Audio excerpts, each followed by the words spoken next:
Wait, has my background always had shooting stars?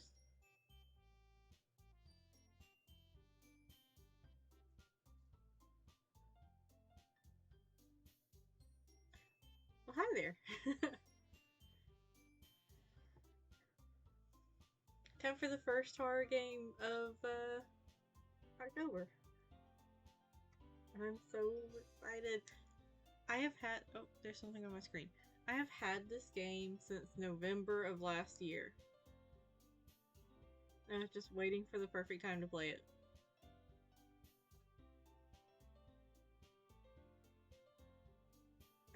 Wait, do I need to have it so that you can see my mouse? The one that's up here at the front with the green eyes is holding like the most adorable pin.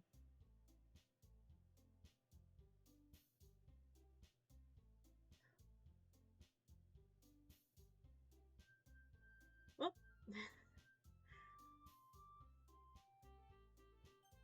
time to lose what little sanity I may have, because I know this game will take it from me.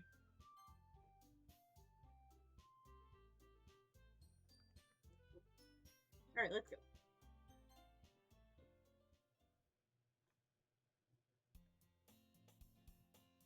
Wait, am I gonna have to read this? Every time I have to play a game every time I play a game where I have to read things, I say that I'm going to start playing games that have voice acting and then I don't. Hey! I see an annoying... Whoa, that's a description.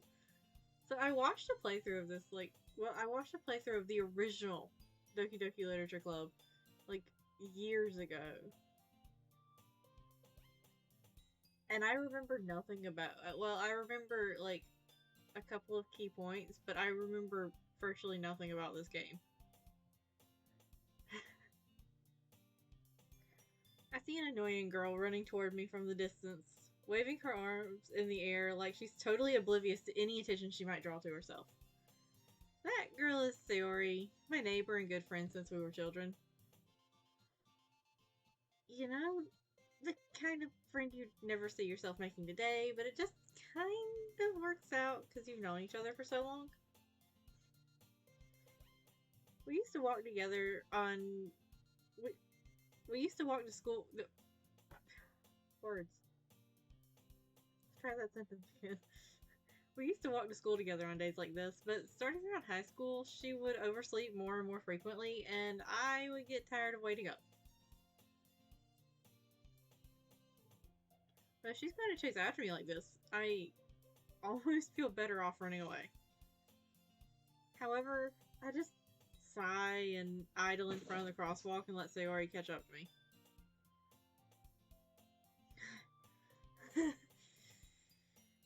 I overslept again. But I caught you this time. Maybe, but only because I decided to stop and wait for you. Hello. You say that like you were thinking about ignoring me. That's mean. Well, if people stare at you for acting weird, then I don't want them to think we're a couple or something. Yeah, totally 100% normal dating sim that is not going to traumatize me in the slightest. I don't remember, I don't remember any of their personalities from the playthrough that I watched. So I do not have anybody, picked out that I'm ready to go for. Fine. But you did wait for me after all. I guess you don't have it in you to be mean even if you want to. Whatever you say, Sayori. Sayori? I think it's supposed to be Sayori. We cross the street together and make our way to school. As we draw near, the streets become increasingly speckled with other students making their daily commute. By the way, Peach, have you decided on a club to join yet? Club? I told you already, I'm not really interested in joining any clubs. I haven't been looking either. That's not true. You told me you would join a club this year. Did I? I'm sure it's possible that I did. In one of our many conversations where I dismissively go along with whatever she's going on about. See, Rory likes to worry a little too much about me when I'm perfectly content just getting by on the average while spending my free time on games and anime. Yo, same!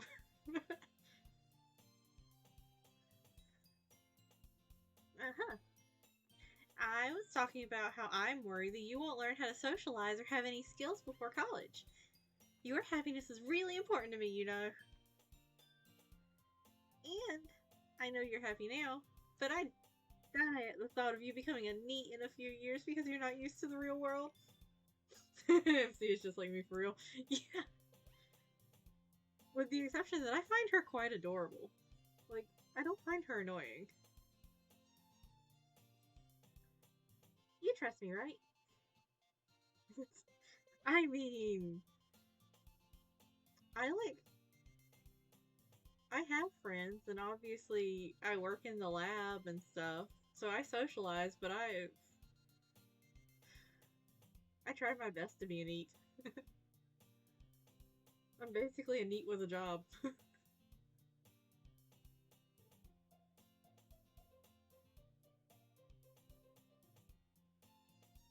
This music is just so happy feeling.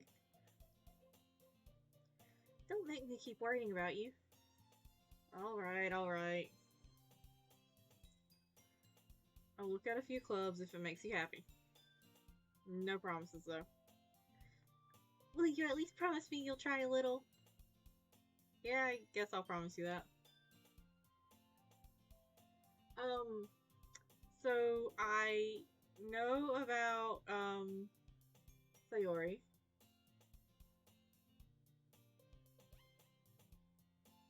And I remember that,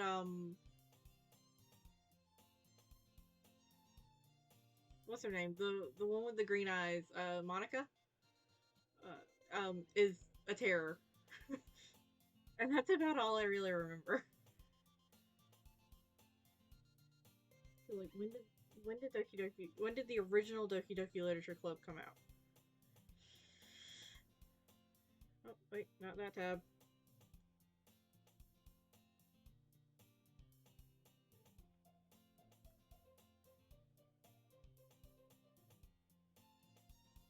"2017. So I probably watched the playthrough. Yeah, I probably watched the playthrough either in the tail end of 2017 or the beginning of 2018 because it was when it was still pretty new.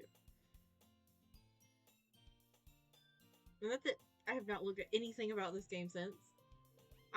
It wasn't until I was looking up playtimes for Doki Doki Literature Club Plus that I realized that that's not the same thing as the original Doki Doki Literature Club. If that tells you how little I've looked at it.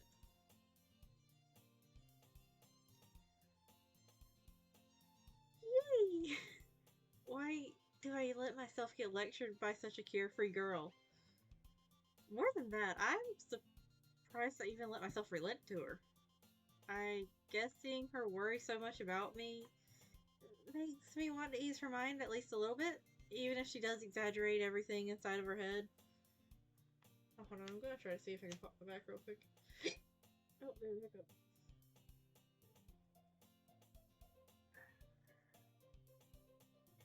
I thought it was an interesting concept to like turn the dating sim thing like on its head in the way that it did.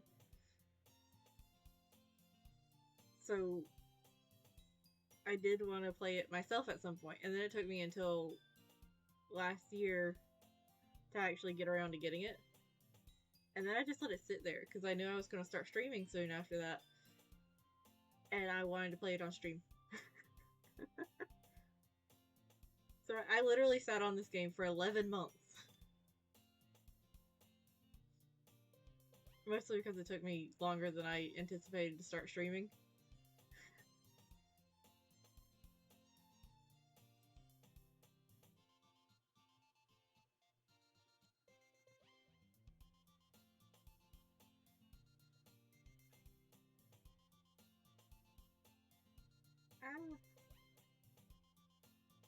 Goodness.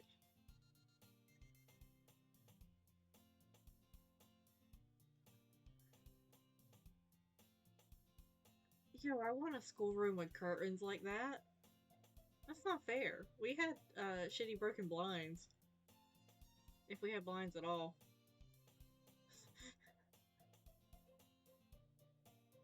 The school day is as ordinary as ever, and it's over before I even know it. After I pack up my things, I stare blankly at the wall, looking for an ounce of motivation. Yeah, sounds about right. Clubs. Sayori wants me to check out some clubs. Guess I have no choice but to start with the anime club. Hello? Sayori? Sayori must have come into the classroom while I was spacing out. I look around and realize I'm the only one left in the classroom. Well, aside from Sayori, apparently. I thought I'd catch you coming out of the classroom, but I saw you just sitting there and spacing out, so I came in. Honestly, you're even worse than me sometimes. I'm impressed.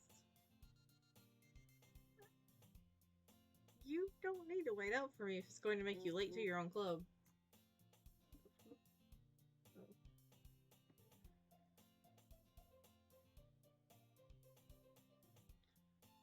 Well, I thought you might need some encouragement, so I thought, know what? Well, that you come to my club. Sayori. Yeah. There is no way I'm going to your club. Meanie.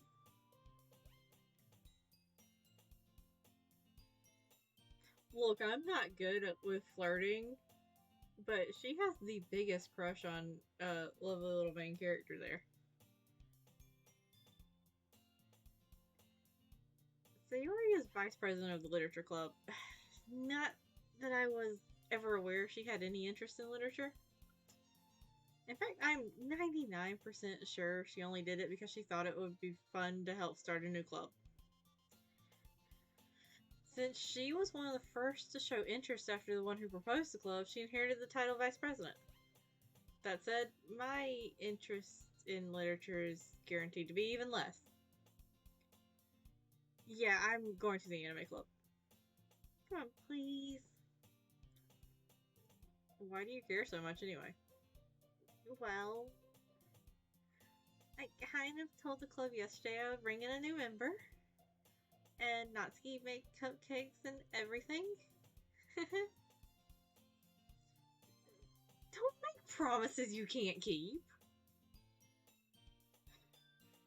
I can't tell if Sayori is really that much of an airhead or if she's so cunning as to have planned all this out. I let out a long sigh. Fine. I'll stop by for a cupcake, okay? Yes, let's go! And thus, today marks the day I sold my soul for a cupcake. I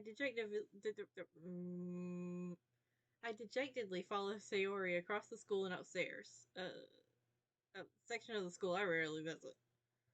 Sayori, full of energy, swings open the classroom door. Everyone, the new member is here. Yeah, the best deal. Like, I mean, I like literature anyways, but I would certainly trade off free cupcakes for...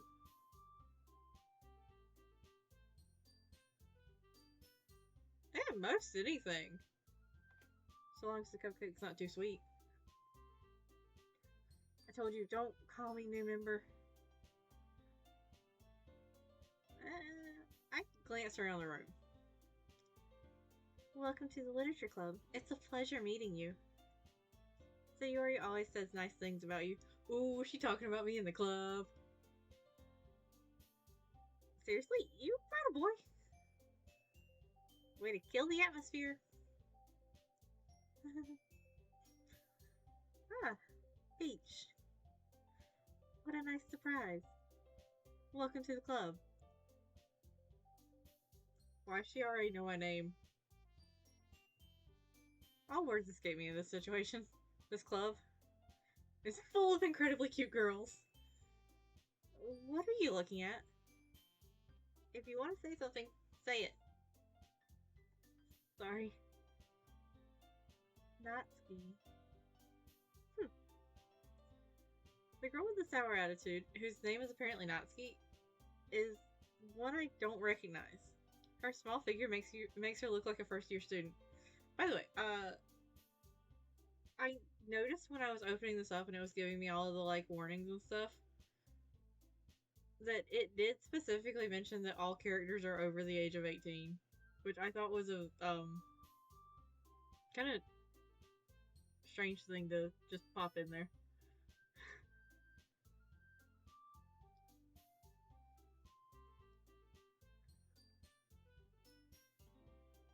She is also the one who made the cupcakes, according to Sayori.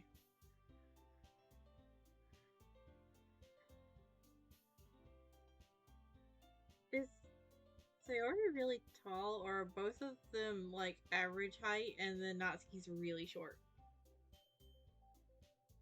You can just ignore her when she gets moody. Sayori says that quietly into my ear, then turns back toward the other girls. Anyway, this is Natsuki, always full of energy. And this is Yuri, the smartest in the club. So don't say things like that. Yuri, who appears to be comparably more mature and timid, seems to have a hard time keeping up with people like Sayori and Natsuki. Well, it did mention that because she's so small, she looks like a first year. But does that mean that Sayori is really tall? Because Yuri looks tall too, and they're almost the same height.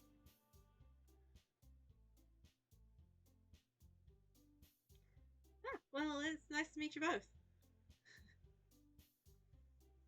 It sounds like you already know Monica, is that right? That's right. It's great to see you again, Peach. Monica smiles sweetly. We do know each other. Well, we rarely talk, but we were in the same class last year.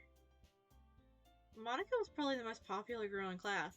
Smart, beautiful, athletic. Basically, completely out of my league.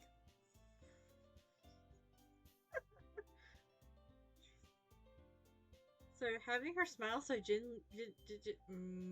genuinely feels a little.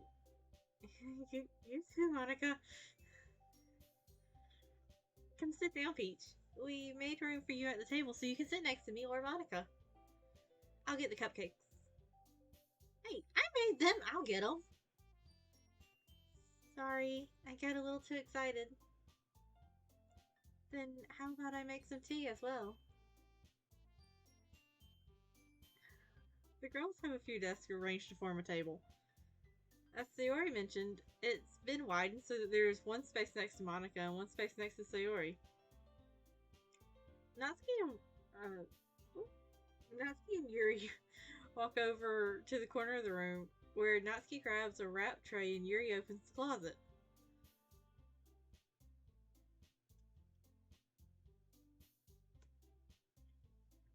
Still feeling awkward, I take a seat next to Sayori.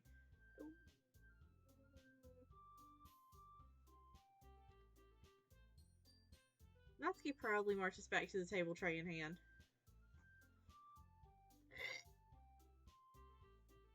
Okay, are you ready? Ta-da!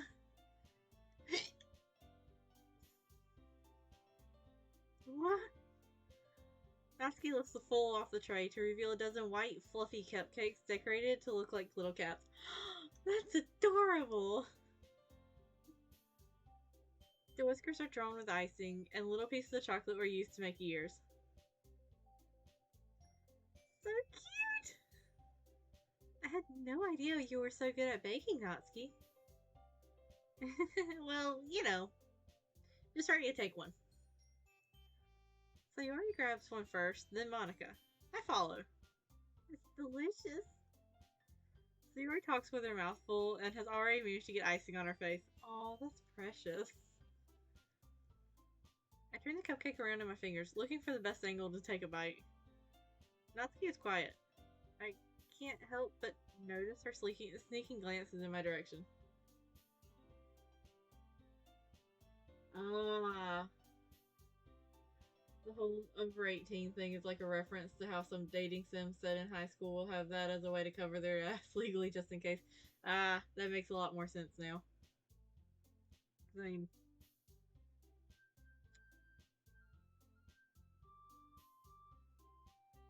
yeah. Is she waiting for me to take a bite? I finally bite down. The icing is sweet and full of flavor. I wonder if she made it herself. This is really good. Thank you, Natsuki. Why are you thanking me? It's not like haven't I heard this somewhere before? Made them for you or anything? Yeah, I thought you technically did. So you already said, well, maybe, but not for you. You know, not, but not for you, dummy. All right, all right. I give up on Natsuki's weird logic and dismiss the conversation. So, we found the tsundere. Yuri returns to the table carrying a tea set. She carefully places a teacup in front of each of us before setting down the teapot next to the cupcake tray. Wait, aren't all of the characters in this game some form of dere? Like, isn't Yuri supposed to be like the kudere? The like cool one? Or is it?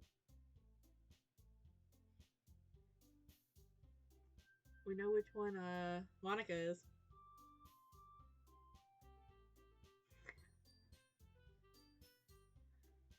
You keep a whole tea set in this classroom? Don't worry, the teachers gave us permission. After all, doesn't a hot cup of tea help you enjoy a good book? I guess. Don't let yourself get intimidated. Yuri's just trying to impress you. Yeah, totally. that is that is totally the typing there. Hold on, where can I get comfy?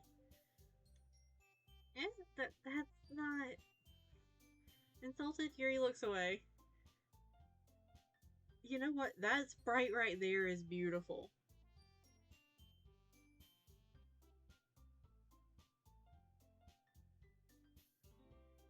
I mean that I believe you. Well, tea and reading might not be a pastime for me, but I at least enjoy tea. I enjoy tea like a whole lot. I have a bunch of different kinds of tea in the cabinet. Oh, but I can't like brew a cup of tea and then like sit there drinking and reading because I'm constantly afraid that. So we know I'm clumsy. I have spilled many a thing in my life, and I am terrified that if I try to drink a cup of tea and read a book, I'm going to spill it on the book.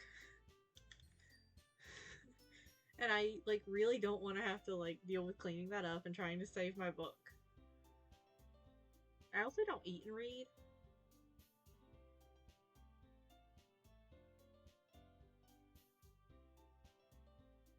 Did I actually read this outline? I think I did. I'm glad. Yuri faintly smiles to herself in relief. Monica raises an eyebrow, then smiles at me. So, what made you consider the literature club? I was afraid of this question. Something tells me I shouldn't tell Monica I was practically dragged here by Sayori. Well, I haven't joined any clubs yet, and Sayori seemed really happy here, so that's okay. Don't be embarrassed. We'll make sure you feel right at home, okay? As president of the Literature Club, it's my duty to make the club fun and exciting for everyone. Monica, I'm surprised. How come you decided to start your own club? You could probably be a board member for any of the major clubs. Weren't you a leader of the debate club last year? Well,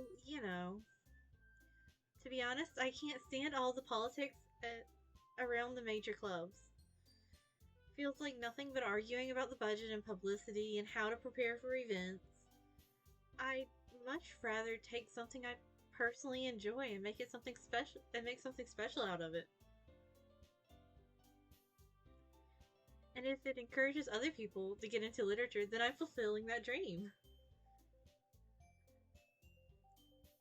Monica, yeah, she is. Monica really is a great leader. Yuri nods in agreement. Then I'm surprised there aren't more people in the club yet. Must be hard to start a new club.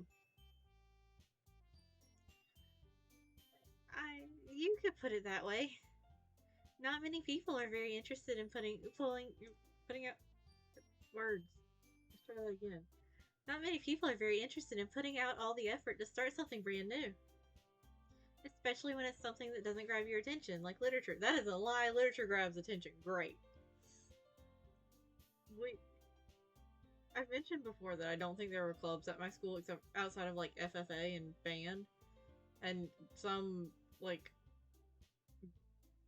business club. I think I'm still not entirely sure what that one club was.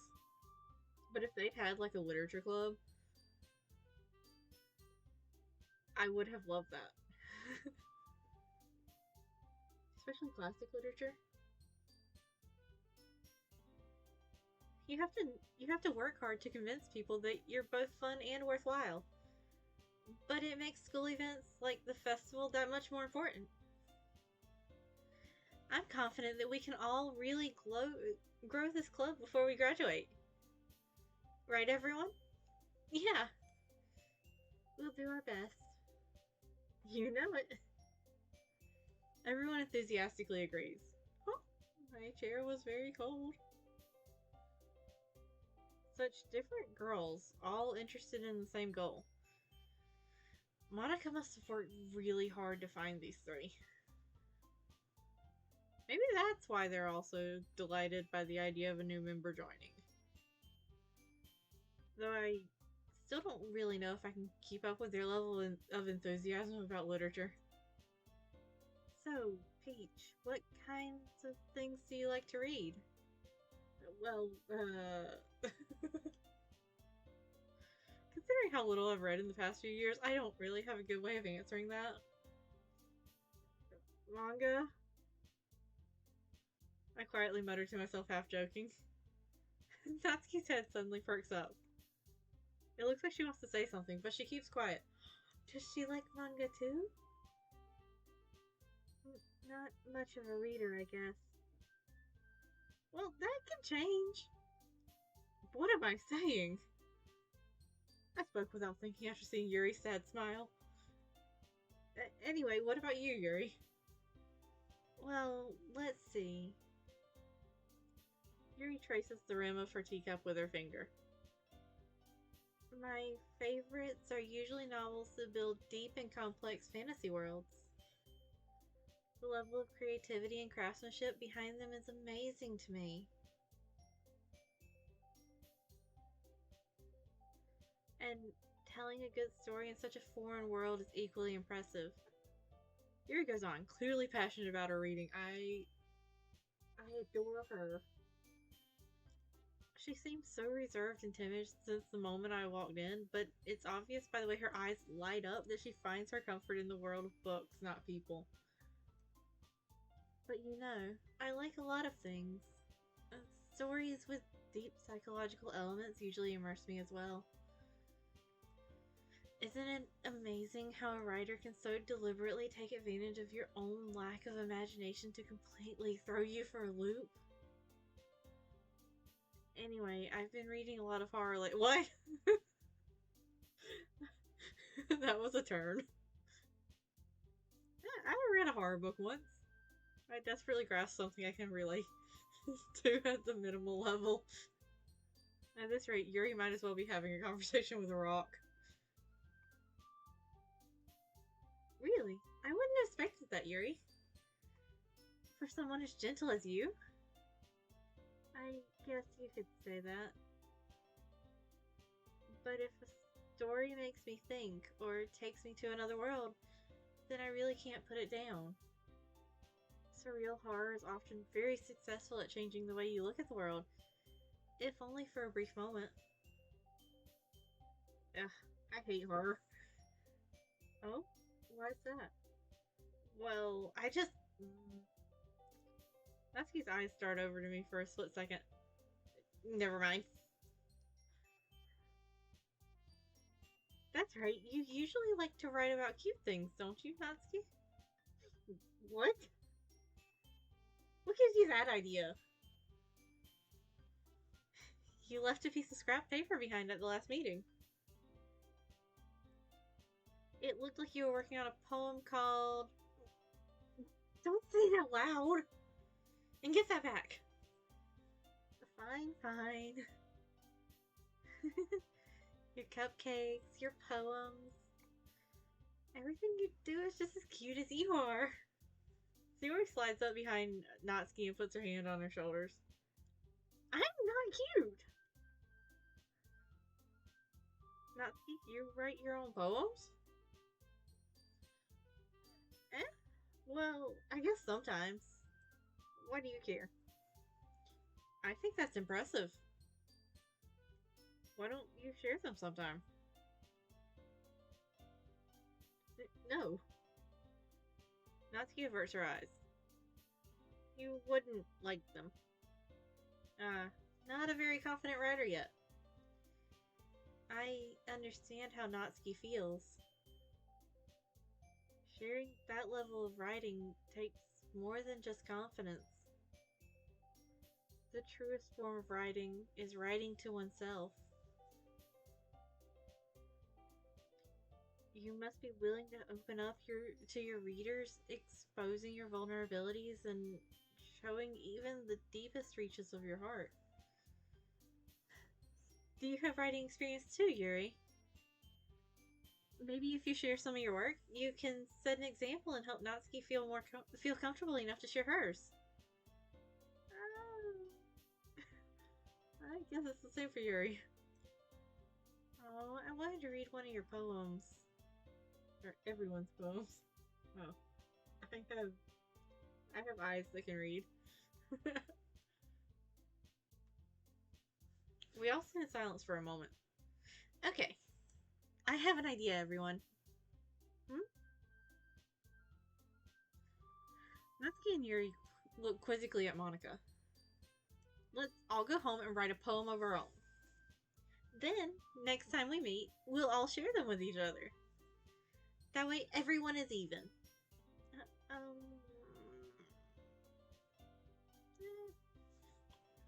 Yeah, let's do it.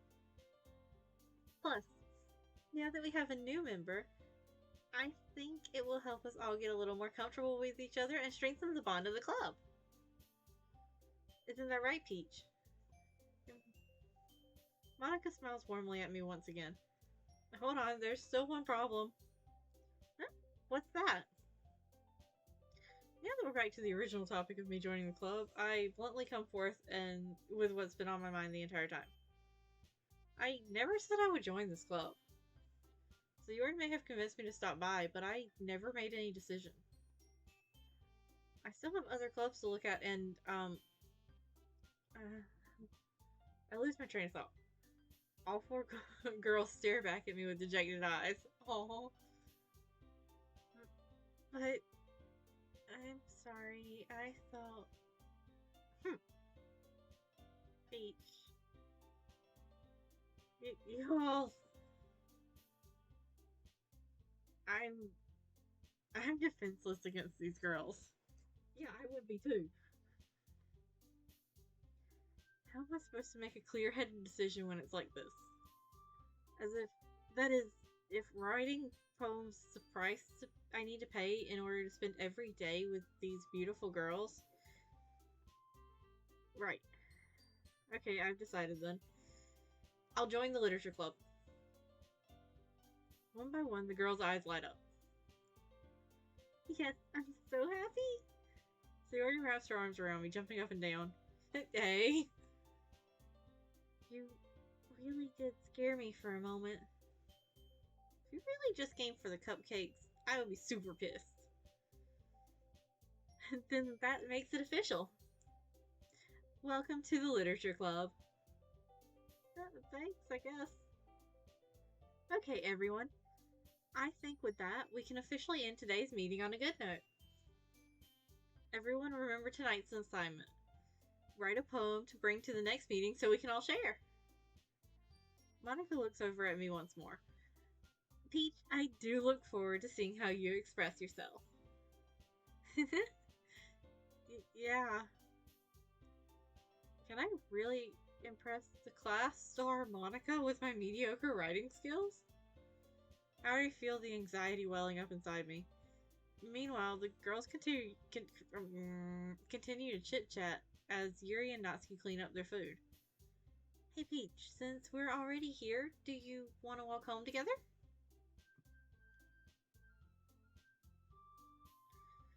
That's right, Sayori and I never walk home together anymore because she always stayed after school for clubs.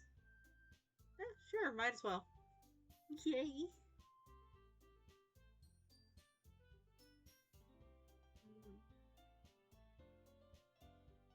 My throat kind of hurts. I think it's the changes in weather. I would make vaguely more of an attempt at different voices, if it weren't for that fact, but this is as much as we're getting. With that, the two of us depart the club room and make our way home. The whole way, my mind wanders back and forth between the four girls. Sayori, Natsuki, Yuri, and of course, Monica. Will I really be happy spending every day after school in a literature club? Perhaps I'll have the chance to grow closer to one of these girls? Alright. I'll just need to make the most of my circumstances, and I'm sure good fortune will follow me. Will find me. And I guess that starts with writing a poem tonight.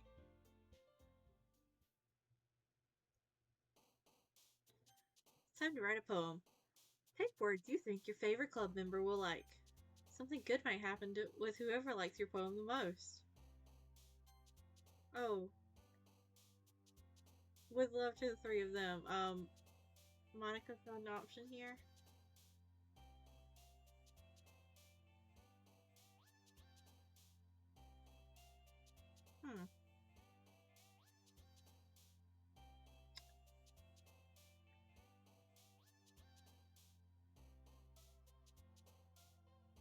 I'll just go with whatever my gut tells me.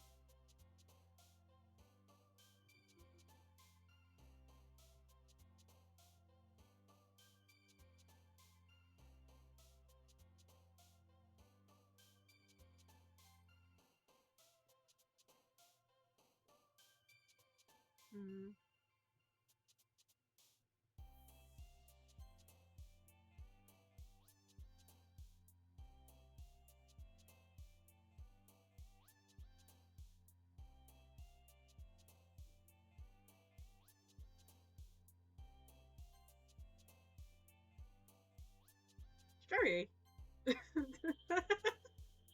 Sorry, I read none of the other words on that page. I just saw strawberry and clicked.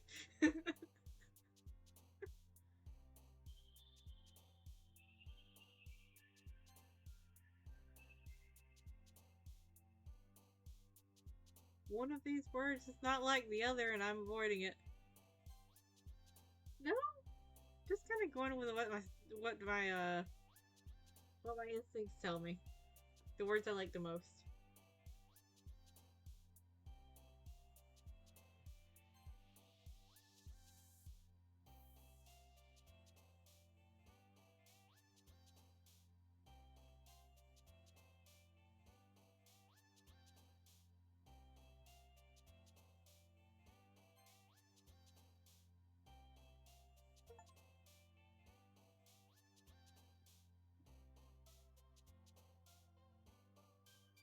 I don't know what it just, what kind of achievement it just gave me, but I just got an achievement. Um,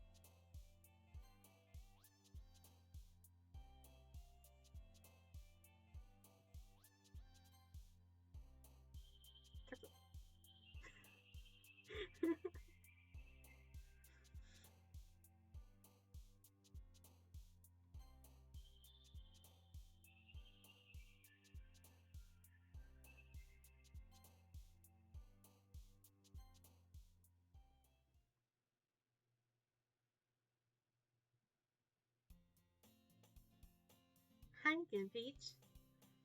Glad to see you didn't run away on us. Don't worry. This might be a little strange for me, but I at least keep my word. Well, I'm back at the literature club. I was the last to come in, so everyone else was already hanging out. Thanks for keeping your promise, Peach. I hope this isn't too overwhelming of a commitment for you. Making you dive headfirst into literature when you're not accustomed to it. Oh, come on, like he deserves any slack. So you already told me you didn't even want to join any clubs this year. And last year, too. I don't know if you plan to just come here and hang out or what. But if you don't take us seriously, then you won't see the end of it. Natsuki, you certainly have a big mouth for someone who keeps her manga collection in the club room. Natsuki finds herself stuck between saying Monica and manga. Manga is literature. Swiftly defeated, Natsuki plops back into her seat. Don't worry, guys. Peach always gives it his best as long as he's having fun. He keeps me busy. He helps me with busy work without me even asking. Like cooking, cleaning my room. How dependable. Sayori, that's because your room is so messy it's distracting. And you almost always set your house on fire once. Oh, jeez. So she's a disaster girl. Is that so? You two are really good friends, aren't you? I might be a little jealous. How come? You and Peach can become good friends too.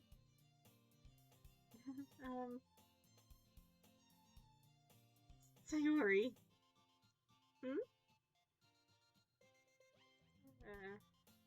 As usual, Sayori seems oblivious to the weird situation she just put me into. Oh, Yuri even brought you something today, you know? Wait, Sayori. Eh? Me? Not really. Don't be shy. It's really nothing. What is it? Never mind. Sayori made it sound like a big deal when it's really not. What do I do? I'm sorry, Yuri. I wasn't thinking. I guess that means it's up to me to rescue this situation. Hey, don't worry about it. First of all, I wasn't expecting anything in the first place. So any nice gesture from you is a pleasant surprise. It'll make me happy no matter what. Is that so? Yeah, I won't make a big deal if you don't want it to be. Alright. Well, here. Yuri reaches into her bag and pulls out a book. I didn't want you to feel left out. So I picked out a book that I thought you might enjoy. It's a short read, so it should keep your attention even if you don't usually read. And we could, discuss it if you want to. This This... How is this girl accidentally being so cute? She even picked out a book she thinks I'll like despite me not reading much. Yuri, thank you. I'll definitely read this. I enthusiastically take the book. Yeah. Well, you can read it at your own pace. I look forward to hearing what you think. Now that everyone's settled in, I expected Monica to kick off some scheduled activities for the club. But that doesn't seem to be the case. Sayori and Monica are having a cheery conversation in the corner. Yuri's face is already buried in a book. I can't help but notice her intense expression, like she was waiting for this chance. Meanwhile, Natsuki is rummaging around in the closet. Man, it looks like no one wants to be bothered today. I slumped down into the nearest desk. How am I supposed to occupy myself with something literature related by myself like this? I guess I could always read some of the book Yuri gave me. I'm feeling a little too tired to read. I could probably fall asleep right now. I close my eyes and end up listening in on Sayori's conversation with Monica. We're probably going to seem really lame compared to all the other clubs, though. Well, we can't give up. The festival is our chance to show everyone what literature is all about. The problem is the idea of a literature club sounds too dense and intellectual. But it's not like that at all, you know? We just need a way of showing that to everyone. Something that speaks to their creative minds.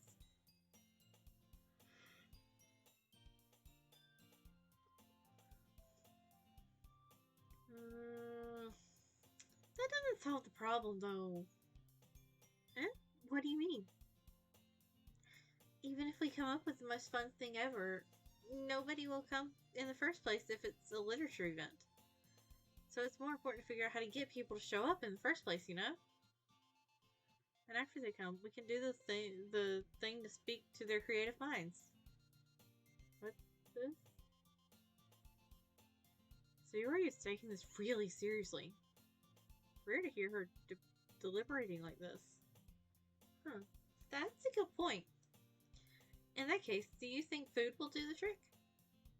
What kind? Well, I guess we could...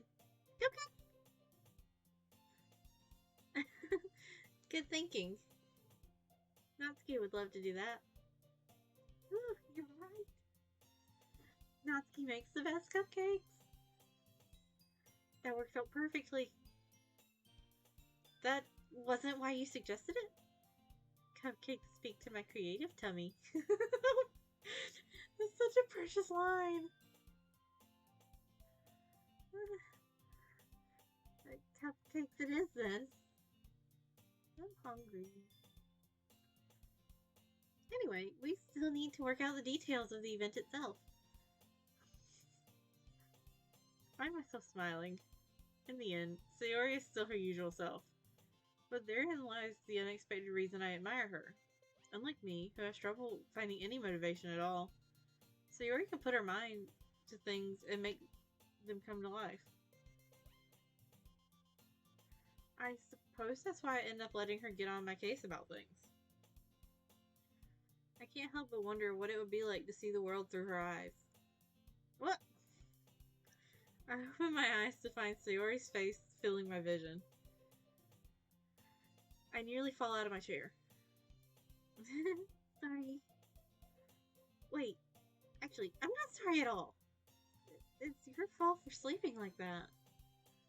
This isn't the napping club. Does our school have a napping club? You're staying up late again, aren't you? Now that you're in a club, you're going to have less time for anime, you know? You'll need to get used to it. Don't say that so loud. I glanced over my shoulder to see if Monica overheard. It's true, though. Yeah. I know. You're always looking out for me, Sayori. It's what I do best. That's a problem. What about you? You look out for me better than you look out for yourself.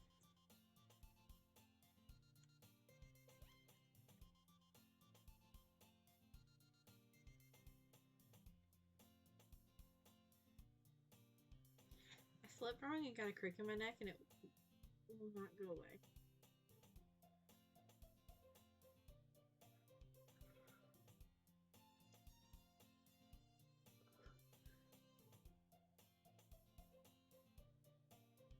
You're still oversleeping every day, aren't you? not every day. That's not very convincing. How many days this past week have you gotten up on time? It's a secret. I knew it. Come on. At least give me the benefit of the doubt. I can't even do that. Look, it's written all over you. Eh? Sayori glances around at herself. How is it written all over me? You were clearly in a rush this morning. Look, your hair is sticking out all around here. Eh? I run my fingertips down the side of Sayori's hair, trying to straighten it out. Man, you really need a brush for this. The hair's just really hard to get right. I won't fall for that. It's more than just your hair.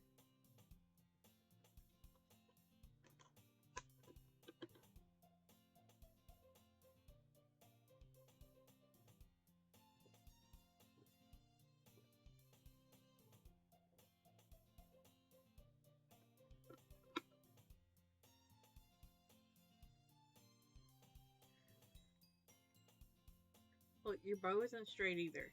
And there's a toothpaste stain on your collar right here. I tried to wipe the stain off with my finger. But nobody would ever notice that. Of course they would. Nobody's going to tell you about it because they don't want to embarrass you. Fortunately, I really don't care about that. Maybe you should, dude. Like, if you're always like this, why does she have a crush on you? Okay, you meanie. And you don't even keep your blazer buttoned up. Seriously, Sayori. Why do you... Wow, okay. Why... Yeah, just a wee bit of an ass. Why do you think you don't have a boyfriend yet? Eh? That's super mean. Sorry, but you'll thank me later. I started buttoning her blazer from the bottom. Once you see how much better it looks, you'll change your mind. Okay. For a second, I thought she wasn't wearing shoes.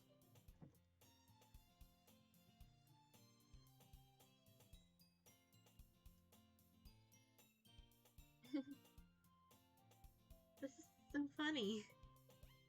What is? Well, I was just thinking about how weird it is to have a friend who does these kinds of things. Huh? Don't say that. You make me feel weird about it, stupid. It's okay, though. I'm happy we're like this, aren't you? I guess. Hey, be careful. The button might come off. Why is this one so hard to close? I struggle to fully close the button near her chest. Does this thing even fit you properly? It did when I bought it.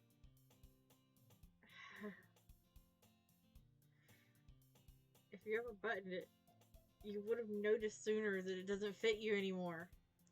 What are you smiling about? It means my boobs got bigger again.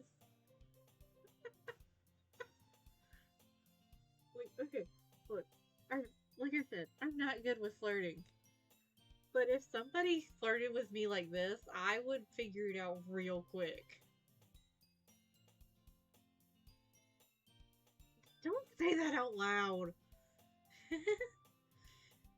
Anyway, you look much better now, so, why does it feel strange to see Sayori's blazer buttoned up like that? But it's so stuffy. It's not worth it at all. Sayori hastily unbuttons her blazer once more. Phew. That's so much better. Sayori puts her arms out and twirls around. So if I keep it unbuttoned like this, then I won't get a boyfriend, right? What kind of logic is that? And why are you saying that like it's a good thing? Because if I had a boyfriend, then he wouldn't even let you do things like this. And you take care of me better than anyone else could anyway. So that's why I'm keeping it unbuttoned. Stop saying all these embarrassing things. Huh? I didn't say anything embarrassing. Jeez. Well, anyway, just focus on trying to wake up a little earlier. Only if you focus on going to bed earlier. Fine, fine. It's a deal.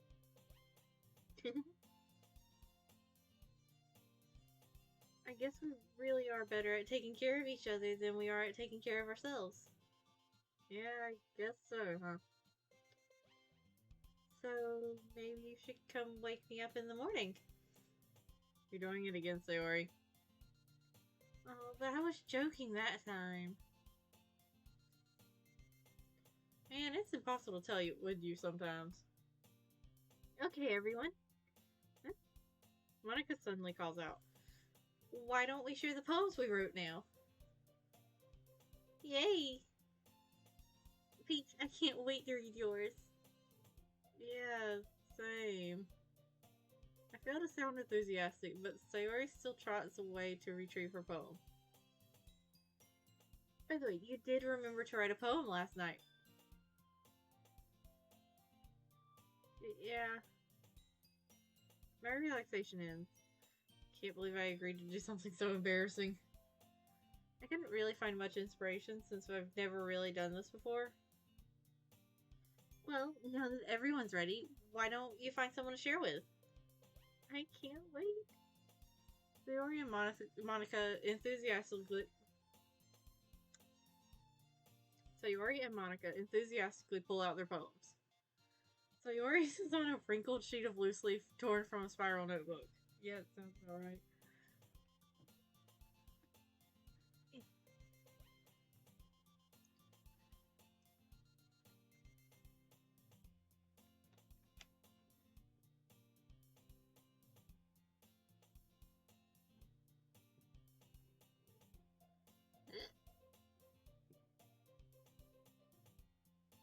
On the other hand, Monica wrote hers in a composition notebook. I can already see Monica's pristine handwriting from where I sit. Natsuki and Yuri reluctantly comply as well, reaching into their bags. I do the same myself. Who should I show my poem to first?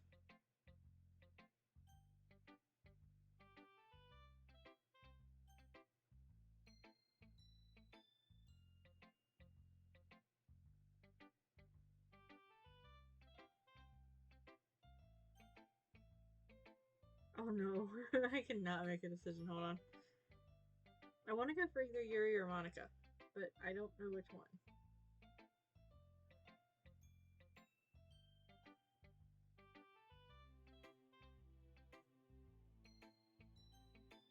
I'm going to start with Monica.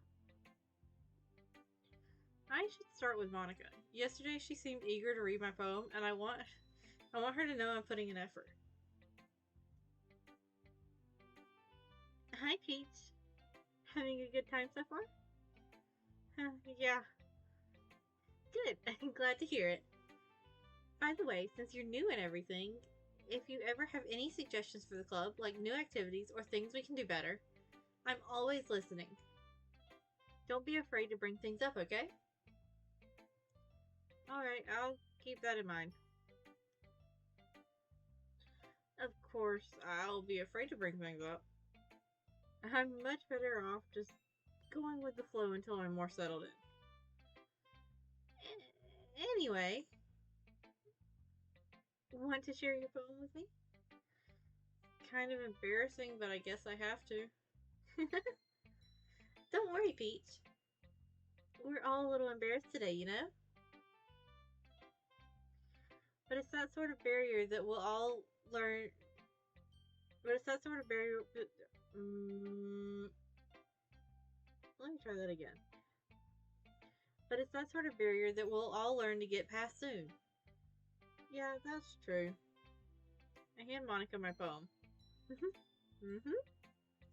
I like this one. Makes me think of something Sayori would like. What? Is that so? You and Sayori are really good friends, right? I wouldn't be surprised if you had those sorts of things in common.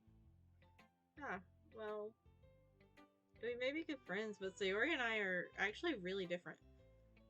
Hmm. Well, that may be the case, but maybe there are also some similarities that you wouldn't expect. The way she talks about you, it sounds like you two really care about each other's well-being. Even if you show it in different ways, it ends up being more similar than you'd think. So I think that's the kind of vibe I get when reading your poem. Hmm. Sure you're not reading into it too much? I could be. Oh gosh, I sound like Yuri. But in any case, Sayori's writing has that kind of gentle feel to it. I can tell she likes exploring with emotions like happiness and sadness. Who knew that someone so happy would enjoy sad things too? Oh, that's some foreshadowing. Yeah, that's totally unexpected. Well, to each their own. And you shouldn't be afraid to experiment a little bit either. I'm sure I'll end up trying different things a lot. Could take a while before I feel comfortable doing this. That's okay. I'd love to see you try new things. That's the best way to find the kind of style that suits you. Everyone else might be a little bit biased toward their own kind of styles, but I'll always help you find what suits you the most. So don't force yourself to write in a way everyone else wants you to write.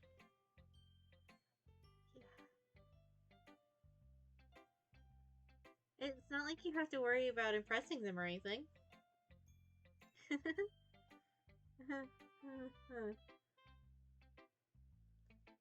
Anyway, do you want to read my poem now? Don't worry, I'm not very good. You sound pretty confident for someone who claims to not be very good. Well, that's because I have to sound confident. That doesn't mean I always feel that way, you know? I see. Well, let's read it then. Oh, this is a longer poem than I was expecting. I like reading poetry, but I don't like reading poetry out loud, so.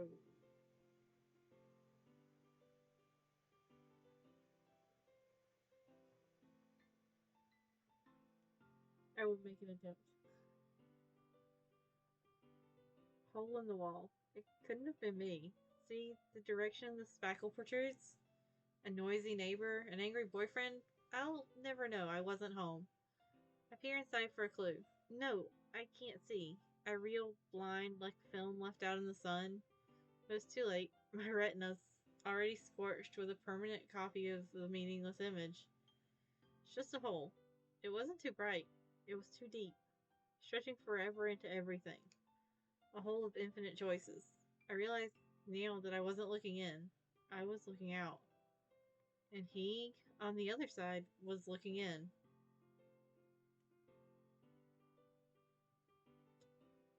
Monica, are you in my walls? So, what do you think? It's very freeform, if that's what you call it. Sorry, I'm not really the right person to ask for feedback. It's okay. Yeah, that kind of style has gotten pretty popular nowadays.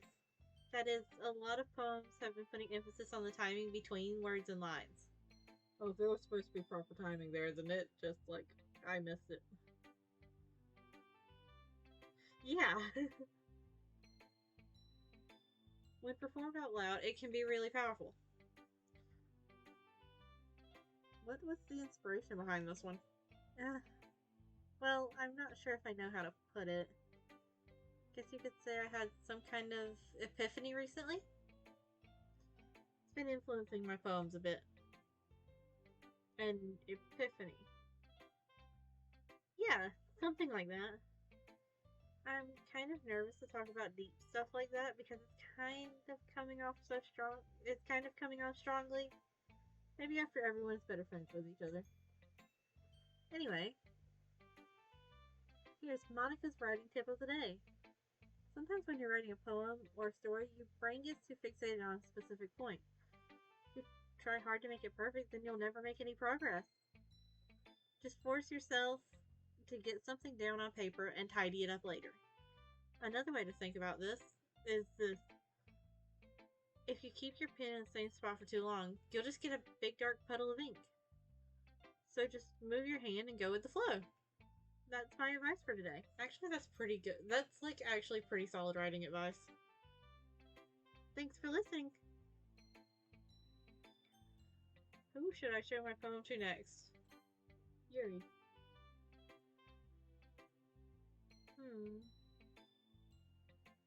Yuri stares at the poem. A minute passes, more than enough time for her to finish reading. Oh gosh, she's making me nervous. Oh, sorry. I forgot to start speaking. It's fine, just don't force yourself. I just need to put my thoughts into words. Hold on. Okay. This is your first time writing a poem, right? Yeah. Why do you ask? I'm just making sure. I guess that it might be after reading through this. Did she just say that her work looks amateur?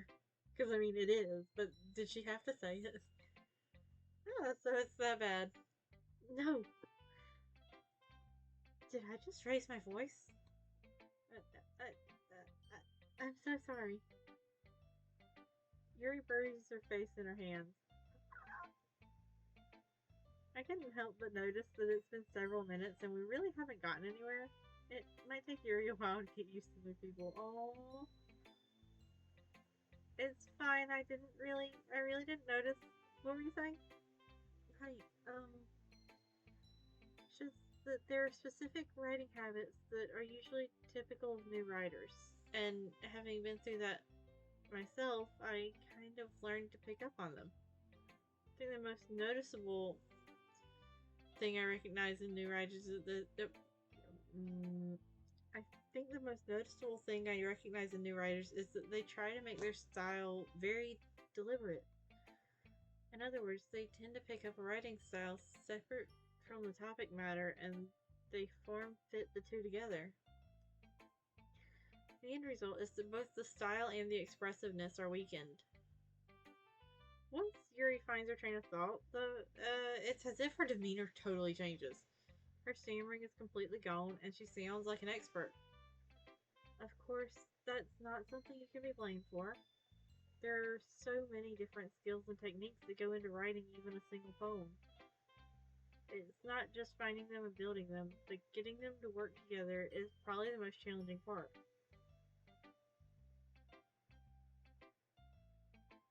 Yeah, maybe not. If it freaks you out, you might should like turn a lamp on or something. Because of the camera, I don't play horror games in the dark. Well, I don't play any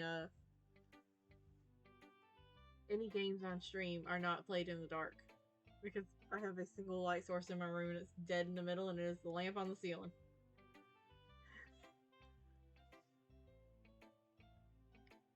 It might take you some time, but it all comes with practice and learning by example and trying new things. I also hope that everyone else in the club gives you valuable feedback. Natsuki can be a bit biased, though. Biased? How?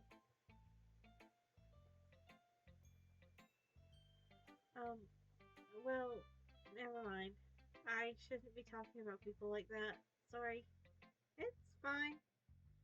Not sure if Yuri is apologizing to herself Or me? Or Tanatsky? Do you mind if I read your poem now? Please do. Oh, she looks so happy!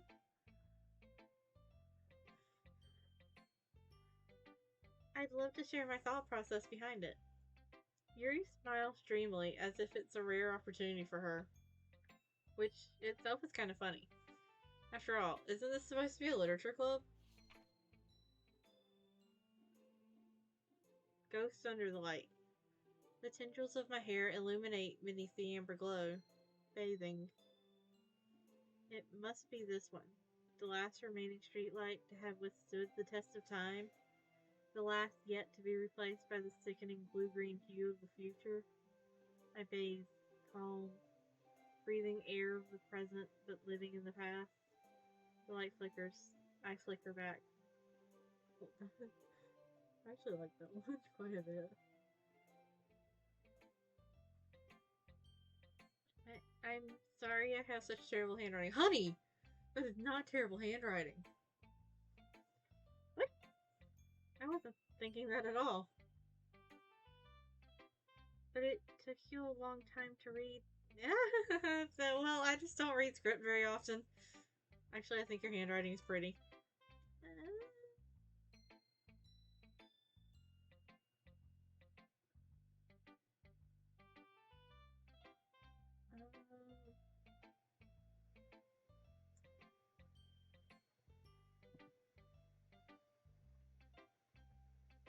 I'm going to take a moment. I will be right back.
Okay, I've returned.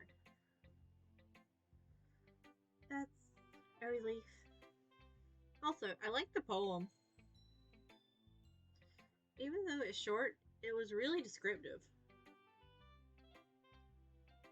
It wasn't too short.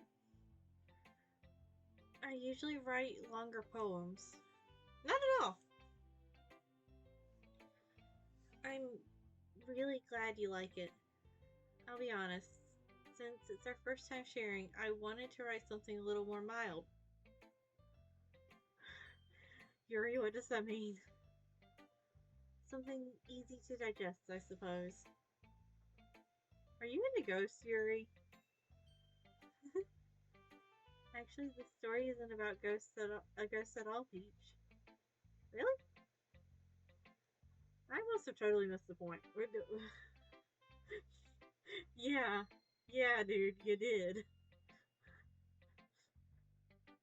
Because, like, Ghost was in the title, and that was, like, it.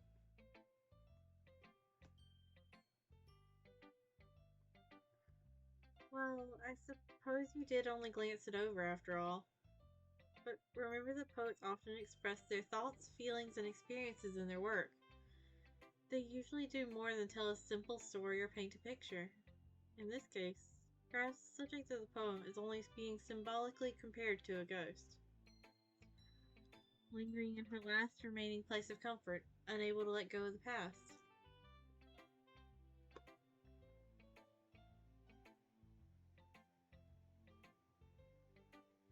And soon to be left with nothing. That's a lot more solemn putting it that way. I hadn't even thought of that. That's impressive. It's nothing really. Well, it makes me happy you think that. Just remember that it won't be long before you pick up on these things too. Yeah, maybe you're right. Oh wow, the Southern twang came out with that last word there. Okay. I guess I'll have to keep trying. I'm counting on you.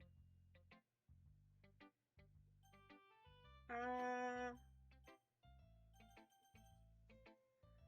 so I'm guessing the order that you show them the poem is probably somewhat important there. Hmm? Oh my goodness. This is so good, Peach. Huh? I love it. I had no idea you were such a good writer. Sayori, you must be seriously overreacting. I'm not a good writer at all. I have. I honestly have no idea what I'm doing. Well, maybe that's why. Because I have no idea what I like either. Jeez. Yuri's opinion was way more constructive than this. Maybe even Natsuki's. I'm guessing she's supposed to, like, narratively be the one that you talk to last. Whoops. Are you sure you don't like it just because I wrote it? Eh? Well, I'm sure that's part of it. I think I understand you better than a lot of people, you know? So, when I read your poem, it's not just a poem, it's a peach poem. And that makes me feel extra special. I feel like I can feel your feelings in it. Like I can feel your feelings in it. Sayori hugs the sheet against her chest. You're so weird, Sayori. I'm really happy that you wrote one. It reminds me of how you're really part of the club now. Not to mention the fact that I'm standing in front of you in the club room. Well, of course. I'm not really into it yet, but that doesn't mean I'll break my promise. See? Like I said before, Peach. Deep down, you're not selfish at all, you know? Trying new things like this for other people? That's something that only really good people do. Thanks, Sayori. I'm really not sure if Sayori sees the full picture of my motive here. Then again, I can't deny that she's part of the reason I joined.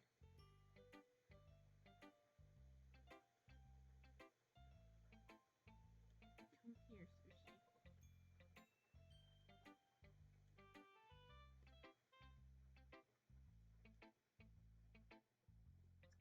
Knowing how much this means to her and all. Yeah, and I'm gonna make sure you have lots of fun here, okay?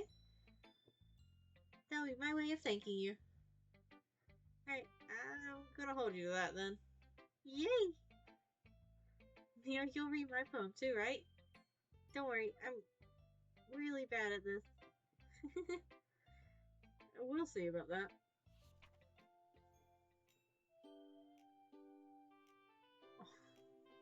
With the last words, I want breakfast. Hold on. Dear Sunshine, the way you glow through my blinds in the morning, it makes me feel like you missed me. Kissing my forehead to help me out of bed, making me rub the sleepy from my eye. Are you asking me to come out and play? Are you trusting me to wish away a rainy day? I look above, the sky is blue. It's a secret, but I trust you too. If it wasn't for you, I could sleep forever, but I'm not mad. I want breakfast. That one is really cute. Sayori, this is just a guess, but did you wait until this morning to write this? No. Just a little bit. You can't answer just a little bit to a yes or no question. I forgot to do it last night. At least that makes me feel a little better about myself. Don't be mean. I still tried my best. Yeah. I didn't mean to say it was a bad poem. It came out nice, or how should I put it? It sounds just like you. Really? Yeah. Especially the last line. I made eggs and toast. Oh, she's so precious. Even though you were late to school, bad to skip breakfast. I get all cranky. Well, I guess there's no point in arguing. Anyway, thanks for showing me.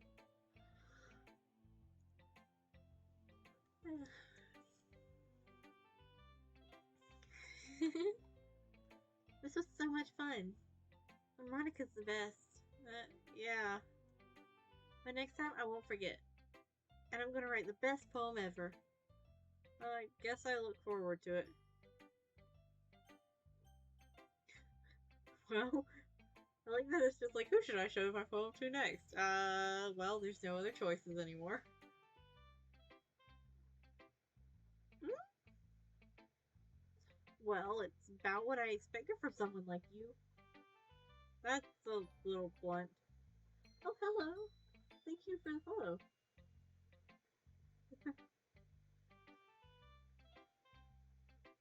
Well, excuse me. Not like I said it was bad. It just didn't evoke any emotions. Isn't like half of poetry evoking emotions? I don't know. I don't write poetry. I read some of it. So basically, it's not cute enough for your taste. Do you want to get smacked? I'll pass. Well, anyway, I guess I need to show you mine. Please do, because I feel like it's going to be super cute. Not that you'll like it. Eagles can fly. Wait, I love this. Monkeys can climb. Crickets can leap. Horses can race. Owls can seek. Cheetahs can run. Eagles can fly. People can try. But that's about it.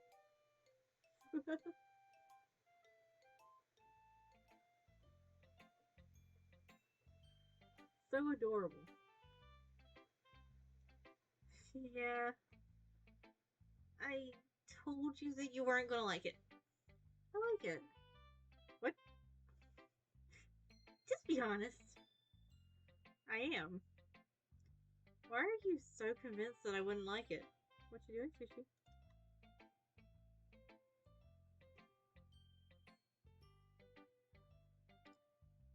Well, because everyone in high school thinks that writing has to be all sophisticated and stuff. So people don't even take my writing seriously. But isn't the point of poems for people to express themselves? Your writing style wouldn't make your message any less valid. Yes, exactly. It. I like when it's easy to read, but it hits you hard. Like in this poem. Seeing everyone around you do great things can be really disheartening. So I decided to write about it. Yeah, I understand.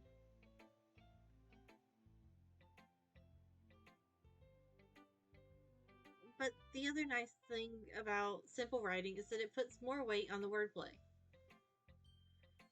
Like I set up for a rhyme at the end, but then made it fall flat on purpose. It helps bring out the feeling in the last line. So you did. I guess more went into it than I realized. What are you growling at?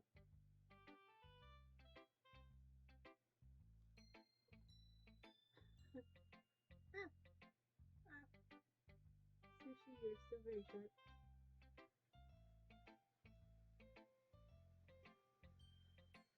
That's what it means to be a pro.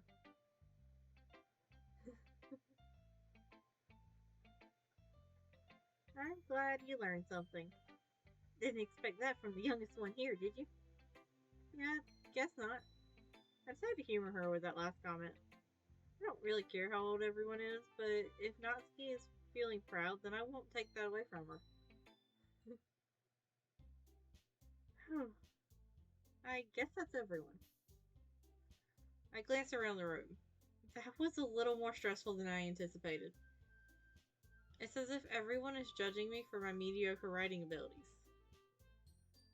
Didn't like 3/4 of the people say, oh, hey, this is actually pretty good for you to not write a whole lot?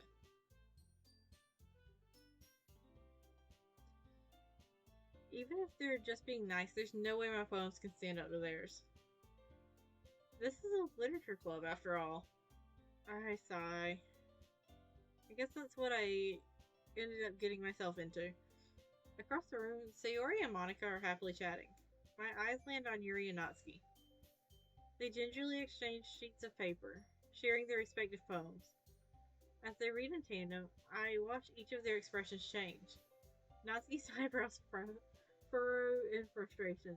Meanwhile, Yuri smiles sadly. Aww. What's with this language? Eh? Did you say something? Oh, it's nothing. Natsuki dismissively returns the poem to the desk with one hand. I guess you could say it's fancy. Thanks. Yours is cute.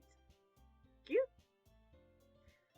Did you completely miss the symbolism or something? It's clearly about the feeling of giving up. How can that be cute? I know that. I just meant the language, I guess. I was trying to say something nice. Eh? You have to try that hard to come up with something nice to say? Thanks. But really didn't come out. It really didn't come out nice at all. Well, I do have a couple of suggestions. If I was looking for suggestions, I would have asked the one who actually liked it. Which people did, by the way. So you already liked it. And Peach did too. So based off that, I'll gladly give some suggestions of my own. First of all, excuse me. I appreciate the offer, but I've spent a long time establishing my writing style. I don't expect it to change anytime soon, unless, of course, I come across something particularly inspiring. Which I haven't yet. And Peach liked my poem too, you know. He even told me he was impressed by it. Oh, here you go. Natsuki suddenly stands up. Oh? I didn't realize you were so invested in trying to impress our new member, Yuri. That's not what you're just... Yuri stands up as well. Oh! Maybe you're just jealous that Peach appreciates my advice more than he appreciated yours. Damn. Okay. Well, I see they're already going for each other's throats over me. That's great. Huh? How do you know he didn't appreciate my advice more? Are you that full of yourself? No.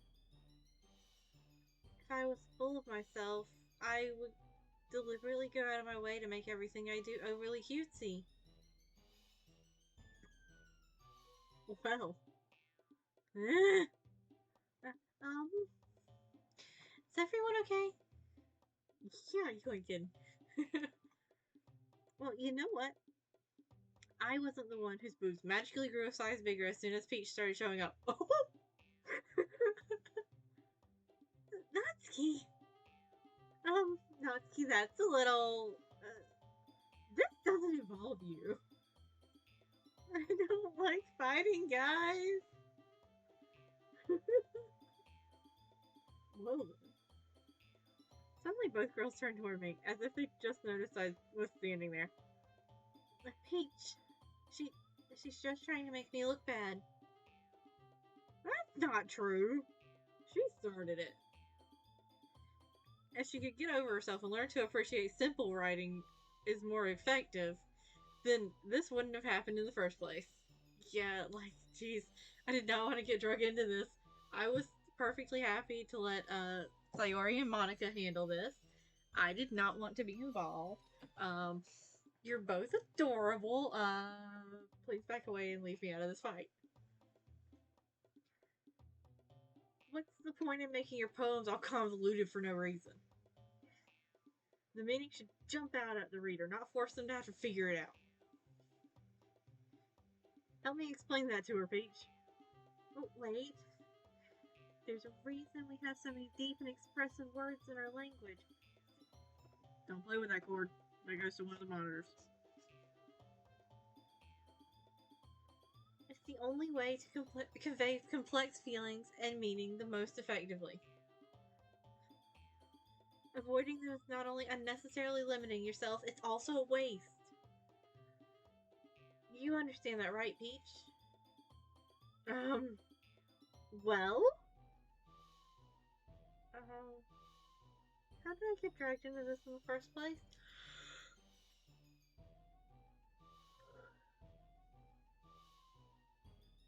It's not like I knew anything about writing. But whoever I agree with, they'll probably think more highly of me. So of course it's going to be...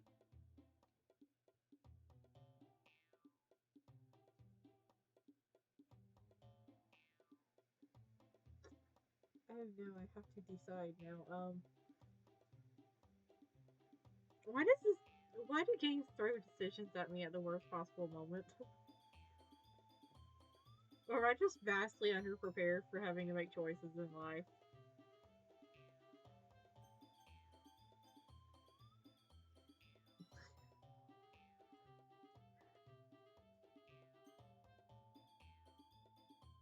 Yeah, probably both. Like, most of the time, unless somebody else is telling me, oh, hey, I'm cooking this, do you want some? I don't even know what to eat myself. I eat sandwiches, like, so many times. It's because, like, I don't have to think. And I don't have to make decisions because I buy exactly one kind of deli meat and exactly one kind of cheese and one kind of bread.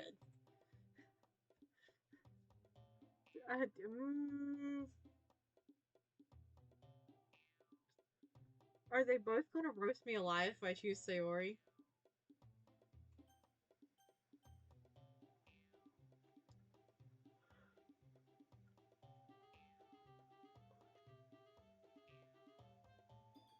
I mean, they, like, very aggressively shooed Monica out of this.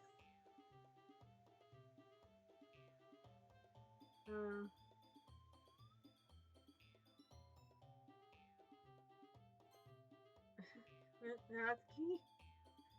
Natsuki glares at me, drying up any words I had in my mouth. So instead, I turn to Yuri. Yuri? Yuri's expression is so defenseless that I can't bring myself to say anything to her. Oh, she got that weaponized, like, defenselessness. Sayori! Eh? Yeah, everyone's fighting is making Sayori uncomfortable. How can the two of you keep fighting when you know you're making your friend feel like this? Peach. Well, that's her problem. This isn't about her. I agree. It's unfair for others to interject their own feelings into our conflict. Yeah, unless Sayori wants to tell Yuri what a stuck-up jerk she's being. She would never. It's your immaturity that made her upset in the first place.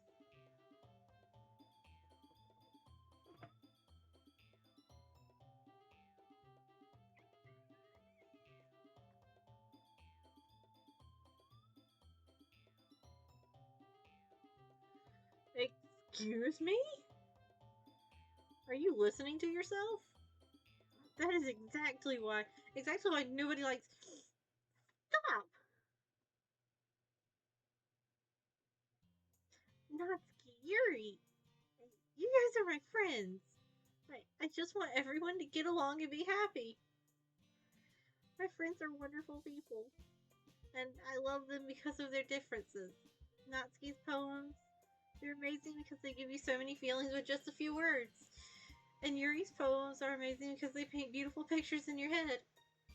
Everyone's so talented. So why are we fighting?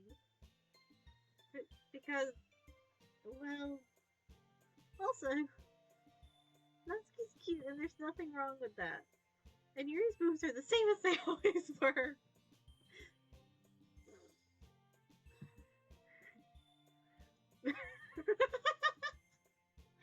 Big and beautiful. Uh...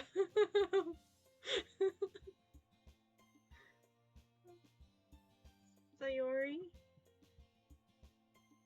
Sayori stands triumphantly. Monica stands behind her with a bewildered expression. Yeah, I bet she does. I got one of them too.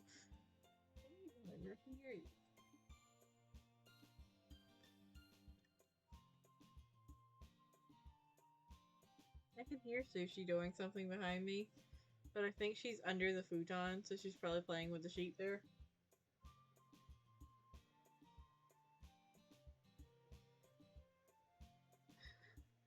I'll make some tea.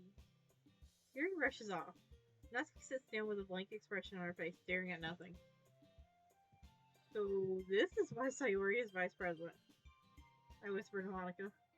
She nods in return. To be honest, I might come off as a good leader and I can organize things, but I'm not very good with people. I couldn't even bring myself to interject. No, you tried and they, tossed you out the window verbally. As president, that's kind of embarrassing of me. Nah, it's not like I can blame you. I wasn't able to say anything either. Well, I guess that just means Sayori is amazing in her own ways, isn't she? You could say that. She might be an airhead, but sometimes it's weirdly suspicious that she knows exactly what she's doing. I see. Take good care of her, okay? I would hate to see her get herself hurt. Well, that's some more foreshadowing. That makes two of us. You can count on me. Monica smiles sweetly at me, causing my stomach to knot. Such a genuine person really does make a good president, regardless of what she says. If only I could get the chance to talk to her a little more. Okay, everyone, it's just about time for us to leave. How did you all feel about sharing poems? It was a lot of fun. Well, I'd say it was worth it. It was alright. Well, mostly. Peach, how about you? Yeah, I'd say the same. It was a neat thing to talk about with everyone. Awesome. In that case, we'll do the same thing tomorrow. And maybe you learn something from your friends, too. So your poems will turn out even better. I think to myself, I did learn a little more about the kinds of poems everyone likes. With any luck, that means I can at least do a better job impressing those I want to impress. I nod to myself with newfound determination. Peach, ready to walk home? Sure, let's go. Sayori beams at me. It truly has been a while since Sayori and I have spent this much time together. I can't really say I'm not enjoying it either. Wait.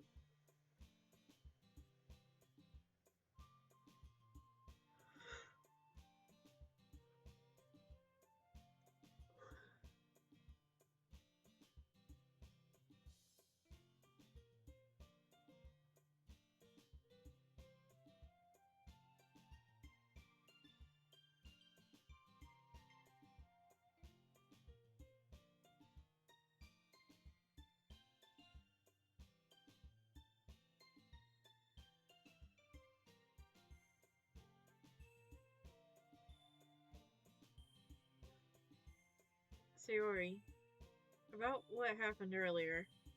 What do you mean? You know, between Yuri and Natsuki. Does that kind of thing happen often?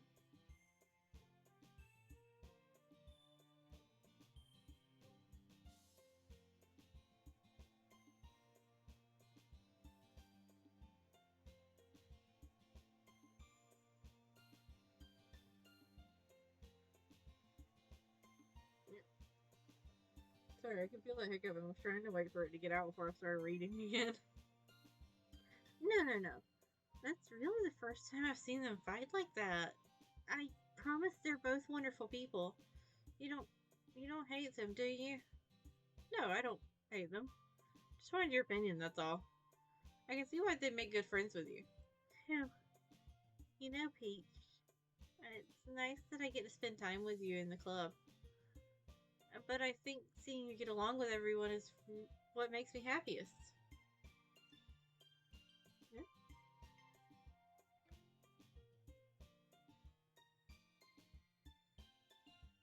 And I think everyone really likes you too. That's every day is going to be so much fun. Sigh. It looks like Sayori still hasn't caught on to the kind of situation I'm in. Fair enough. Sure, being friends with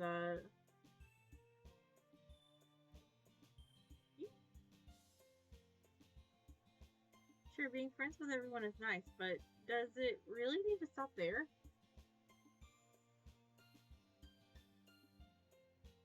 We'll just have to see what the future holds, Sayori.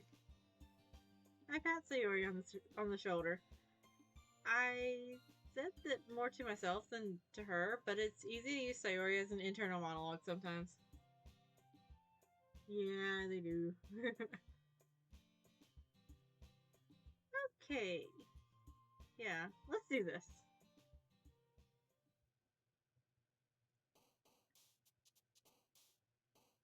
Is this the same music as last time, or does it have different music this time?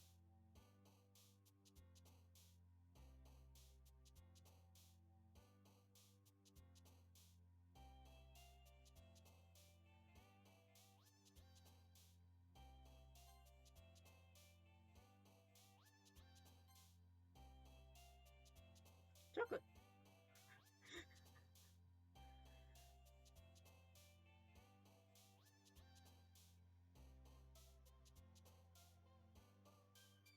Okay. Apparently, in the what 20 minutes since I played the last one of these parts, I apparently forgot all of the music.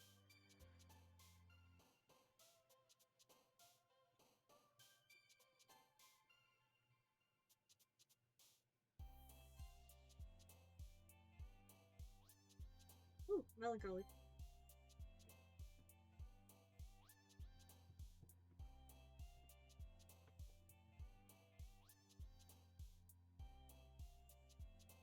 I'm watching Sushi weasel her way into the empty spot, like under the shelf behind my laptop, underneath my monitor. I'm glad she's having fun with that. Surprised she still fits under there because it's not very big. And the last time I watched her get under there, she was a much smaller kitten. Yeah, I can't believe it either. uh,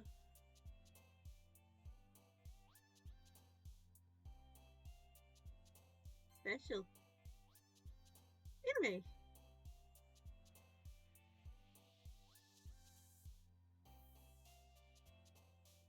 eternity.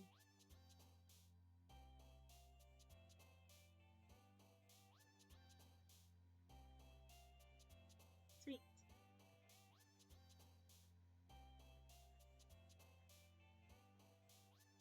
I like the word entropy. Rainbow. Uh,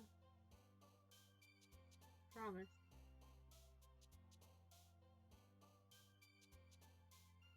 Kitty.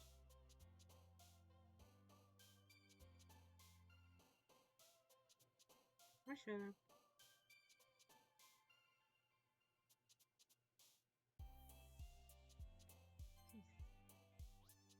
Boop.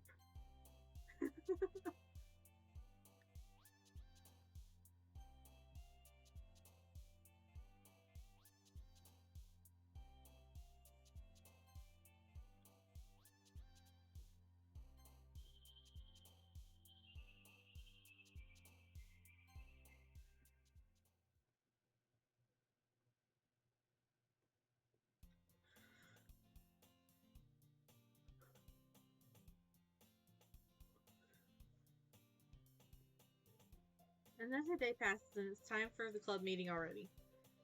I've gotten a little more comfortable here over the past couple of days. Entering the club room, the usual scene greets me. Hi, Peach. Yo, Sayori. Looks like you're in a good mood today.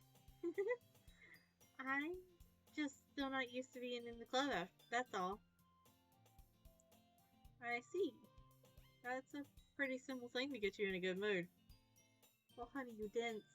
You are a dense motherfucker. But I guess it's always the simple things with you anyway. Are these simple things always involving you, protagonist?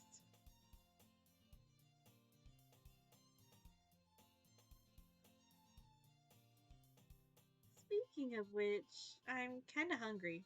Will you come with me to buy a snack? No thanks. Oh my god. She is trying so hard. And like, she's doing everything shy of like looking him in the face and going, I have a crush on you. That's not like you at all. I have my reasons. Why don't we take a look at your purse, Sayori? Eh? Why that all of a sudden? No reason, really. Just wanted to look at it. Sayori nervously retrieves her coin purse. Yeah, MC is like... MC is denser than me.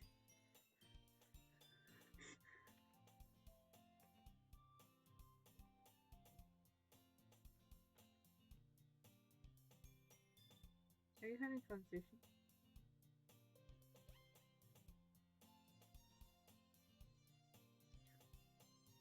Sayori nervously retrieves her coin purse. She fumbles with the latch and gets it open. Then she turns it upside down and lets its contents spill onto the desk. Only 2 small coins fall out. I knew it. I can see right through you, Sayori. That's not fair. How did you even know? It's simple. If you had enough money in the first place, you would have bought a snack before coming to the club room. So you're either not hungry and want an excuse to take a walk, or you plan to conveniently forget that you spent all your money so that I had to lend you some. But there's one more thing. You're always hungry.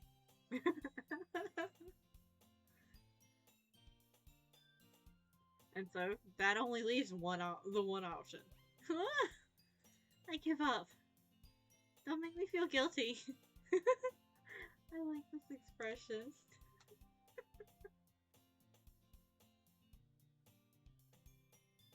If you feel guilty, that means you deserve to feel guilty. That is not always the case, MC. MC, this ain't a detective game, calm down. Well, MC, like, pulling a Danganronpa, like, shoot down your alibi kind of detective work right now. Yuri suddenly giggles. Huh? I didn't notice that she was listening in. Her face is in her book, as always. I wasn't listening or anything. It was just something in my book. Yuri? Tell Peach to let me borrow some money. Yeah. That's... don't get me involved like that, Sayori. Besides, you should only buy what you can responsibly afford. And frankly, after pulling a mischievous little stunt like that, your suffering is far enough retribution. It's fair enough retribution. Wow.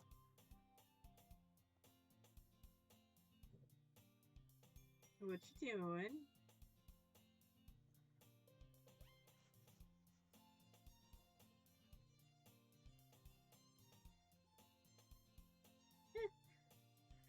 Did I just...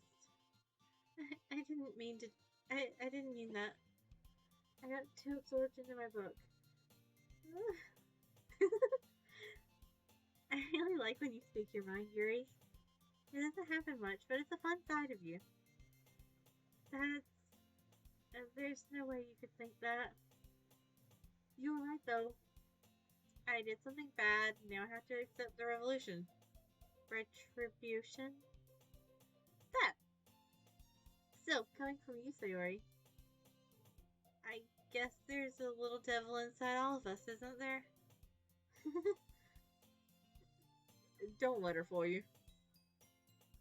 Sayori knows exactly what she's doing.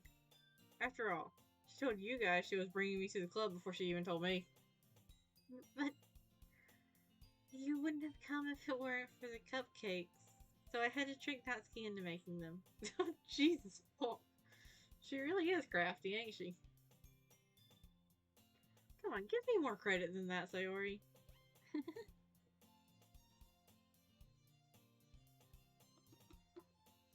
Whatever.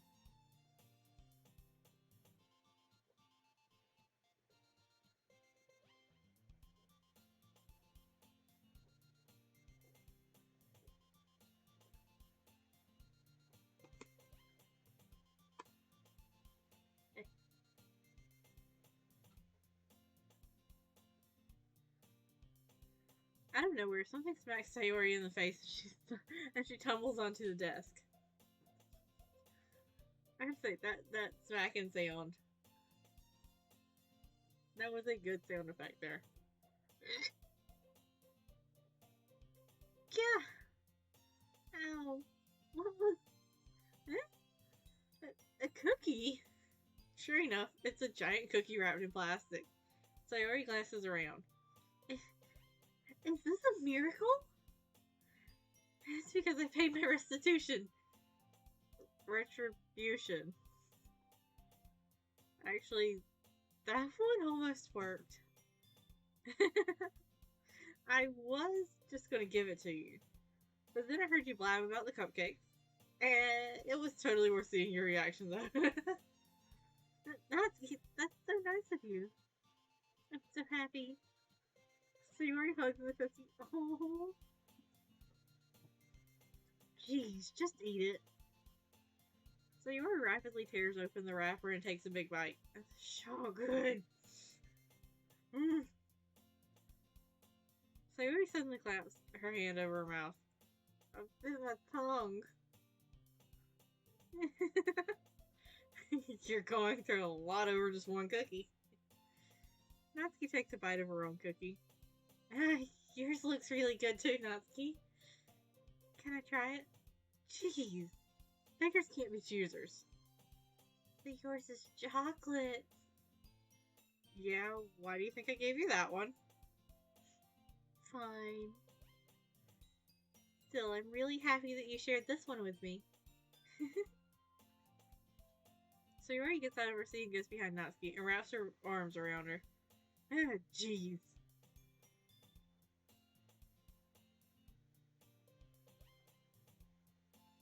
Okay, so I've been sitting here thinking this the entire time I've been looking at Natsuki. This particular sprite, there's something about the way her hair is moving that reminds me of another character. And I don't think that character, like, looks anything like her, and I can't remember which character it is. But, it's a very familiar sense, if that makes sense.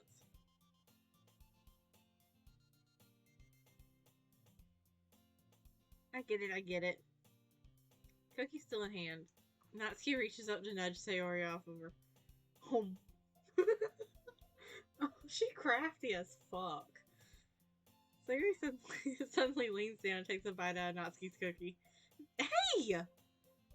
Did you seriously just do that? Mouthful, Sayori trots away to safety. Yuri and I laugh as well.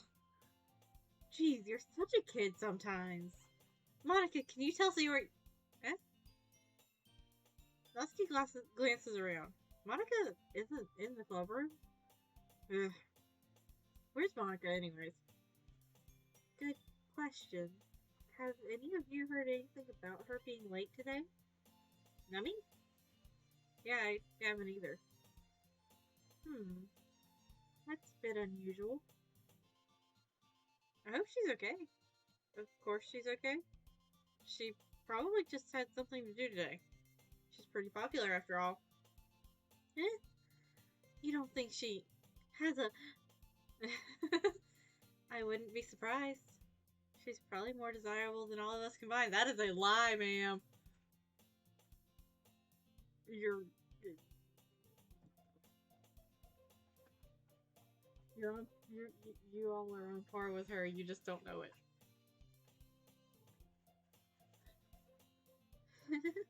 That's true. Excuse me? Suddenly the door swings open. Sorry, I'm super sorry. Oh, there you are. I didn't mean to be late. I hope you guys weren't worried or anything. Eh? Monica chose the club of her boyfriend after all?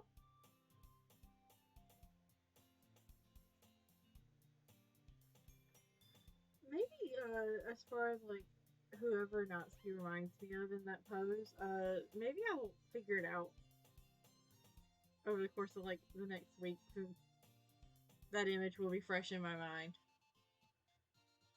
It may remind me of someone from another game that I'm playing right now.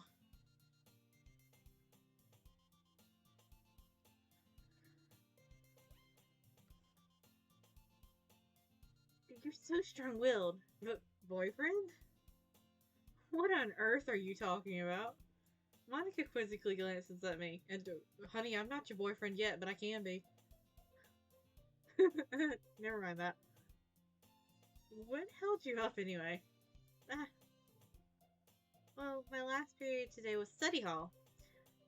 To be honest, I kind of just lost track of time. That makes no sense, though. You would have heard the bell ring at least. I must not have heard it since I was practicing piano. Piano?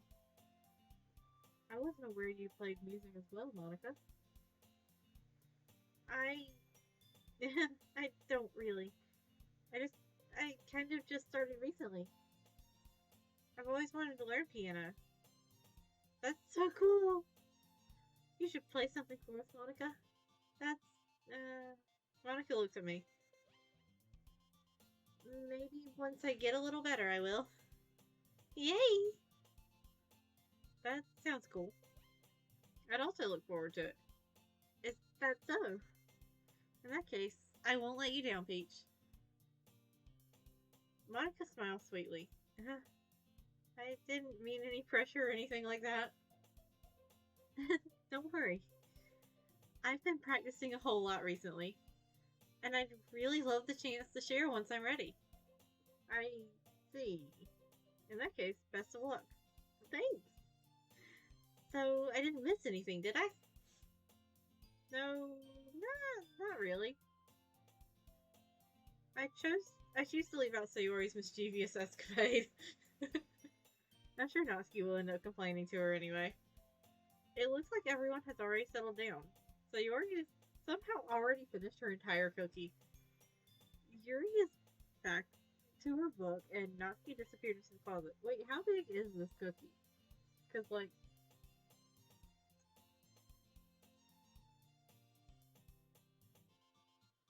there's a lab assistant that eats in very large bites, and you know those like cookies that are like the size of your hand. Takes like 5 bites to eat one of them. Uh, maybe she just eats like that.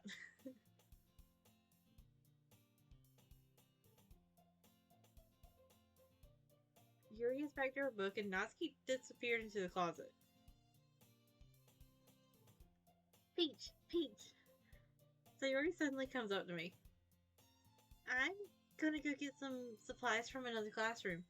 Wanna come with me? Supplies? What for? Well, you know how the festival is coming up? Me and Monica were gonna make some posters and stuff. So I need to find some crayons and markers and glue sticks. Ah, I see. Sure, I'll go with you. Yay! Okay, Monica, we'll be back soon. Are you going with Peach to get the supplies? There's no need to trouble yourself. I'd be happy to go with him.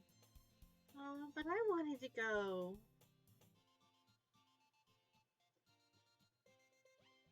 I have a question.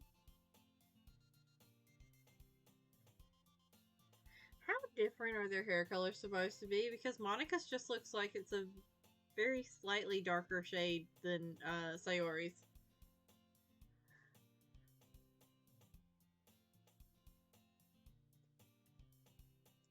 It's so much fun exploring empty classrooms and stuff. Okay, okay. It was just a suggestion. See, see if you can find poster paper too, okay? Okay. Ready, Peach? Yep, let's go. Sayori and I exit the classroom. I follow behind as Sayori hums and skips around the hallway. Honestly, feels like I'm taking a kid to the mall or something. Sayori finds pleasure in the simplest things sometimes. Hey, Sayori? What exactly are we doing for the festival anyway? I'm not sure how you would make an event out of literature.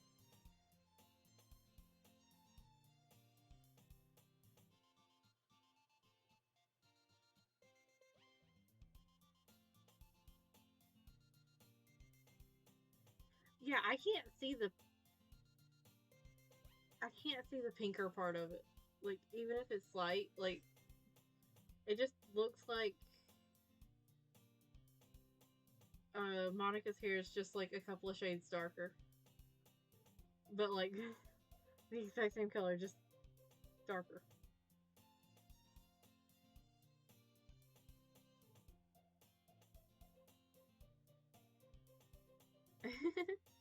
Me and Monica have it all planned out. Don't you worry. Is that so? Did lovely little MC here completely forget that conversation he overheard about the cupcakes?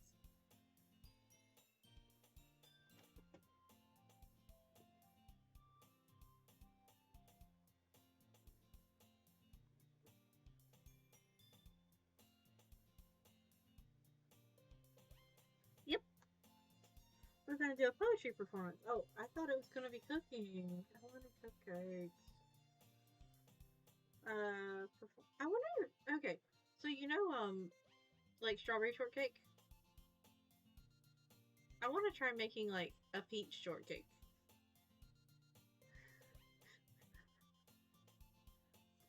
that was that was a little bit off topic. Sorry. I just really want some peaches right now.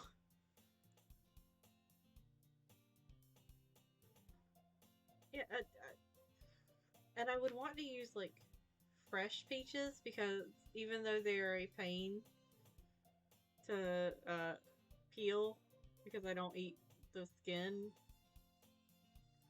uh, I would want to do that because I would worry that if I used canned peaches, it would make it like almost sickeningly sweet. Because like whipped cream tends to be very sweet too.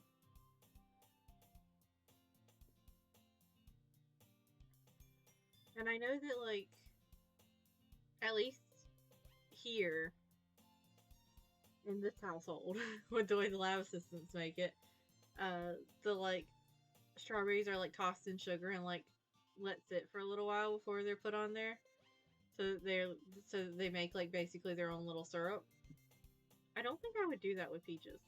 I think I would just slice them up and toss them up there.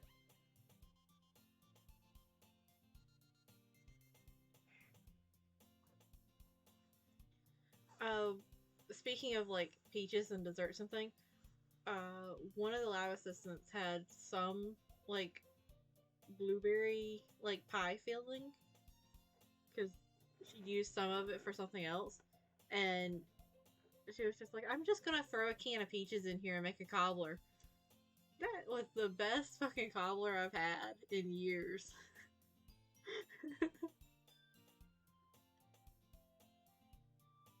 Okay, back on track. Performance? What kind? She said a poetry performance. What do you mean of what kind?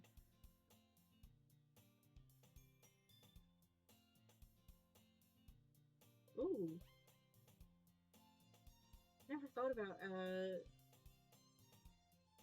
doing like milk instead.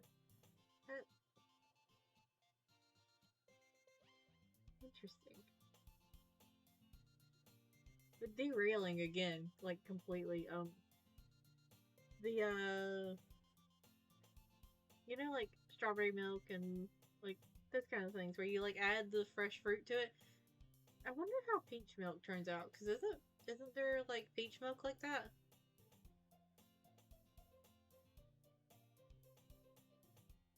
I may have to try that.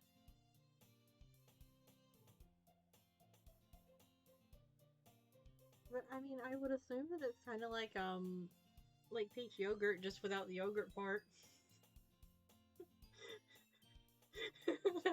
That was like the worst description I could have given.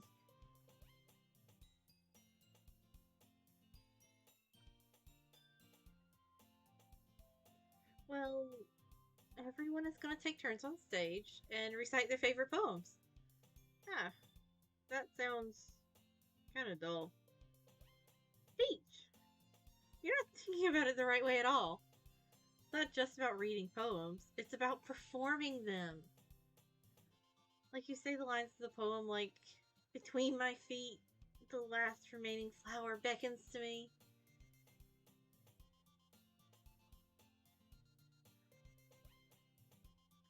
I twist the stem, freeing it from its clinging roots, caressing the final joyous moment between my fingers. But to what ends have I summoned this joy? For now, when I look in every direction, the once prosperous field before me is but a barren wasteland. Like that! Sayori, how do I put this? I'm sure it's just me, but it's impossible for me to take you seriously when you talk like that. No idea. My family always just got strawberry syrup to put to the milk. Never actual strawberries. Yeah, that's what my family did too. Which I don't like strawberry syrup. Like the like fake strawberry syrups. I don't like those because they taste too artificial. I have been tempted to like make homemade strawberry syrup and try it out like that. But at the same time, I don't want to make I don't want to make homemade strawberry syrup and then not. It's still not like it mixed with milk and not know what to do with the extra strawberry syrup. That and that effort.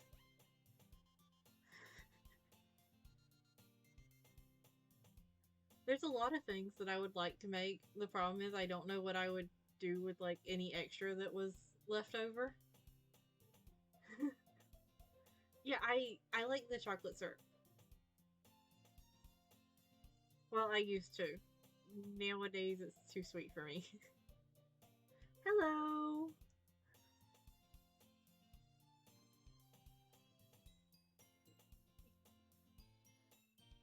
What was the other one that also comes in like the same kind of squeeze bottle as chocolate and strawberry syrup? Because I didn't like that one either. Caramel, maybe?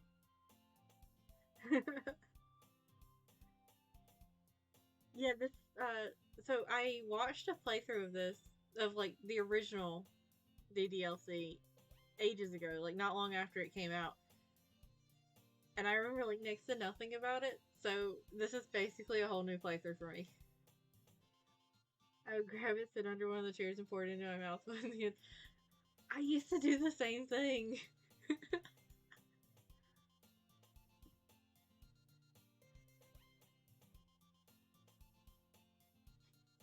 Thank you. I feel like I need it.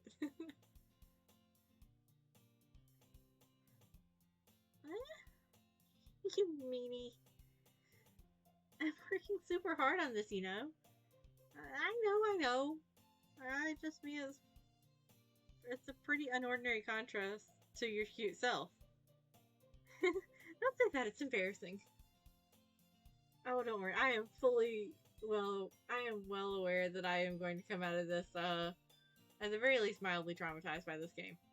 But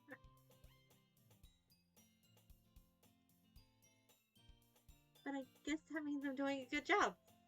Yeah, I guess so. I'm so excited. The festival is going to be so much fun. Sayori spins herself around in the hallway again. Hey, Peach, this classroom over here is empty. Let's begin the mission. The mission, huh? been a long time since I've spent time with Sayori like this.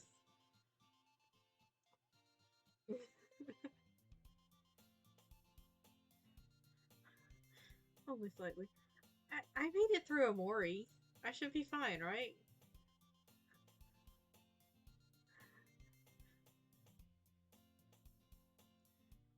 But in the end, she hasn't changed one bit. She's nothing but a ball of sunshine, drawing happy vibes from the world around her.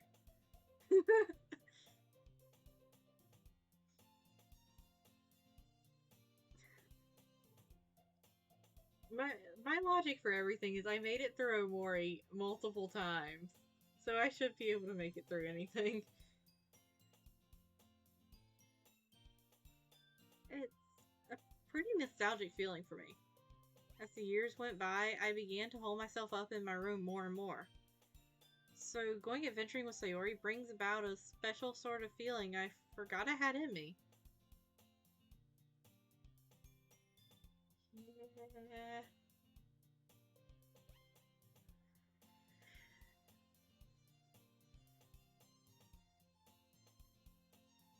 The two of us enter the classroom. Sayori heads straight to the closet and I follow.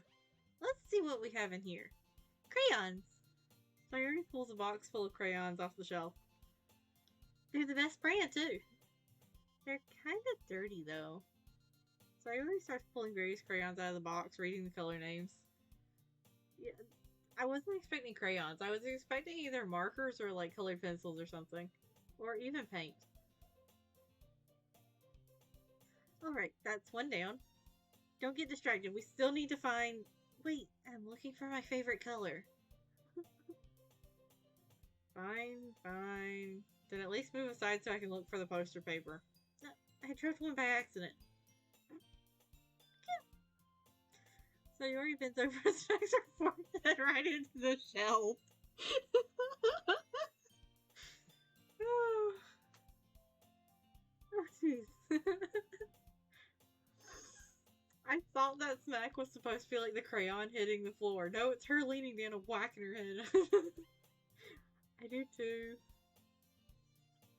The cabinets in the kitchen are at the perfect height that if there's one open and I don't realize it, and I'm like leaning down even slightly underneath it, if I stand up, I whack my head into it. That happens at least once a week. It's like, so I'm very short. I'm 5 foot, 1.5, or 156 centimeters, whichever one you would like to go by. And everyone in the house is taller than me. Which means that if I'm like making my sandwich at the counter or something, they'll just reach over me and open the cabinet instead of like asking me to move or anything.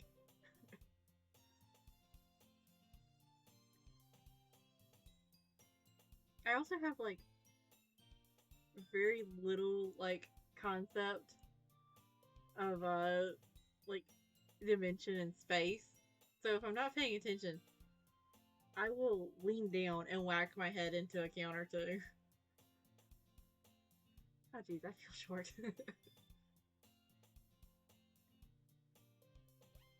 Sayori bends over and smacks her forehead right into the shelf. She falls to the floor and the crayons spill all over her lap. Ow. You okay? Does she sound like she's okay? My forehead. Sayori clutches her forehead. Jeez, Sayori. That's just like you, isn't it? Come on, let me see. Since Sayori is... Whoa. Since Sayori is sitting on the floor, I grab her by the waist and pull her out of the closet. You have to move your hands, Sayori. But it hurts. Yeah, I know. Just do it for a second.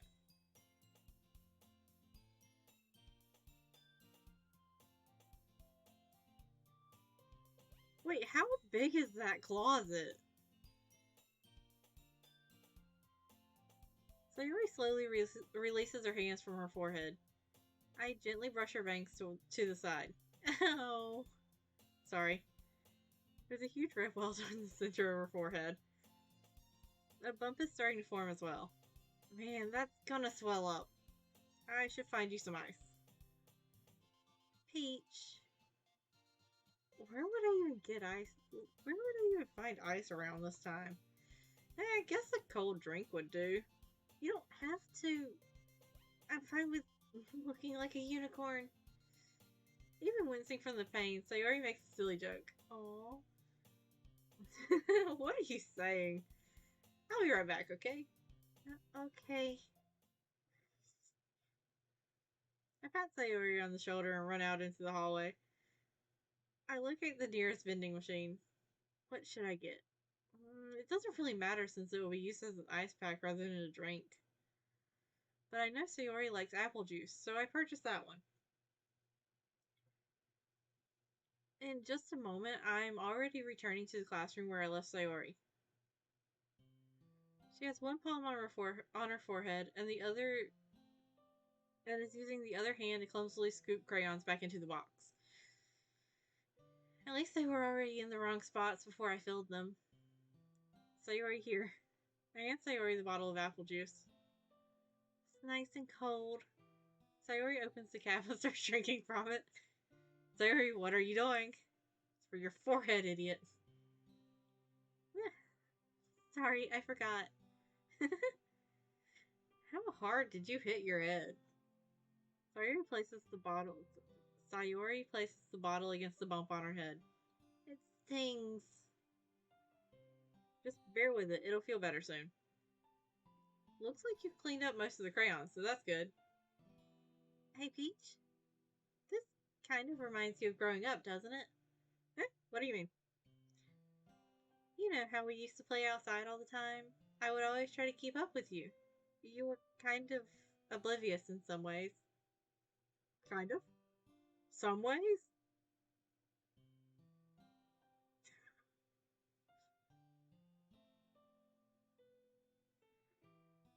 Like I usually fell behind or had trouble climbing on the things you did.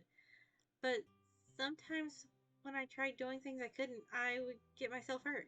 I'd fall and scrape myself or get a bump. And I would start crying really hard. And you would rush over as quick as you could. You would really try hard to get me to stop crying. It was almost like you blamed yourself and were afraid of getting in trouble if someone found out. Even though it wasn't really your fault at all, you know? Did I really do that? Yeah, you don't remember? Come to think of it, maybe I do remember a bit. I guess I was always focused on my games that I didn't pay enough attention to you. So, in a way, it was my fault. Kind of like this time, too. If I wasn't rushing you out of the closet, you probably wouldn't have hit your head. Peach. I don't think you've realized it, but you're always thinking about other people. Even after all these years. You're rushing in. You're rushing to help me, even though I'm just being clumsy. You're really a sweetheart. Don't call me that. And I don't really do this kind of thing all the time. I guess when it comes to you, it just feels natural. Before I even know it, I'm treating you like that. I guess that's what happens when you've been friends for so long? Yeah, sure. That's just because you've been friends for so long. Really? Maybe you're right. Peach, so glad that nothing's changed between us. Do you think it'll be like this forever?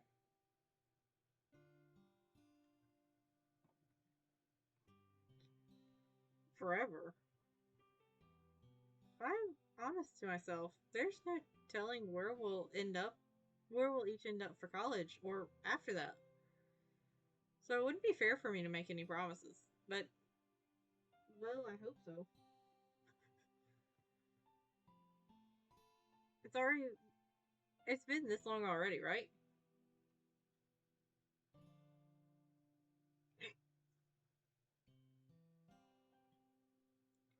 Can't imagine you ever changing, so my hopes are up. I'm so happy. Sayori has a whimsical expression in her eyes. We remain silent for a moment. Oh, I can feel another hiccup. She's so silly and clumsy on the outside that when I see her deep in thought like this, it makes me not want to disturb her. I guess we should go back. I don't want to worry Monica, you know? Good luck with that. She's gonna see your forehead either way. Not if I hide it under my bangs. Sayori hops to her feet. She clutches her forehead again. Don't stand up so fast after hurting yourself. Well, I guess it's too late now. Anyway, let's go. Did we even bother to grab any of the supplies? Or did we just, like, leave everything in there? I follow Sayori out of the room. Sayori plays with her bangs to try to hide the bump, but without much success. In a moment, we make it back to the club room. Ah, you're back.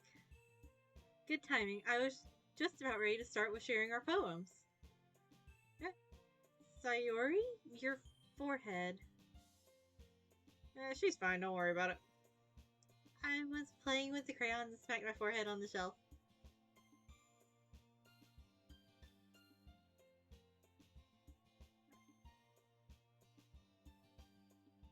Well, anyway. Were you able to find everything we needed? Uh-huh, I have it right. Sayori frantically glances around herself. I forgot all the stuff. Calm down, Sayori. I have it all right here. I found the poster paper too. Well, I would hope so, since y'all are saying all of the stuff, and literally the only thing Sayori picked up before she tried to knock herself out was crayons.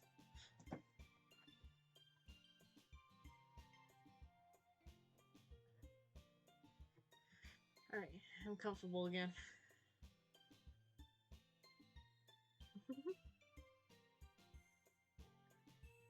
Sounds like you ended up doing all the work, Peach. Well, Sayori, I failed to come up with an excuse for Sayori. I made it an adventure. Yeah, that. Okay. In any case, good work. I'll start working on the posters tonight. Me too. Okay, everyone. Are you ready to share your poems? I guess I should grab mine. After making sure the crayon box is closed tightly, I return to my seat. I like that we didn't even give the crayons to Sayori. I'm starting with Monica again. Sorry, I like Monica.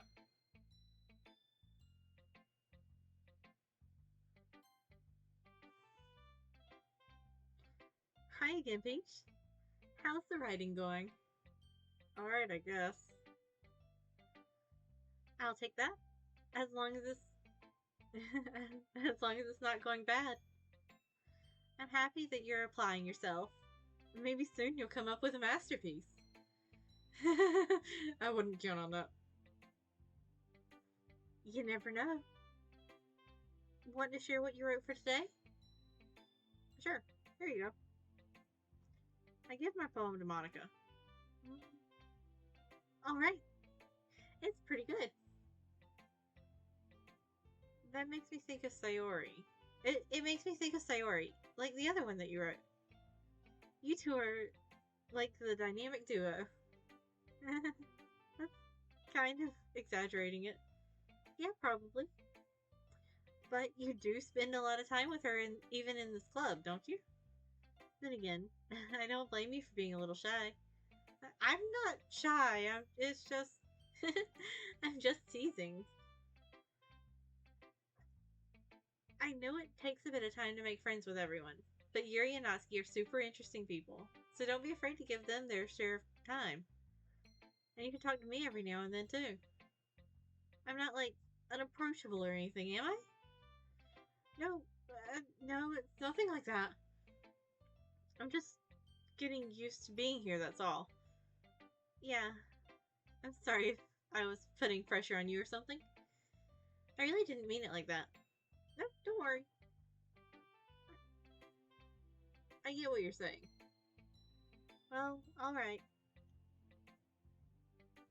But anyway, you want to read my poem now?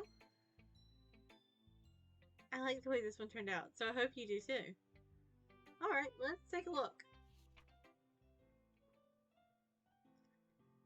Save me. The colors, they won't stop. Bright, beautiful colors, flashing, expanding, piercing, red, green, blue, an endless cacophony of meaningless noise.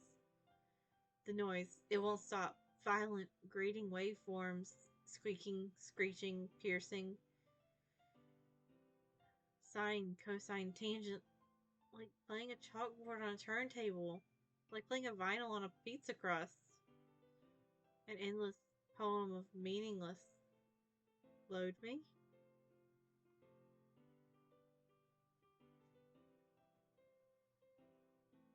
Interesting. I feel like that's also foreshadowing. It's even more abstract than your last one, huh? Okay, I have to say, I'm doing like a little laugh instead of just reading the ahaha. Because every single time I read ahaha, I feel like I'm going to sound like a fuckboy if I try to say it. I guess it's just the way I write. I'm sorry if you don't like it. No, I never said that. It's just the kind of thing I've never really seen before, I guess. I kind of like playing with my space on the paper. Choosing where and how to space your words can totally change the mood of the poem. It's almost like magic. The way I wrote the lines really short makes it feel like they're trying to speak over the noise. I see. Still hard for me to tell what it's about, though. Sometimes asking what a poem is about isn't the right question. A poem can be as abstract as a physical expression of a feeling, or a conversation with the reader. So, putting it that way, not every poem is about something. Anyway, here's Monica's writing tip of the day.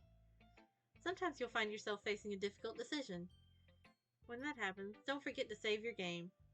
You never know when you might change your mind, or when something unexpected may happen. Wait, is this tip even about writing? Hello, Sushi. You've come to join me on the computer? Okay. Oh. What am I even talking about? That's my advice for today. Thanks for listening.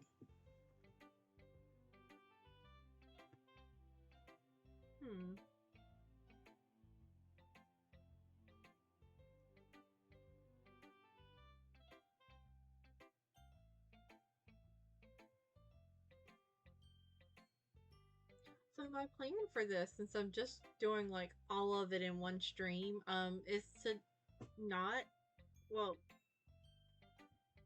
it's to not save at all.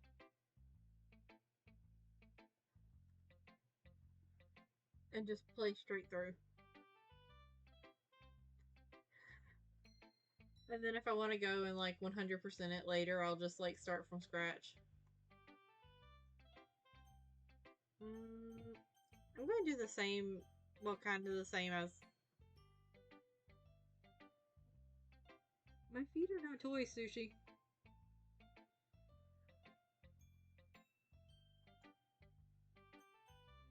But, I'm going to go basically in the same order as the first time. Except for I'm going to do Natsuki and then Sayori. Instead of Sayori and then Natsuki. Yuri. Let's see what you've written for today.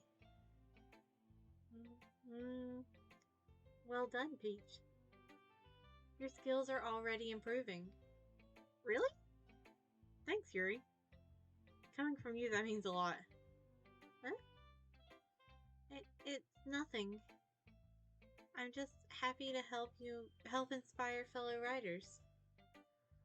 I know you're new to this, so don't worry so much if it seems like you can't get your poem to feel perfect.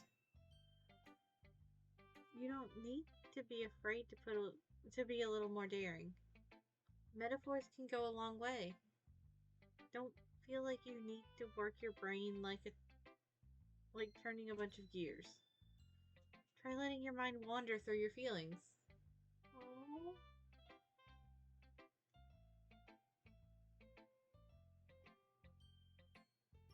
Sometimes I feel like I should put a little cat bed by my desk for sushi. Because I have like one of those little 3-drawer like storage things right next to my desk. So I kind of wonder if I should try clearing it off and like getting a cat bed to put up there.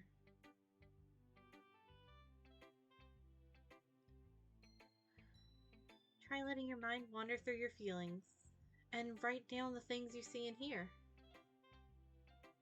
That's one way to truly enable your reader to see into your mind. It's a very intimate exercise. I see. That's a certainly interesting technique. Thanks for sharing. I have, well, an example of that if you'd like to read it. Of course. Is this the poem you wrote for today? Yuri nods and timidly hands me her poem.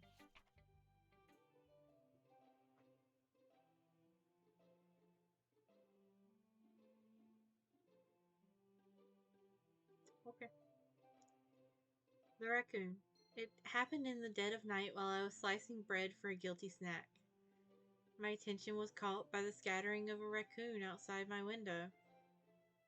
That was, I believe, the first time I noticed my strange tendencies as an ordinary human. I gave the raccoon a piece of bread, my subconscious well aware of the consequences. Well aware that a raccoon that is fed will always come back for more. The exciting beauty of my cutting knife was the symptom. Enticing beauty of my cutting knife was the symptom. The bread, my hungry curiosity. The raccoon, an urge. The moon increments its phase and reflects that much more light off of my cutting knife. The very same light that glistens in the eyes of my raccoon friend. I slice the bread, fresh and soft. The raccoon becomes excited. Or perhaps I'm merely projecting my emotions onto the newly satisfied animal.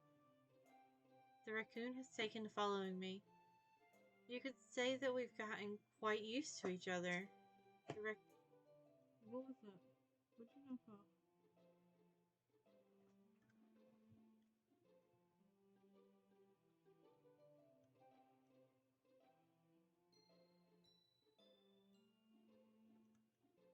We can stop. Okay, we're good. The raccoon becomes hungry more and more frequently, so my bread is always handy. Every time I brandish my cutting knife, the raccoon shows me its excitement. A rush of blood. Classic Pavlovian conditioning. I slice the bread, and I feed myself again.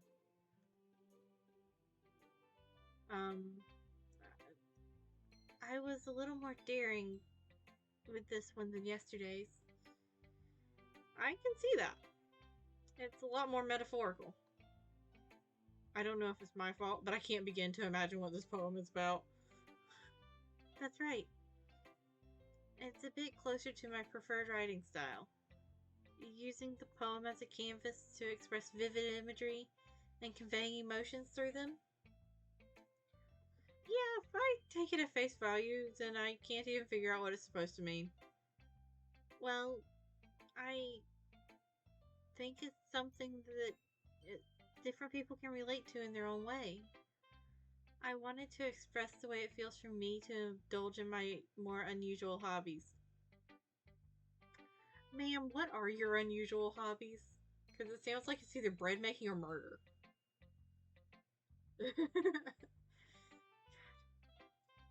Uh, yeah, MC does need to take a media literacy class. Like, damn. It's those sorts of things I'm usually forced to keep to myself.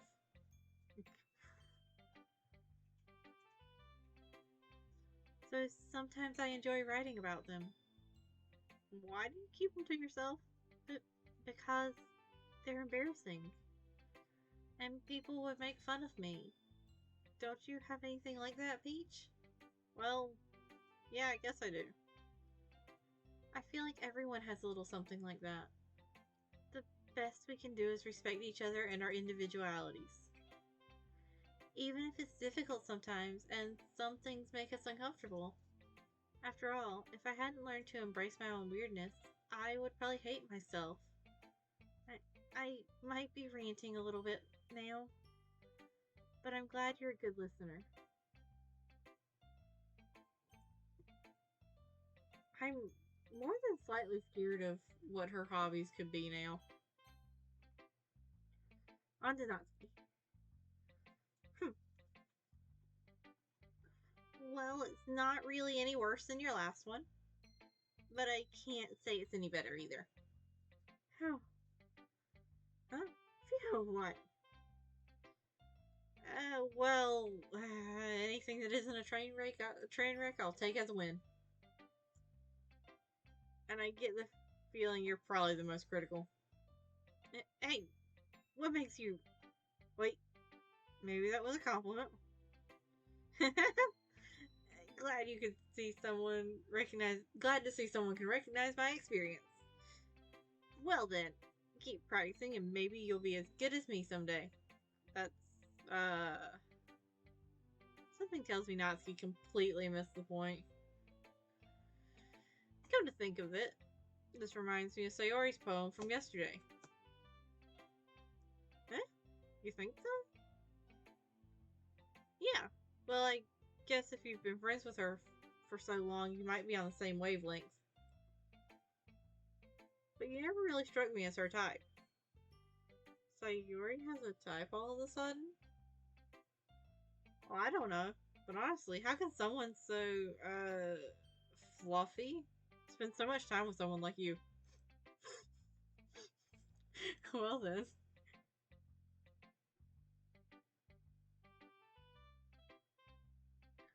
So, in every case, do they always compare your poems to Sayori's, or is this just a managed to choose more words that go to her than anyone else? Like she's dragging around a dead weight. That was a little unnecessary. But think of it this way: if it weren't for me, she would probably just fly away like a balloon, like letting go of a balloon. You could say we care for each other in our own way. Oh, it is based on the words chosen. Okay.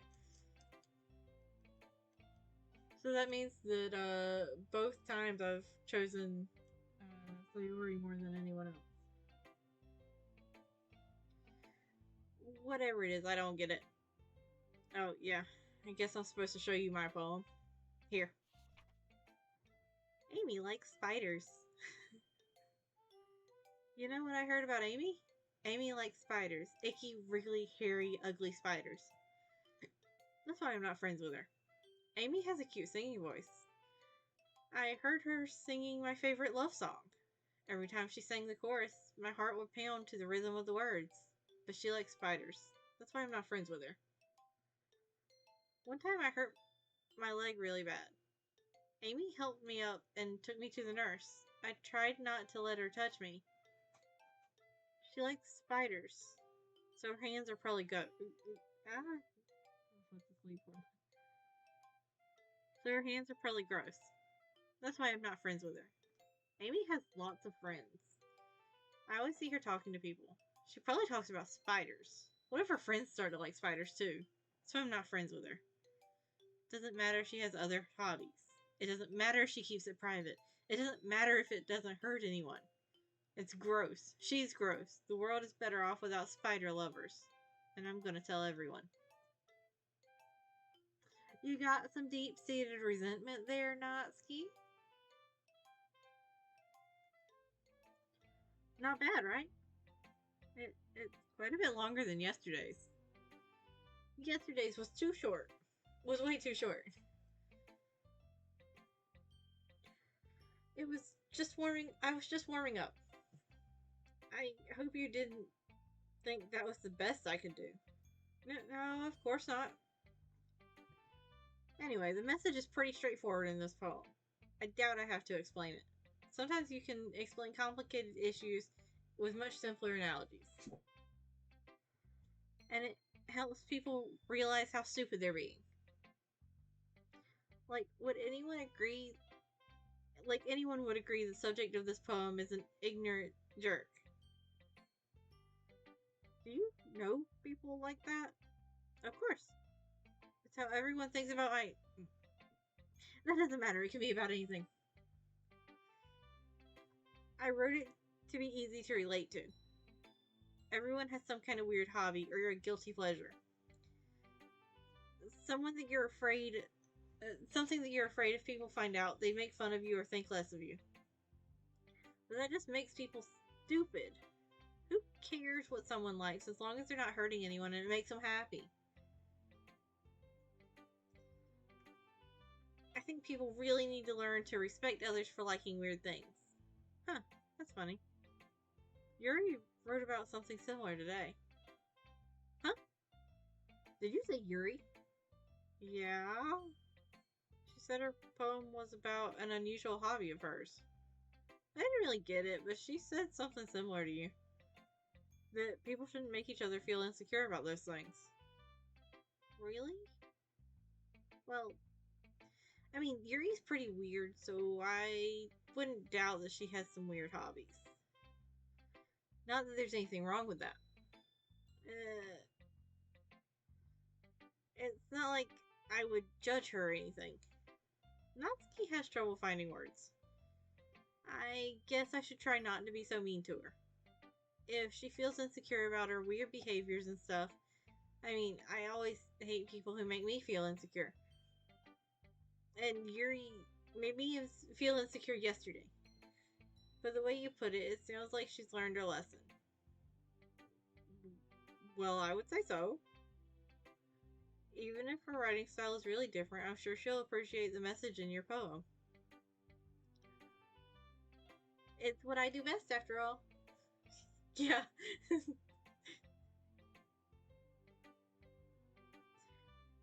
I don't like writing unless there's a good message to take away from it. Like, conveying emotion is important. But I want to make people think, not just feel. Remember that. I'm going to write a good one for tomorrow too, so look forward to it. Oh, I gotta clean my glasses. I don't know how I have seen anything the entire time.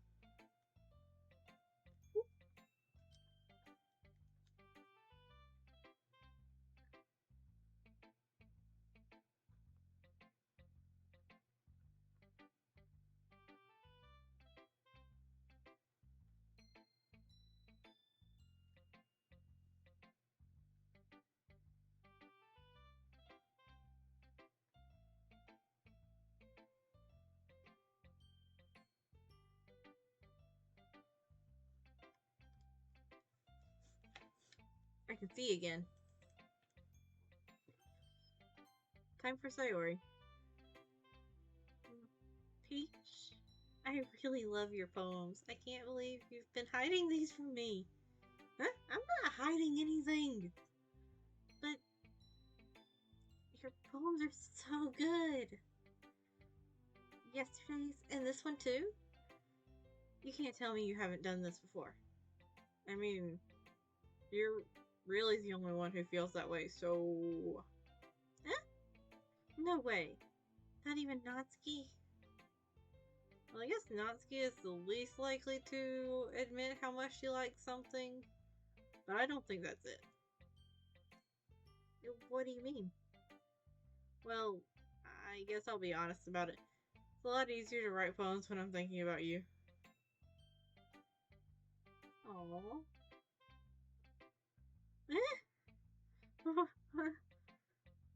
Stop thinking weird things, idiot.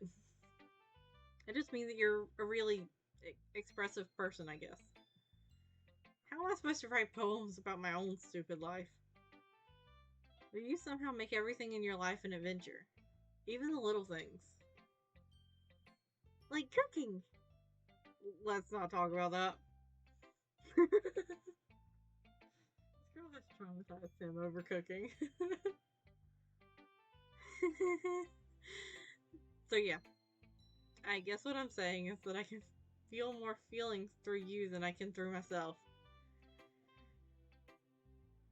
We have that kind of weird connection. It's your fault for getting in my business all the time. Eh?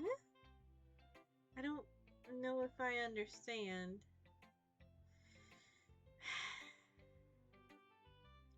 You never understand anything when I try to explain things to you, do you, Sayori? I pat Sayori's head. Hey! I'm not a kid, you know. Are you sure about that? Maybe. Sayori starts fiddling with her pencil between her hands. Hi, Peach. Will you give me your poem? I kinda wanna keep it. Huh? Why? Because, well, it's the first time you've written something for me. Sayori, you completely misunderstood. I didn't write this for you.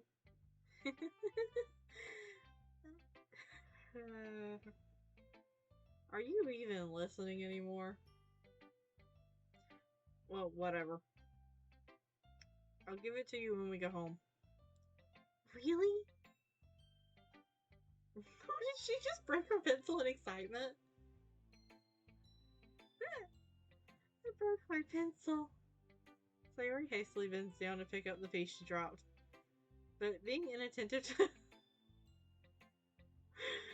Oh, she's so precious.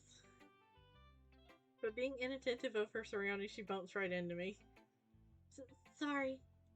It's fine, it's fine. I'll get it for you.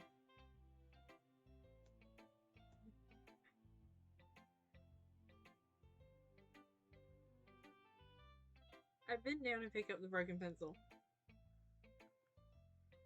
Sayori clutches the desk beside her to support herself, knees shaking. Are you okay? I'm a little clumsy today.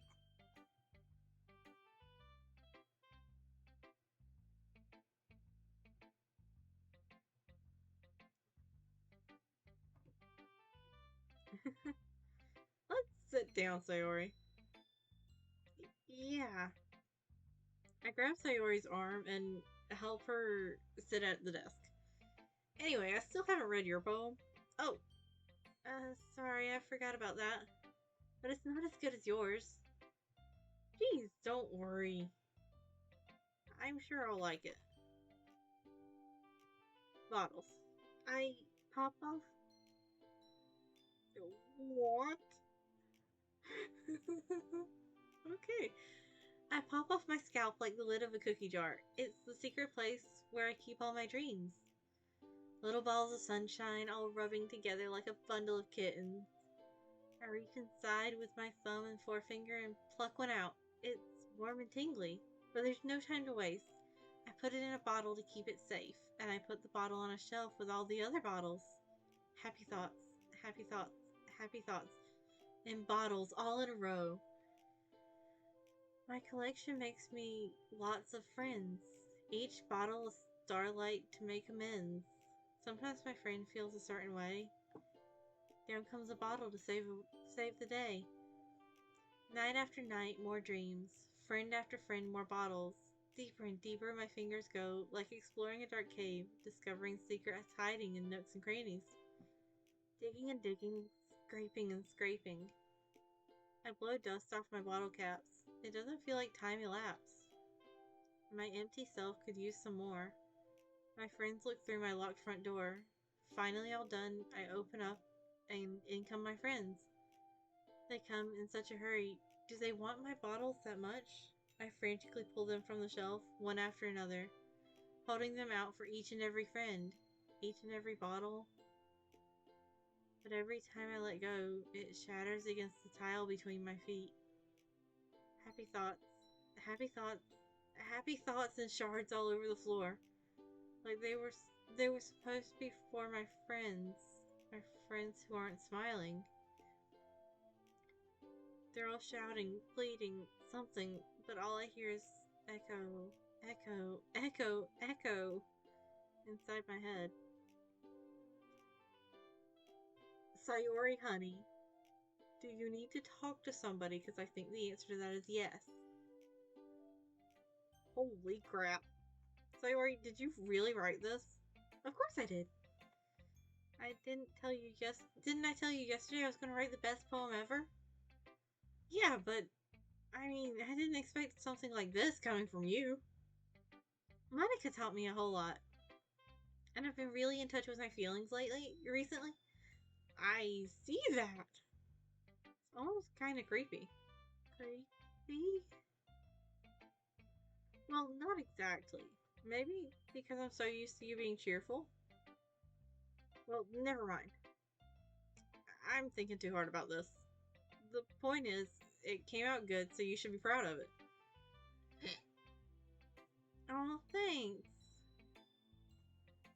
I feel like I was meant to express myself this way. It even helps me understand my own feelings a little bit better. Writing is like magic. You've gotten pretty passionate about this, huh? I hope you keep this up. Yeah, writing's the best. I'm gonna keep writing until I die. Don't get ahead of yourself. Sayori's always had a habit of getting obsessed with something before dropping it no more than a week later.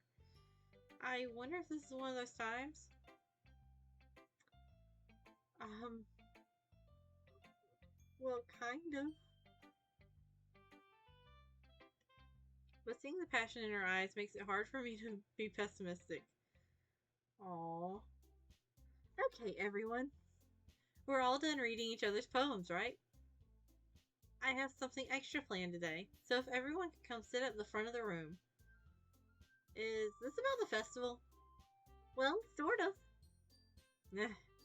Do we really have to do something for the festival? It's not like we can put together anything good in just a few days. We'll just end up embarrassing ourselves instead of getting any new members.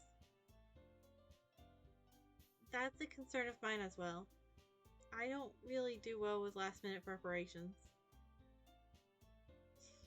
Don't worry so much. We're going to keep it simple, okay? We don't need much more than a few decorations. Sayori has been working on posters, and I've designed some pamphlets we can give out during the event. Okay, that's great and all, but that doesn't tell us what we're actually going to be doing for the event. Oh, sorry. I thought you heard about it already. We're going to be performing. Performing? Monica. Yeah, we're going to be having a poetry performance.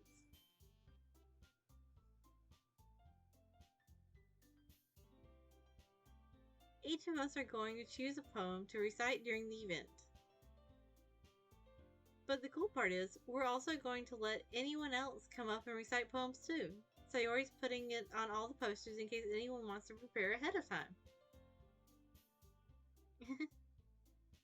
Sayori, who's been coloring a poster, holds it up for us to see. Are you kidding me, Monica? You didn't already start putting up those posters, did you? Well, I did. Do you really think it's that bad of an idea? Well, no. It's not a bad idea. But I didn't sign up for this, you know? There's no way I'm going to be performing in front of a group of people like that. I agree with Natsuki. I could never, in my life, do something like that.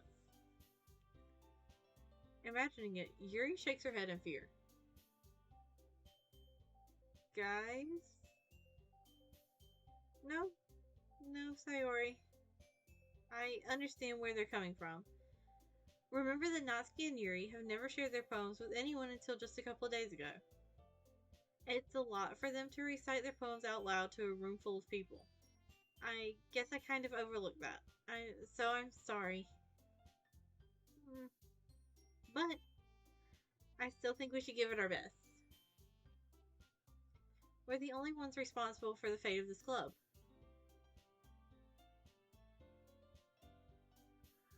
If we start the event and each put on a good performance, then it will inspire the others to do the same. And the more people who perform, the better we'll be able to show everyone what literature is all about. Yeah, it's about expressing your feelings, being intimate with yourself, finding new horizons, and having fun.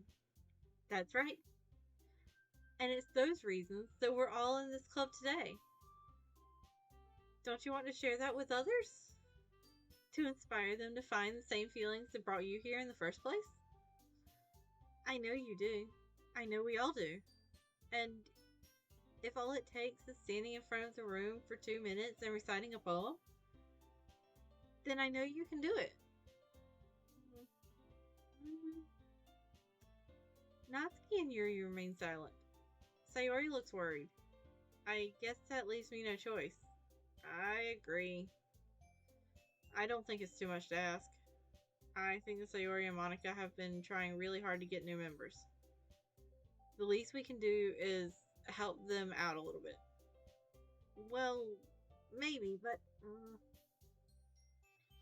it looks like Natsuki doesn't have any arguments left. Okay, fine.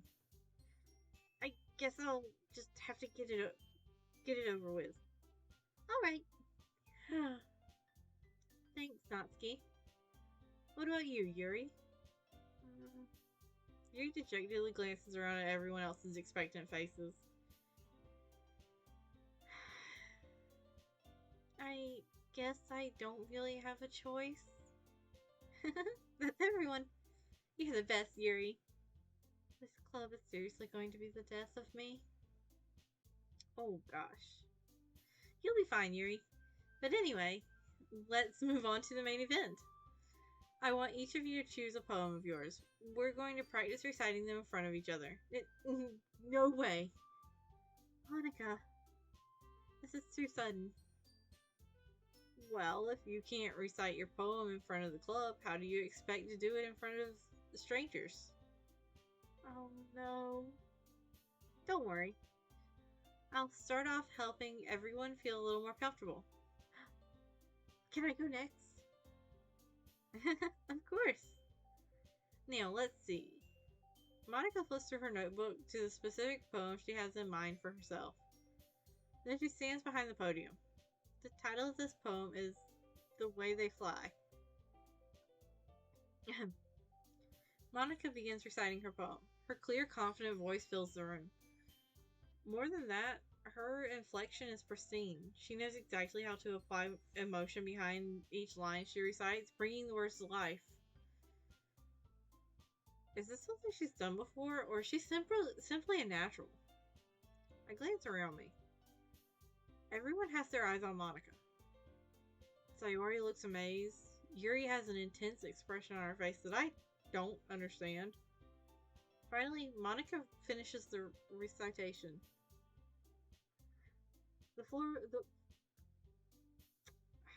Let's try that again. The four of us applaud. Monica takes a breath and smiles. That was so good, Monica. Thank you very much. I was just hoping to set a good example. Are you ready to go next, Sayori? I'll go next. What? Yuri's fired up all of a sudden.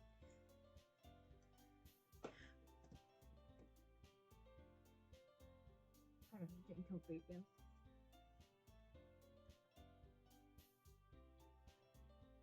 Yuri clutches a sheet of paper between her hands and stands up. Keeping her head down, she walks quickly over to the podium. This poem is called... Yuri anxiously glances at each of us. You can do it, Yuri. It's called Aftermath Image of a Crimson Eye.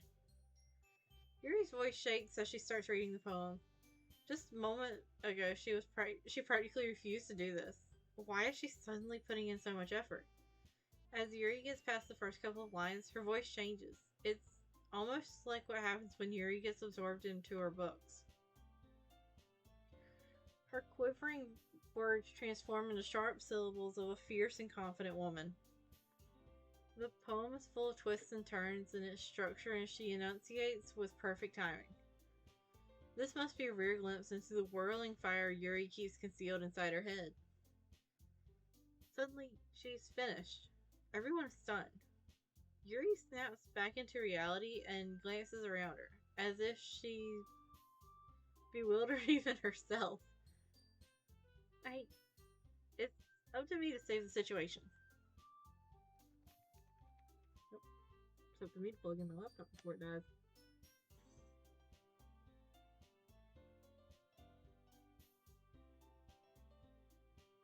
I'm the first to start applauding. Everyone joins me afterwards, and we give Yuri the recognition she deserves.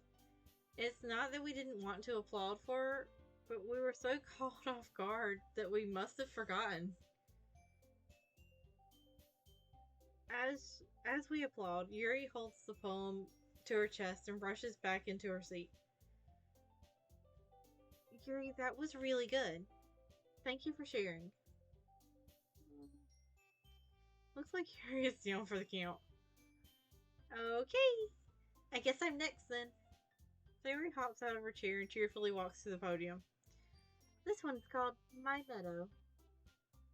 Ah. Sorry, I giggled. Sayori. It's a lot harder than I thought. How did you guys do it so easily? Try not to think of it like you're reciting to other people.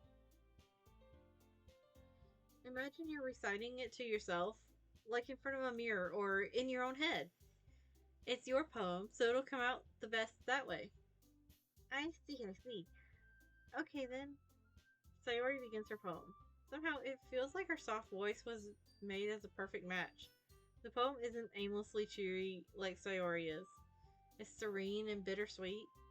If I were to read this on paper, I probably wouldn't think much of it.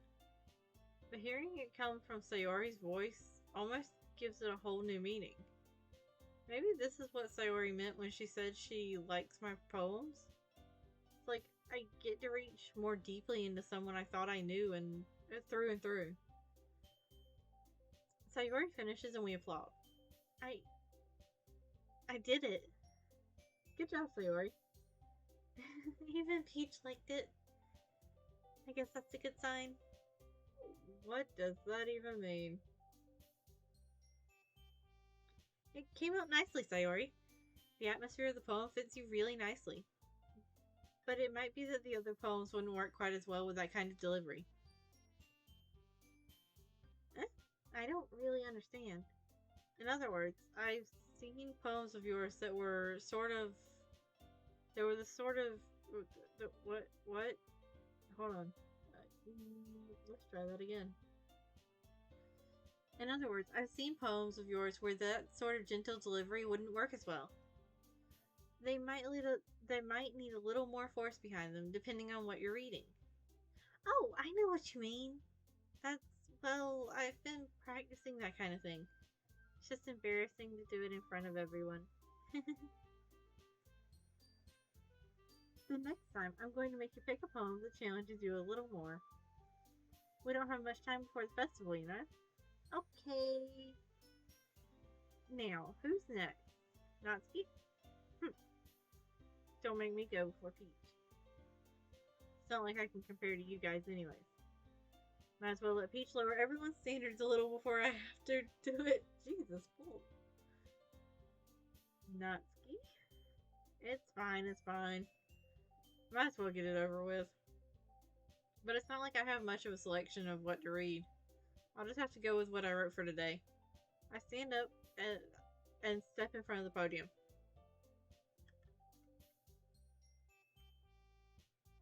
Everyone has their eyes on me, making me feel terribly awkward.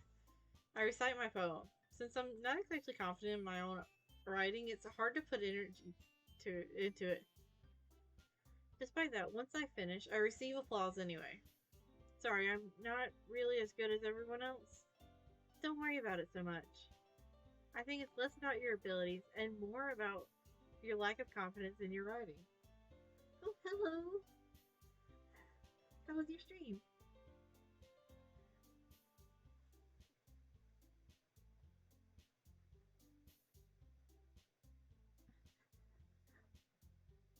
Hello.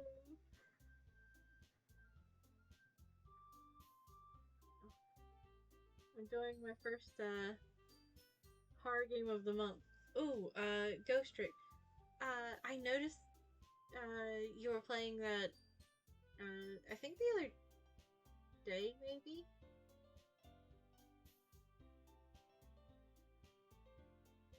It looked like an interesting game. If it's the one that I'm thinking of.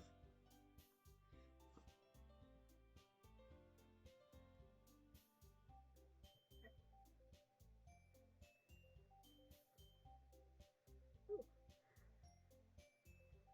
I think it's less about your abilities and more about your lack of confidence in your writing. That's something that'll improve over time, though. Yeah, maybe. Alright then. That just leaves you, Natsuki. Yeah. I'm going. Natsuki what are words? Natsuki begrudgingly gets out of her seat and makes her way to the podium. The poem is called. It's called. Why are you all looking at me? Because you're presenting?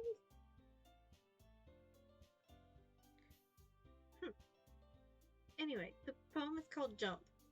Natsuki takes a breath. Once she starts reciting the poem, her sour attitude disappears a little. While she's still a little unenthused, her poem has a rhythm and rhyme to it. It's Natsuki's trademark style and works surprisingly well when spoken aloud. The words feel like they bounce up and down, as if giving life to the poem. Natsuki finishes, and everyone applauds. She helps back to her seat. That wasn't so bad, was it? Easy for you to say. You better not make me do that again. Well, do you at least feel prepared enough to recite a poem in front of other people? I mean, doing it in front of other people will be way easier. I can put on whatever face I want for other people. But when it's just my friends, it's just embarrassing. That's a surprise, Natsuki. I think it would be the other way around for me. Well, that's just how it is, so... Well, I guess in that case, you won't have much to worry about for the festival. That said, I want to thank everyone for coming through. It might be hard, but I hope that you all have an idea of what it's like now. Make sure you pick a poem and get enough practice before the festival, okay?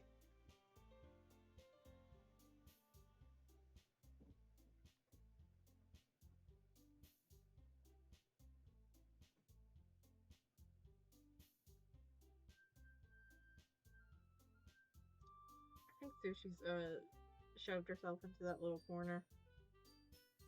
Sounds like she's playing with something in there. I wonder if she hid one of her toys in the corner. I'll be making pamphlets, so let me know ahead of time what you'll be reciting. Jeez. I should probably find some other poem to recite instead. That's fine too. It doesn't have to be your own. I'm already pleasantly surprised that you're putting in all this effort for the club. It makes me really happy. Yeah, no problem. Okay, everyone. I think that's about it for today. I know the festival is coming up, but let's try to write poems for tomorrow as well. It's been working out really nicely so far, so I'd like to continue that. As for the festival, we'll finish planning tomorrow, and then we'll have the weekend to prepare. Monday's the big day. I can't wait! I can do this. I can do this. Alright. I stand up. There's no way I'll be able to find the same enthusiasm as Sayori and Monica. But I'll do my best to get through it.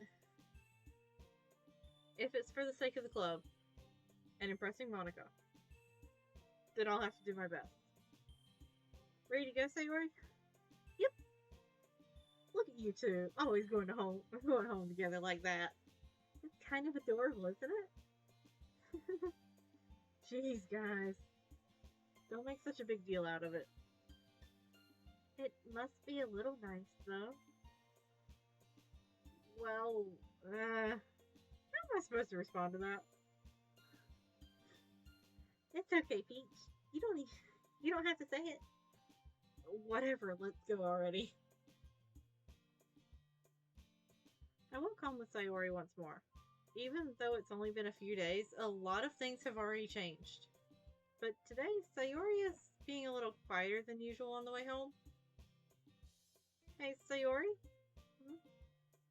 Sorry, I was spacing out. Ah, no wonder. I was thinking about something from earlier. I like how we get to... I mean... Sayori fumbles with her words. So... Let's just say that one day, Yuri asked to walk home with you. Huh? What would you do? What kind of question is that? You're kind of putting me on the spot here. Well, I would still walk home with Sayori. Sayori? You really think I would ditch you for Yuri? Huh? But she's so beautiful and smart. Jeez. I already see her in the club every day. Besides, you always seem to really like going home together. I wouldn't just ruin that for you. You're so silly, Peach. Oh, that's fine. I don't mind lurkers.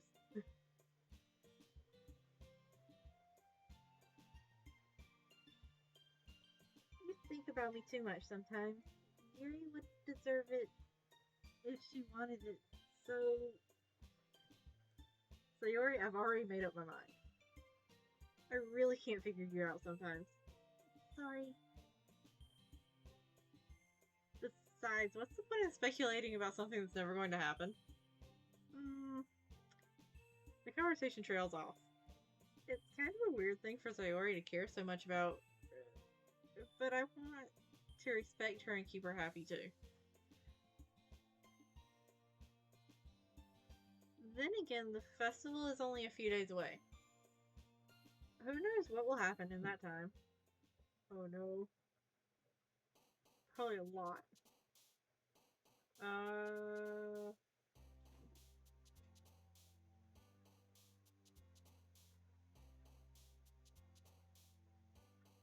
Kitty.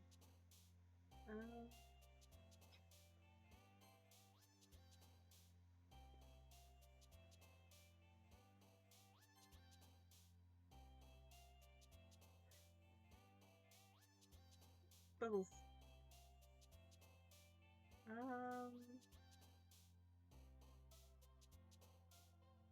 Sunny.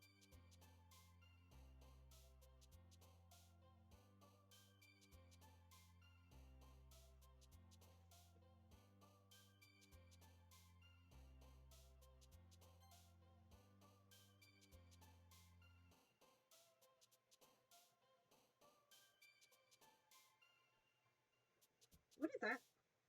Hold on, I gotta go figure out what sushi just ran off with.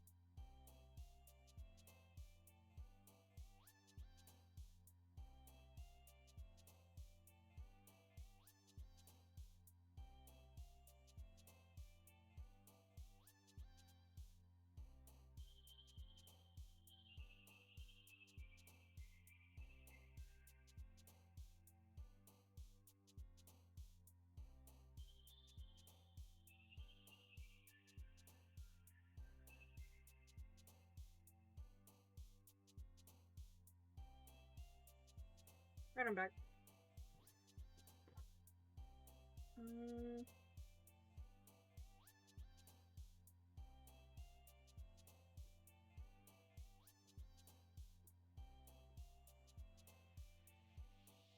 Yeah, sure, why not?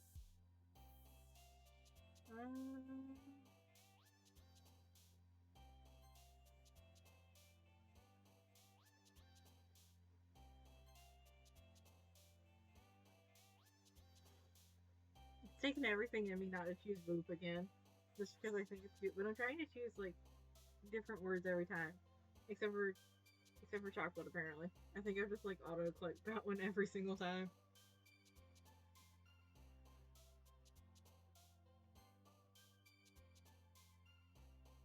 Ooh, there's entropy again. Slower. Oh, what? That was not the one I was expecting to hop up from that.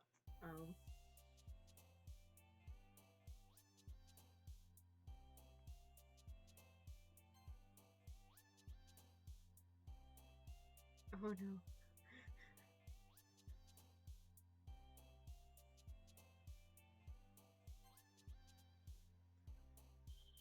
Um,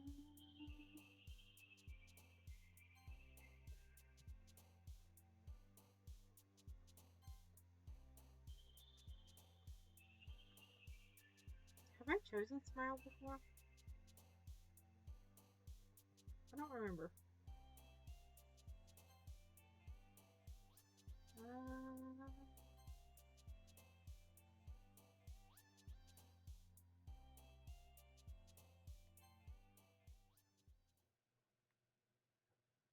I think Natsuki was the one that was hopping for most of that. Oh man. I'm the last one here again.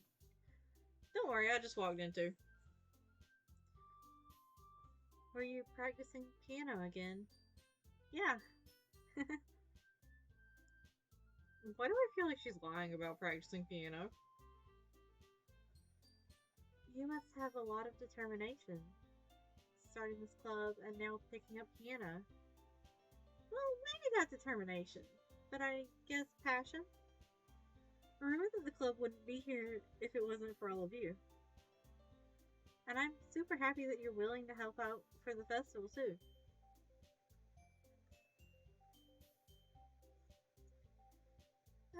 I can't wait for the festival.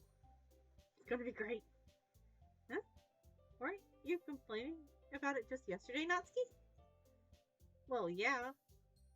I'm not talking about our part of the festival. But it's a whole day of school where we get to play and eat all kinds of delicious food. You sound a bit like Sayori all of a sudden. Monica, do they usually have fried squid? Squid? That's a pretty specific thing to look forward to. Oh, come on. Are you saying you don't like squid? You, of all people? I didn't say I don't like it. Besides, what do you mean by you of all people? Because it's right in your name. Mon Ika. Oh, that's adorable. What? That's not how you say my name at all.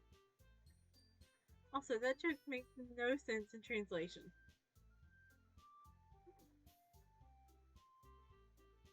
Huh? Well, that was foreshadowing. Never mind. Let's just focus on our own event for now, okay? Fine, fine. Your reactions aren't as fun as Yuri's or Sayori's anyways. Excuse me? Where is Sayori anyway? Oh, there you are. Sayori is sitting at a desk in the corner of the room, looking down at nothing. I walk over to her. Hey, Sayori. I wave my hand in front of her face. You're spacing out again. Sorry. Don't mind me. You can go talk to everyone else. Huh. Is everything alright? Of course. Why wouldn't it be? Just feels like you're a little off. Sorry for assuming things. Jeez, you worry too much about me. I'm fine, see? Sayori shows me a big smile. Don't let me distract you from having fun with everyone. Well, alright. If you say so. I worriedly glance at Sayori before turning back toward everyone else. But the conversation has already dispersed, with everyone back at their usual activities. Maybe I should ask Monica if she's noticed anything about Sayori recently. Since they've been preparing for the festival, they must be spending a lot of time together. I timidly approach Monica, who is shuffling through some papers at her desk. Peach, what's up? This might sound a little strange, but oh, thank you for the follow. Hi. This might sound a little strange, but have you noticed anything up with Sayori recently? Anything up with her? In what way do you mean? Maybe I'm reading into it a little too much, but she seems a bit downcast today. Oh, you think so? I can't say I've noticed anything about her. Monica peers across the room at Sayori, who is idly dragging a rubber eraser up and down her desk. Maybe there's something on her mind. But I'm surprised I'm not the one asking you, Peach. You certainly know her a lot better than I do. Yeah, but she's never really like this. She's always talked to me about things that bothered her. But this time when I asked her, she was really dismissive. Sorry, I know it's not your problem. I just wanted to ask if you knew anything, so I'll drop it now. No, it's important to me too. I mean, I'm also friends with her. And I also care about the well-being of my club members, you know? Maybe I'll try talking to her myself. Eh? Are you sure about that? She seemed like she wanted to be left alone. Are you sure? Maybe she just has a hard time bringing it up with the person of interest. Person of interest? Oh. Oh, little protagonist, you are so dense. What do you mean by that? I'm saying maybe the thing on her mind is you, Peach. Me? How on earth would you come to that conclusion? Well, probably shouldn't say too much, but Sayori talks about you more than anything else, you know? Huh? She's been so much happier ever since you joined the club. It's like an extra light was turned on inside of her. What?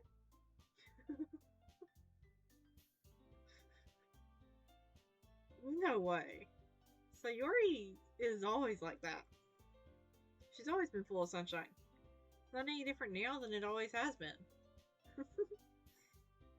You're so funny, Peach.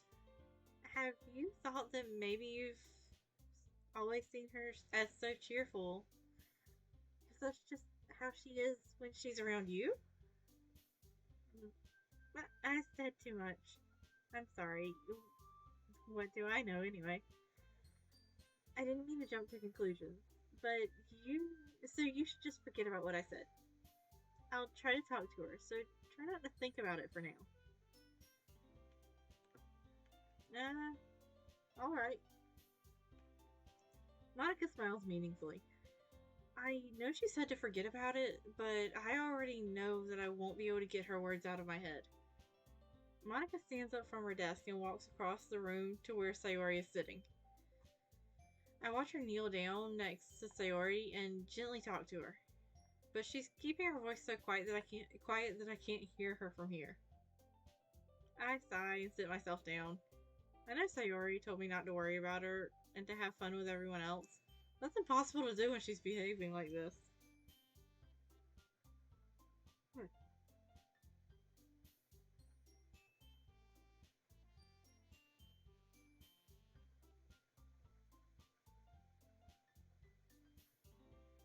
No, I'm trying to give you that. Not have you sad at me. I'm not a toy. Exactly how much do I care about her that I'm letting this weigh me down so much? Now it feels like I'm the one behaving out of the ordinary.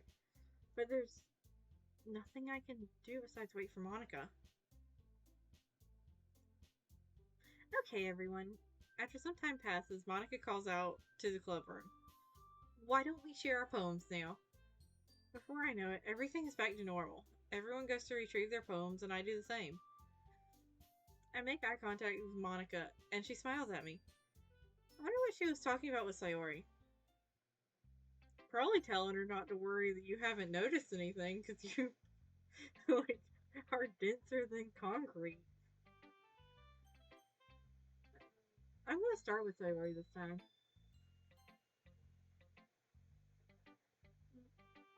This is your best one so far.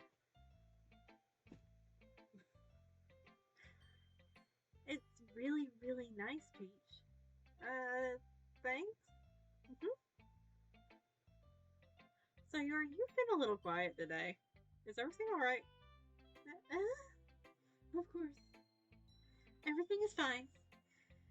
Maybe I'm just a little tired today. Do you want a nap or something? No, that's silly. Don't worry about me, okay? I only want to see smiles on your face. Well, alright. Hey, Peach. I'm still a little surprised. I really thought you would try writing poems like the way Yuri does. Or even Natsuki. But in the end, yeah, I guess you're the one who likes this the most. Why? Don't you want to get closer with everyone else? Wait, of course I do. But that doesn't mean I need to try so hard to impress them. I still understand you the most, Sayori. I know you have.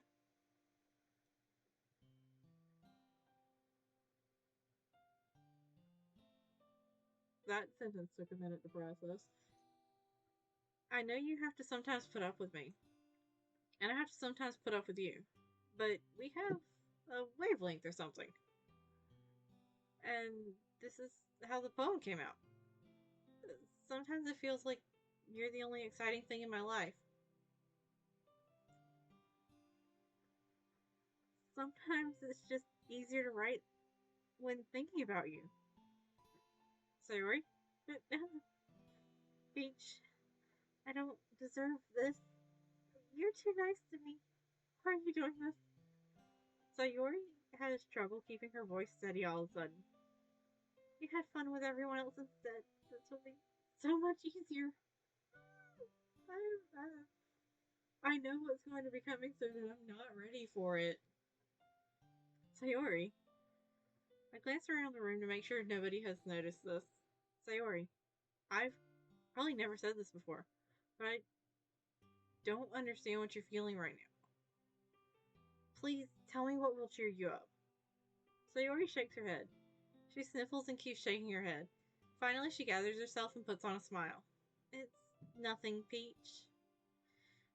It's just a little rain cloud. I'm sorry you had to see that. I promise it won't happen again. Just smiles from everyone, okay? That's all that matters. Go play with everyone else. I'm gonna go home a little bit early today. Oh no. Sayori, tell Monica I wasn't feeling well, okay? I'll see you tomorrow. Before I can say anything else, Sayori cheerfully walks out of the classroom, humming to herself. Who should I say what's Yeah, sure, Monica. Let's go. Hi, Peach. Have you thought about what you want to submit to perform at the festival? Well, being in this club is one thing, but performing in front of a bunch of people, I'll have to give it some more thought. Okay, no pressure. But whatever you do, I'm sure it'll turn out great. It would also make me happy to see. Anyway, let's take a look at today's poem. Sure. Wait, I just realized that Sayori didn't give us a poem to read. I let Monica take the poem I'm holding in my hands. It's kind of funny. How so? No, not the poem. I mean, it's funny how your poems and Sayori's poems have been getting more and more similar to each other every day. I'm surprised you're so in sync with her. Then again, you've been spending a lot of time together lately, haven't you? I guess you could say that. Although we kind of grew up as best friends, I haven't been seeing as much over this past year. But since I joined the club, we've been spending a lot more time together again. I see. Oh, Oh, I love my mouse. Oh, that reminds me. Okay. About how Sayori's been a little bit off today. Yeah, did she tell you something? Well, Peach, you haven't been flirting with her, have you? Of course not.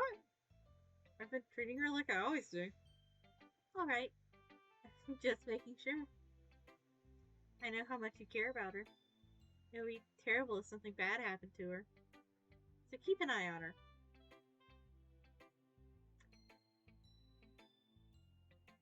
Monica, do you have something to do with what happens next?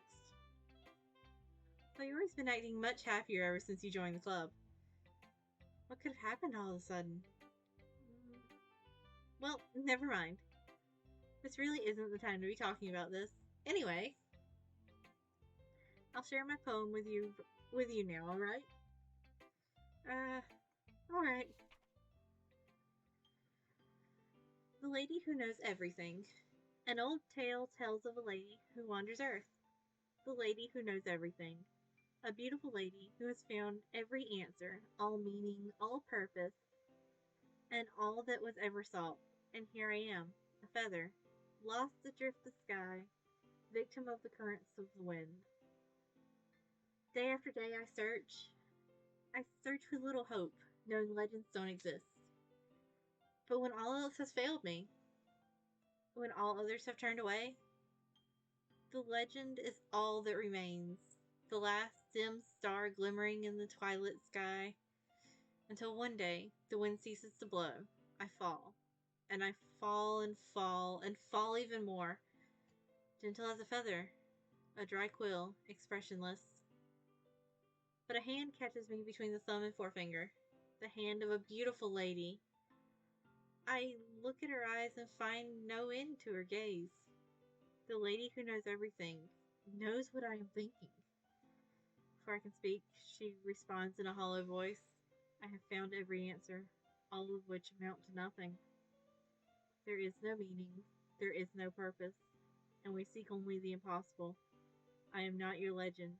Your legend does not exist.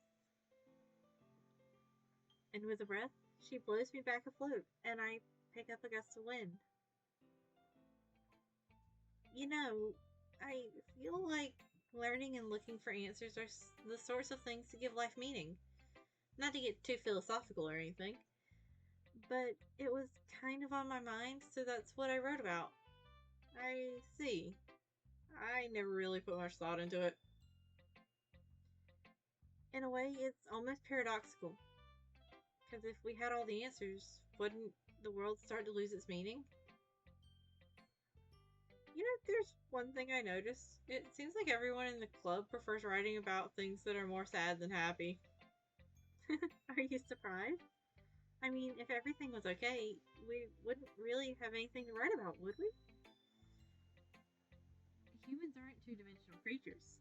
I think you'd know that better than anyone.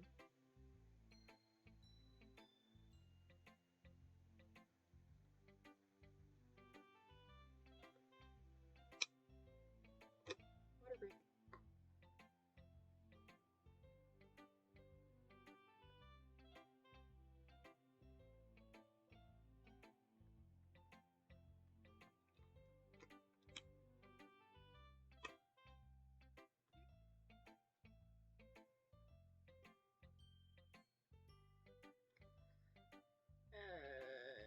You mean one-dimensional? Yeah, that. Anyway, here's Monica's writing tip of the day. Are you ever too shy to share your writing because you're afraid it's not that good?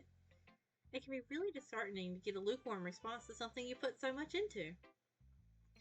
But if you find other people who enjoy writing and then sharing becomes a lot easier. Because instead of just telling you that your writing is good or okay or bad, they'll want to focus more on everything that went into it and the things you can work on. It's much more encouraging that way, and it will make you want to continue improving. It's almost like having your own little literature club, don't you think? That's my advice for today. Thanks for listening.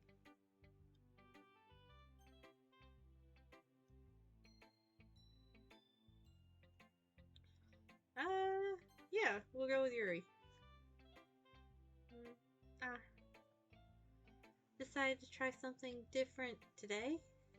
I guess so. Is that good or bad? Well, neither. I have my preferences, but it would be unfair for me to call something good or bad based on that. As always, I believe what's most important is exploring and discovering yourself. That's comforting. Kind of afraid of disappointing you in some way or other. Huh? Why me? Well, you're always sophisticated with your writing and have the most advice to share. Is that so?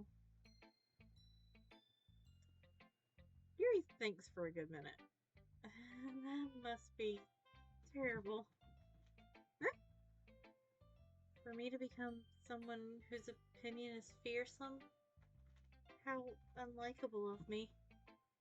Yuri? It's not as bad as you're making it sound in your head.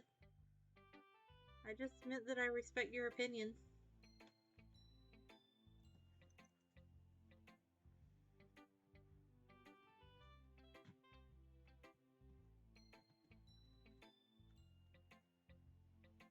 Is that what you're trying to do? Ow. Mm-hmm.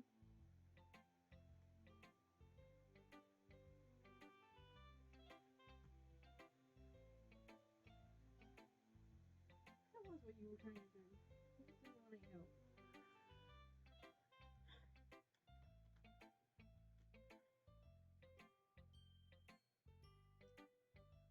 Sorry, Sushi is being a very energetic menace.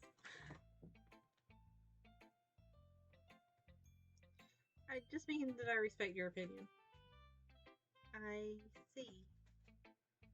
I'm sorry that I always overthink and come to those sorts of conclusions. And I'm just a little too used to it. Overthinking. Being disliked. Yuri? What, what am I saying? I'm sorry. I didn't mean to break that up. Let's move on. Alright. Do you want to share your phone now? Okay. Here.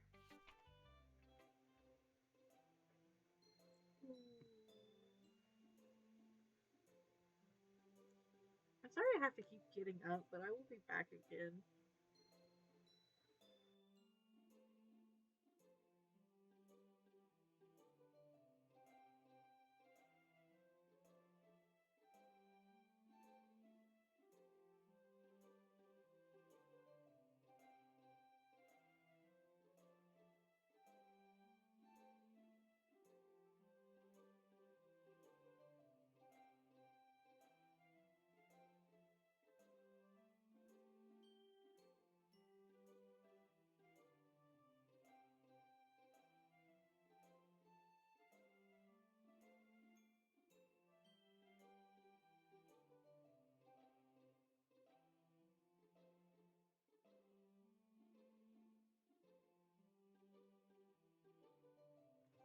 Alright, I have returned, and Sushi has a band-aid paper to play with.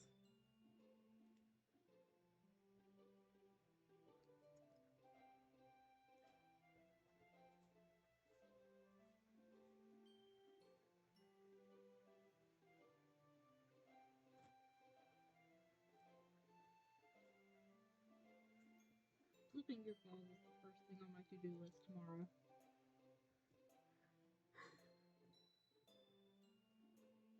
Beach.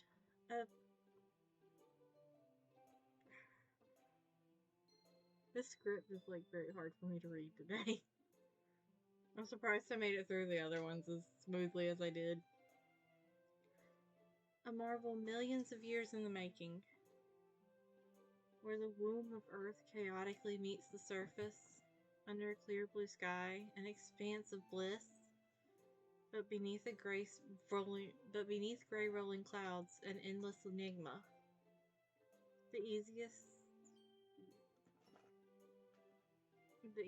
world to get lost in is one where everything can be found. One can only build a sand castle where the sand is wet. But where the sand is wet, the tide comes. Will it gently lick at your foundations until you give in?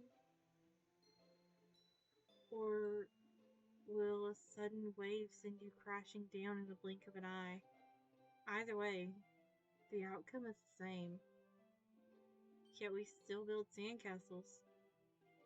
I stand where the foam wraps around my ankles, where my toes squish into the sand. The salty air is therapeutic. The breeze is gentle yet powerful. I sink my toes into the ultimate boundary line, tempted by the foamy tendrils. Turn back and I abandon my peace to erode at the shore, drift forward, and I return to earth forevermore. Hello.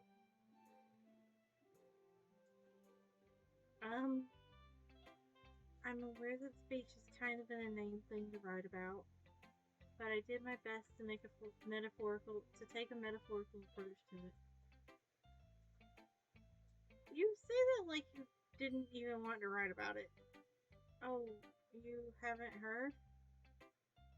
After yesterday, Natsuki and I, well, it was amusing we wrote about something similar in such different ways. So, Natsuki wanted us to write about the same topic as each other again.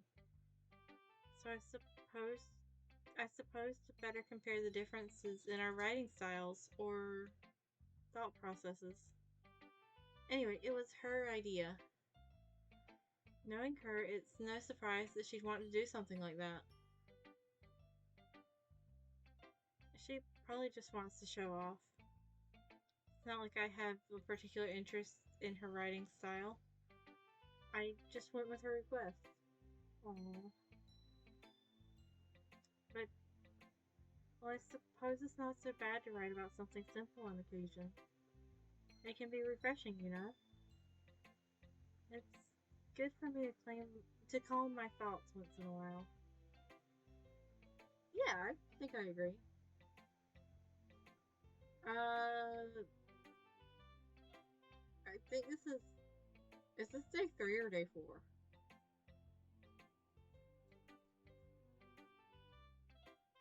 We're, yeah. Say we left early.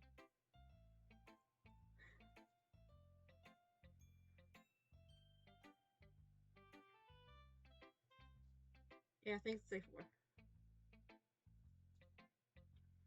Thanks for sharing. Who should I show my poem to next? Natsuki. Kind of the only option left. This one's alright. Alright?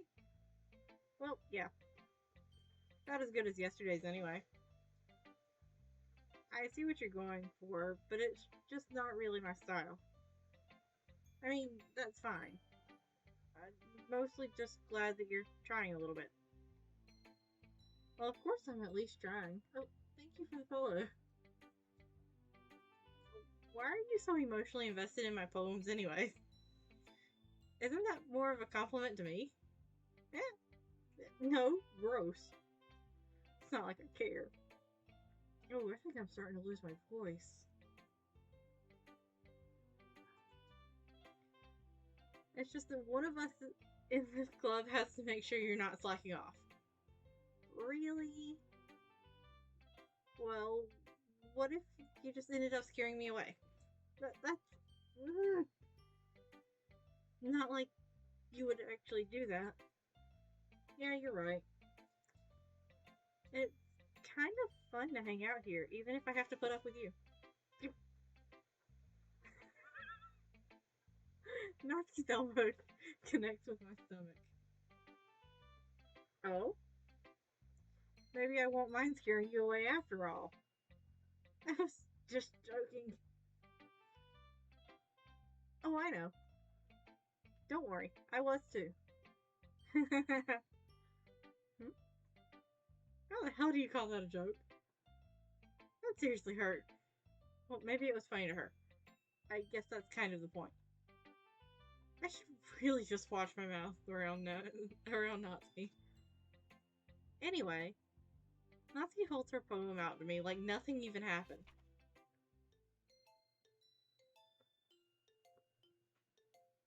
I'll be your beach. Your mind is so full of troubles and fears that diminished your wonder over the years. But today I have a special place. A beach for us to go to. A shore reaching beyond your sight. A sea that sparkles with brilliant light. The walls in your mind will melt away before the sunny glow.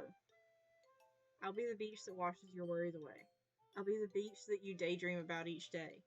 I'll be the beach that makes your heart leap in a way you thought. Oh, that line, like, processing time, okay? In a way that you thought had left you long ago. Let's bury your heavy thoughts in a pile of sand, bathe in sunbeams and hold my hand. Wash your insecurities in the salty sea, and let me see you shine. This poem is, like, really cute, I'm not gonna lie. Let's leave your memories in a footprint trail, set you free in my windy sail, and remember the reasons you're wonderful when you press your list of.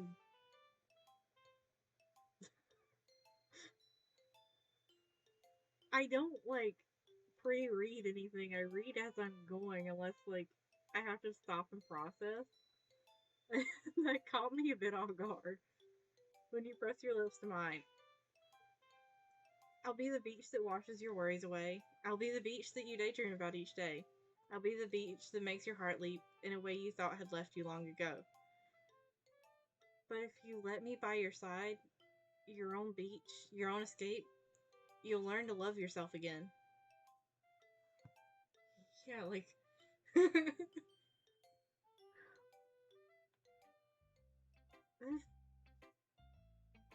I think that's been my favorite poem so far. I'm not gonna lie. Yeah, I felt like I kept writing about negative things, so I wanted to try something with a nice message for once. Besides, the beach is awesome. Kind of hard to write anything negative about the beach. Well, Yuri's take on it was a little more solemn. Well, that.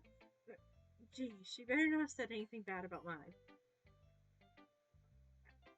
After all, she was the one who wanted us to write about the same topic. Oh? Oh? Because I'm pretty sure she said it the other way around.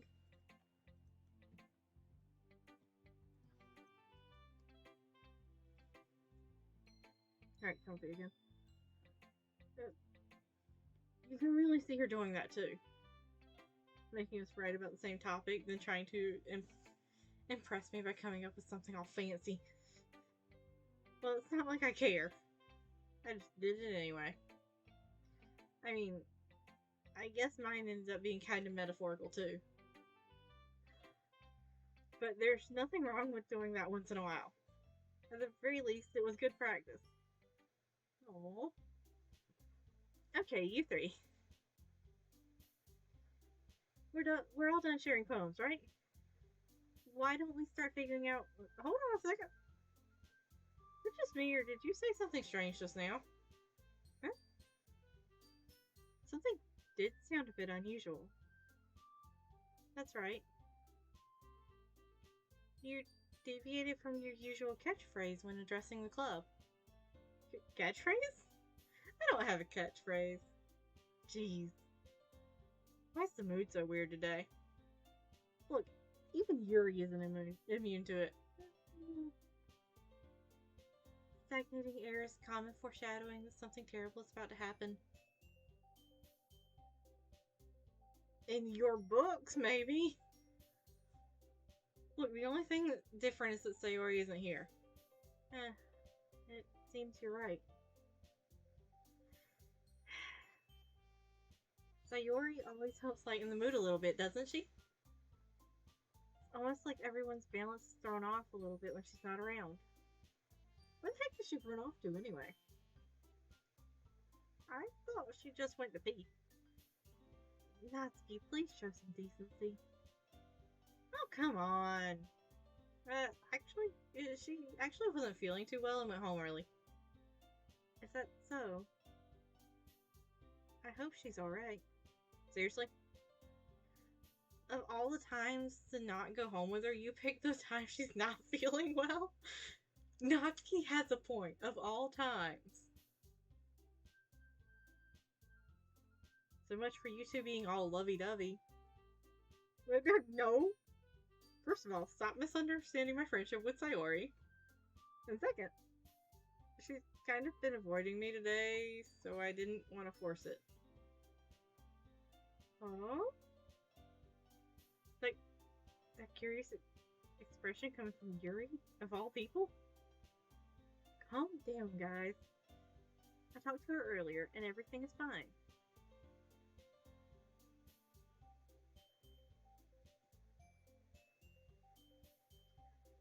Yeah, so I'm fond of Sayori, but I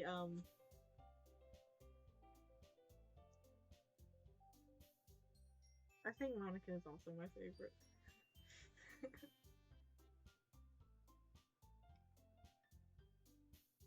What did she say?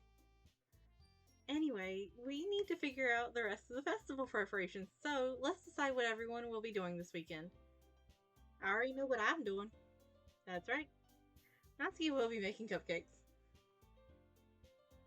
But we might need a lot of them and different flavors. Can you handle that all by yourself, Natsuki? What are you looking at, Sushi?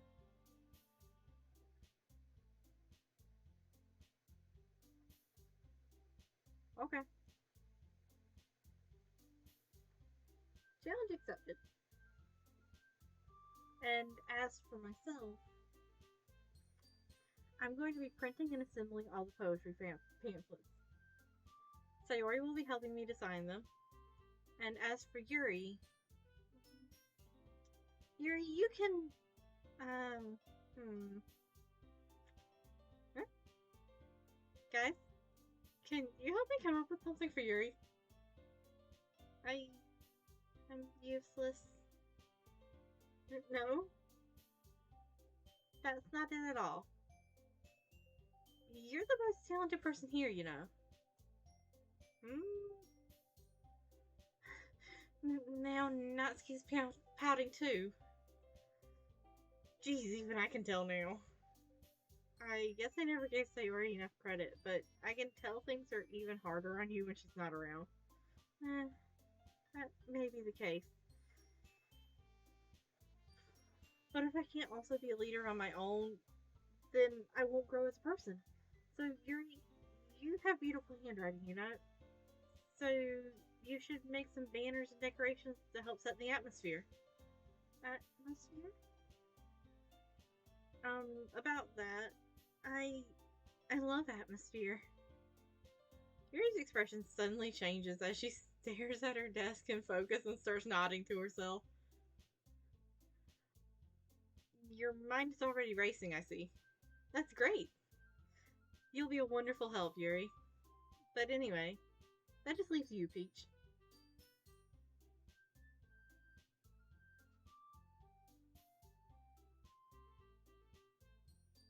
The one who is truly useless. I wasn't gonna say it. I was just gonna let it be implied, but okay. Don't say that. In fact, both Natsuki and Yuri have some pretty heavy tasks to handle. It would probably go a long way to give one of them a hand. You could always help me out as well. I would really be wow, words. I would really, I would be really appreciative of that. Ah, that's, is Monica suggesting I spend the weekend with one of my club members? How on earth are they going to respond to a suggestion like that?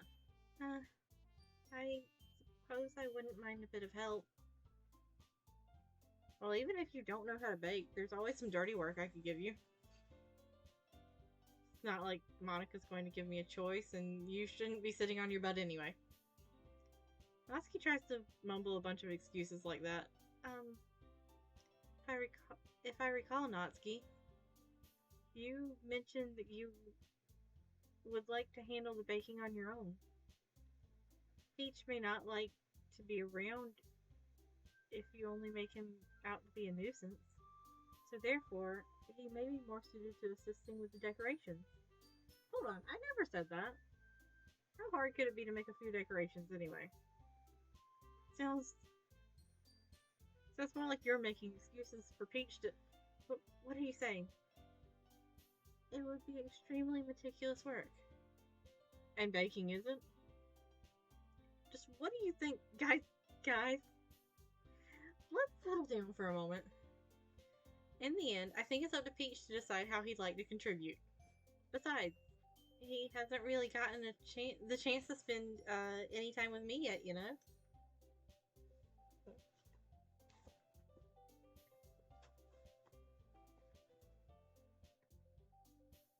So I'm sure he's interested in.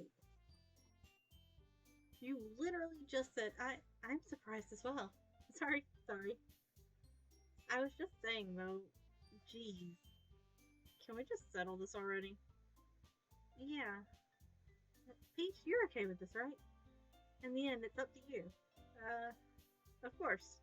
Very well. In that case, everyone looks straight at me. So of course I'm going to go with. I want to go with Sayori. I don't know if he'll. Will it change what I know is about to happen, or is it just gonna make it harder?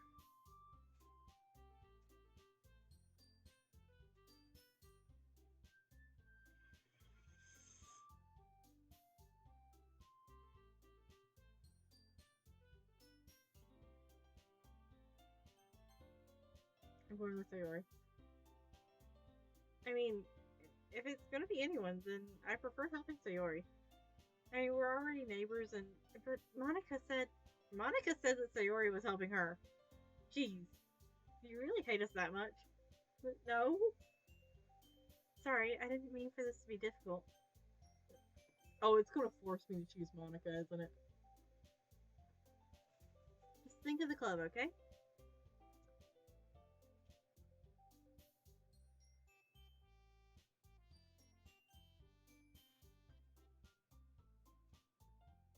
Well, Monica was my second choice, so.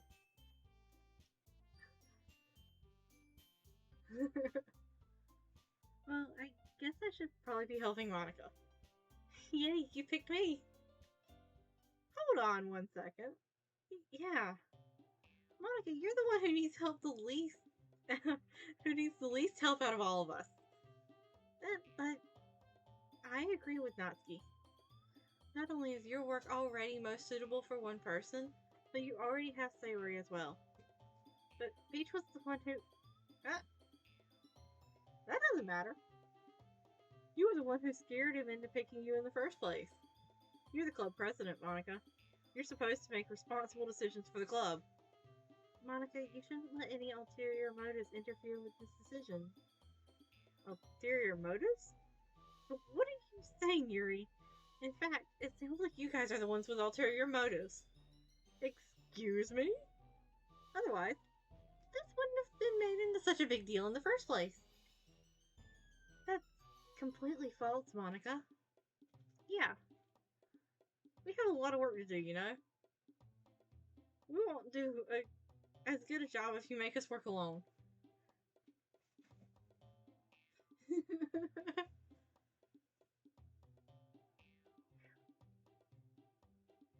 Yeah, you apparently missed out on like a three-way argument.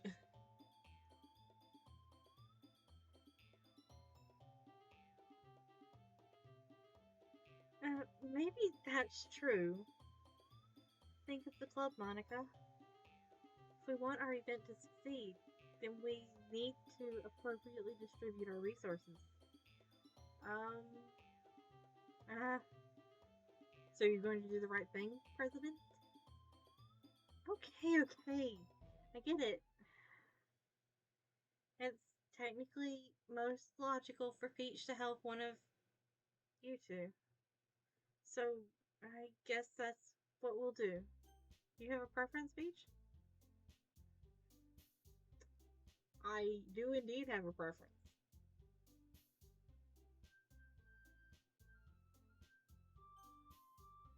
Yeah.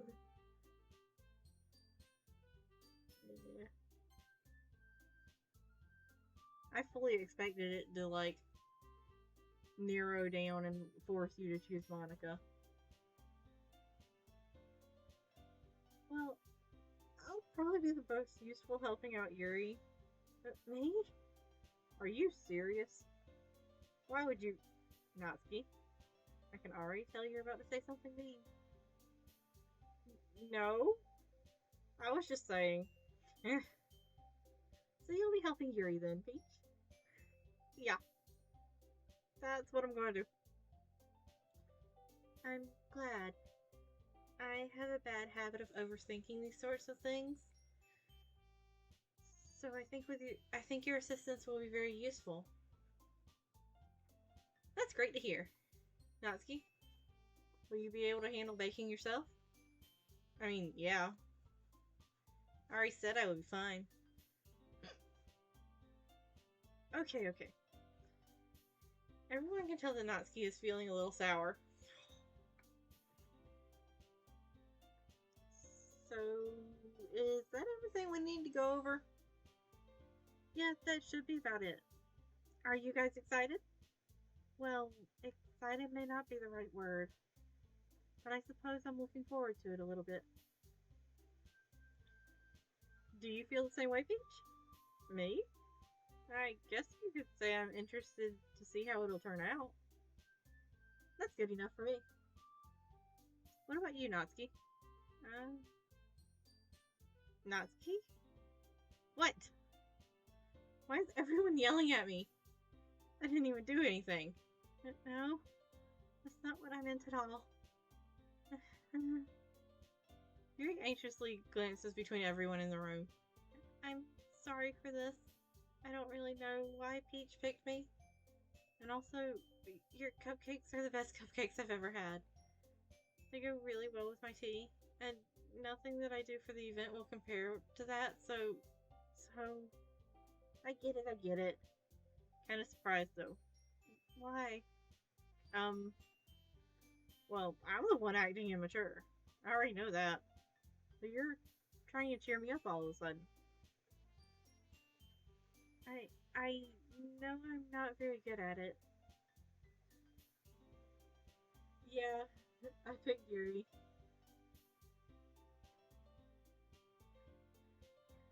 I'm sorry if I said something bad. Natsuki isn't the only one surprised. Monica and I are also taken aback by Yuri's words. It seems like, from what I recall, from like what I've seen over the course of time, Yuri seems to be one of the more popular ones to pick for, like, one of the more popular ones to try to chase after.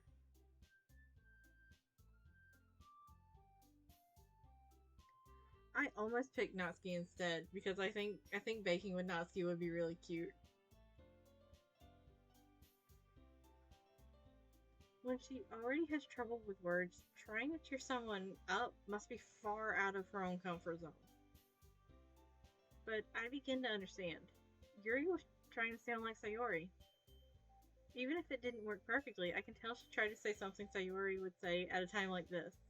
Because Sayori always helps everyone smile and feel good about themselves. No, I kinda appreciated it.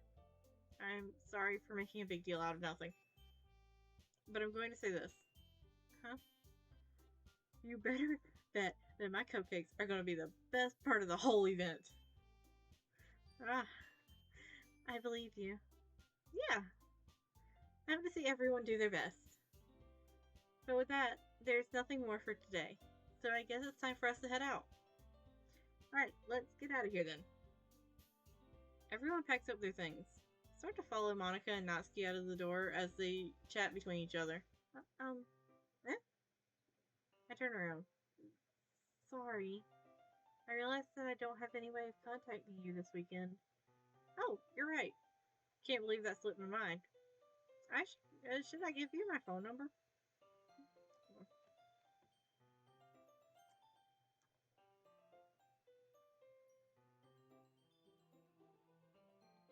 There we go.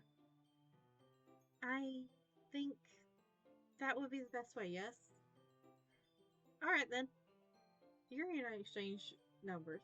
Or exchange phone numbers. I just skipped an entire word in that sentence. Wow. Okay. Then I'll be stopping by your house on Sunday. Huh? My house? Is that a problem? No, not at all. I just thought I would be the one going to your house since I'm the one helping you. I suppose that makes sense. But if you don't mind, I think I would prefer going to your house. Alright. In that case, it won't be a problem.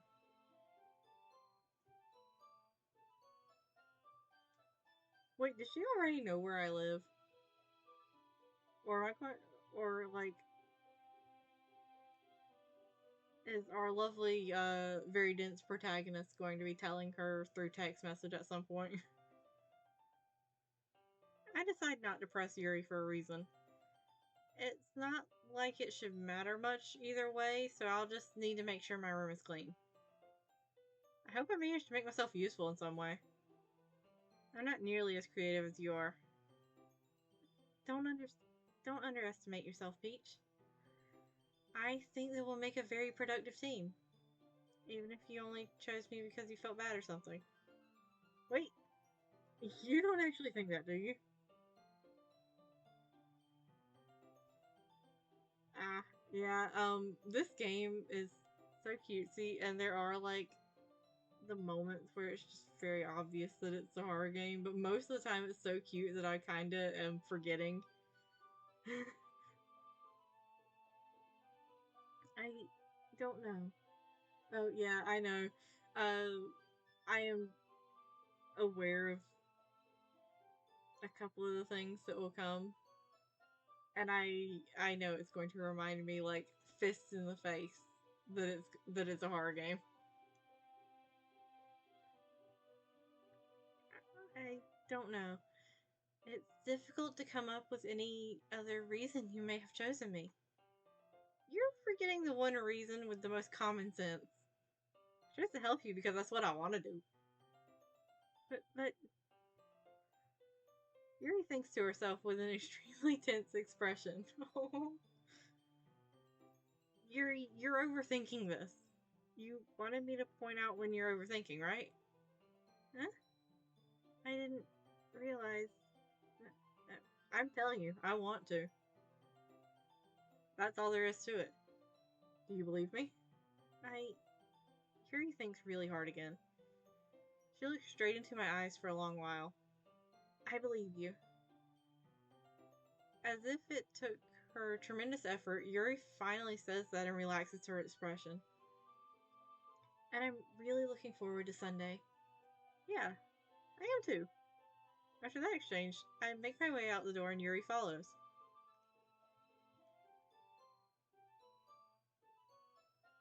I can't believe this. Yuri is going to be coming to my house on Sunday? Even though I would have preferred to do this with Sayori, my anxiety still shoots through the roof. I guess I've gotten pretty used to handling her at this point. But who knows what might end up happening when we're outside of school. She even told me she was looking forward to it. I shake my head. Why do I feel nervous that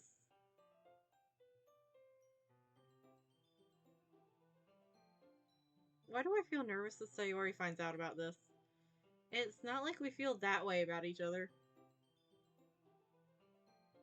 Are you sure about that? Because, like Monica said, this is about the club. I have nothing to worry about. If I just go with it, then I'll have a good time.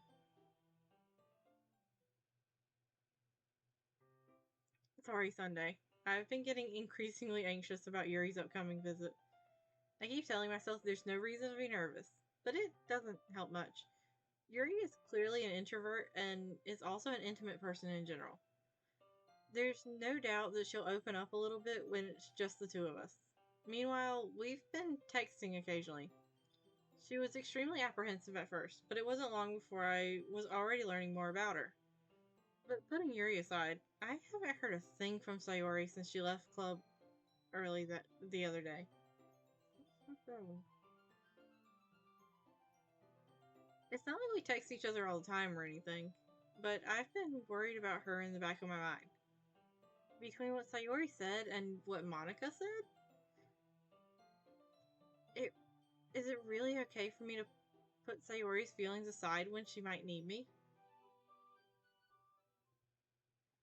I decide to visit Sayori before Yuri comes over.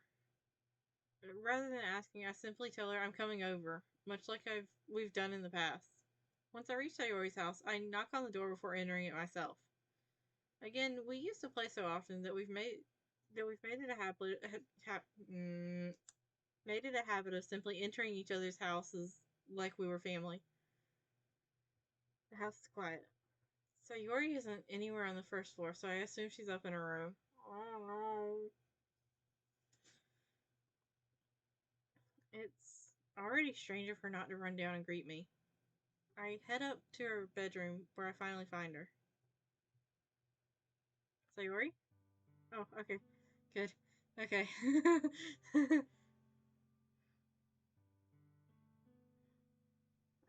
I got worried for a bit there.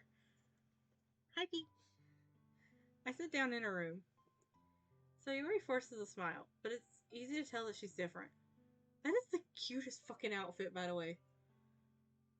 There's a minute of silence between us. You haven't come over like this in a long time, have you? I guess you're right. It has been a long time. Not much has really changed, has it? Sayori's room is as messy as it's always been.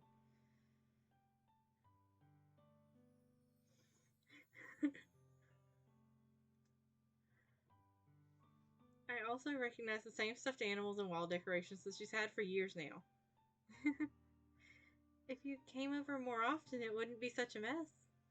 That's because I end up cleaning it for you. How come you suddenly wanted to come over today? Aren't you supposed to see Yuri today? Yeah, but wait, how did you know that?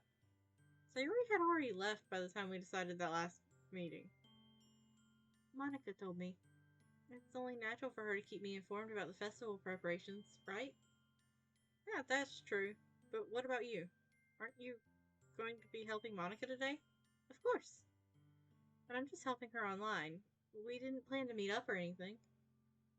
Ah, so it's just me and Yuri then. Yep. There's more silence between us.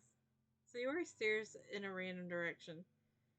Everything about her behavior is really uncharacteristic. I finally get to the point. I just wanted to see how you were doing after you left on Friday. Oh, that was a hiccup. When something's wrong, you can't hide it from me. I know you too well. So, Sayori smiles, shaking her head.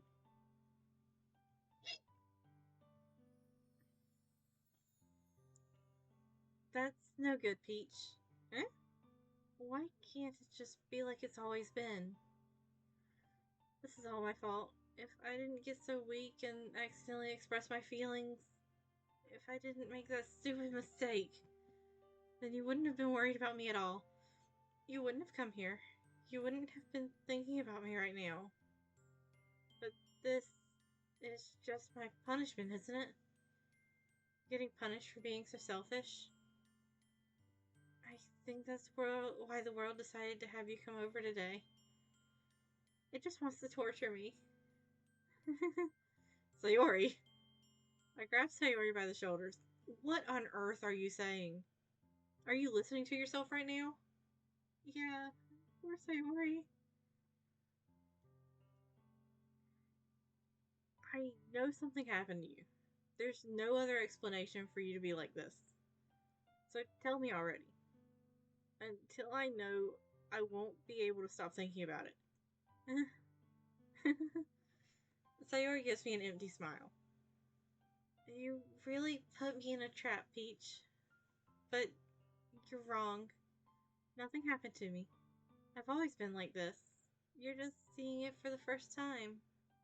Seeing what? What are you talking about, Sayori? You're really just going to make me say it, aren't you, Peach?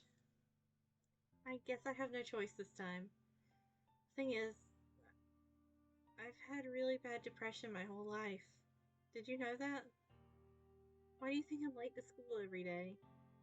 Because most days I can't even find a reason to get out of bed.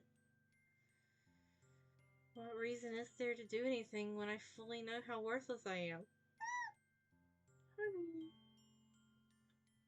Why go to school? Why eat? Why make friends? Why make other people put their energy into caring to waste by having them spend it on me? That's what it feels like. And that's why I just want to make everyone happy without anyone worrying about me. I'm in shock. I can't even figure out how to respond. How is it possible that Sayori kept this from me the entire time I've known her? Did she really want so badly for me to just not think about her?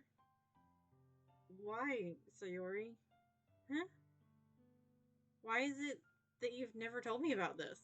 It almost feels like I've been betrayed as your close friend. Because if I knew, I would have done everything I could to support you. Even if there's only so much that I could do. I would have tried a little bit harder to make every day a little better for you. That's why I'm your friend. All you had to do was tell me. You don't understand at all, Peach. Why do you think I didn't tell you? Because if I told you, then you would have to waste effort caring about me instead of doing important things. I don't want to be cared about. It's bittersweet when people try to care about me. It feels nice sometimes, but it also feels like a bat being swung against my head. That's why I wanted so badly for you to make friends with everyone else. Helping everyone be happy together is the best thing for me. But then I discovered something else too. Seeing you make friends and get closer with everyone in the club, it feels like a spear going through my heart. So that's why I decided the world just wants to torture me. Every path leads to nothing but hurt. You're right that I don't understand. I don't understand your feelings at all, Sayori. But I don't need to understand. Whatever it takes for me to help you stop hurting, that's what I'll do. No, Peach, there's nothing. Nothing at all. The only thing that could have helped is if everything could be like it always was. But I was selfish. I finally showed you what a horrible person I am. Tears streaked down Sayori's face. I made you join the literature club because I was selfish. And I was punished by my heart hurting in a way that I couldn't understand. And now you came here and I made you hurt too. I'm just weak and selfish. That's all I am. So that's why I'm going to accept these punishments. Because I deserve every last one. Without thinking, I once again grab Sayori's shoulders. This time, I pull her into a tight embrace. Peach. Sayori, I don't care if you feel selfish. I'm really happy you convinced me to join the club. Seeing you every day makes it worthwhile enough. If I make friends with everyone else, then that's just a bonus.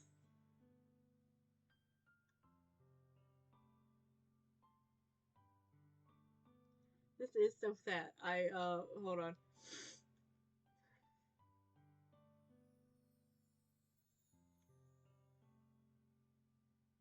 Okay, I'm good.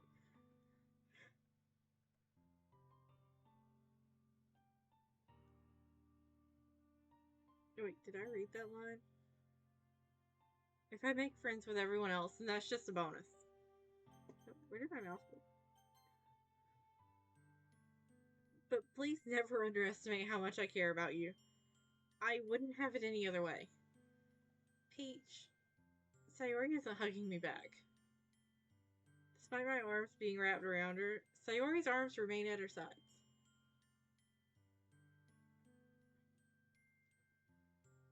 She starts sobbing next to my ear. No. Don't do this to me. don't do this. Peach. Sayori barely manages to speak between her sobs. I don't know if I'm doing the right thing, but all I want is for her to know that I care. If you have it in you to call yourself selfish, then you have to let me be selfish too. No matter what it takes, I'll figure out what needs to change. I'll make these feelings go away. Oh, hold on.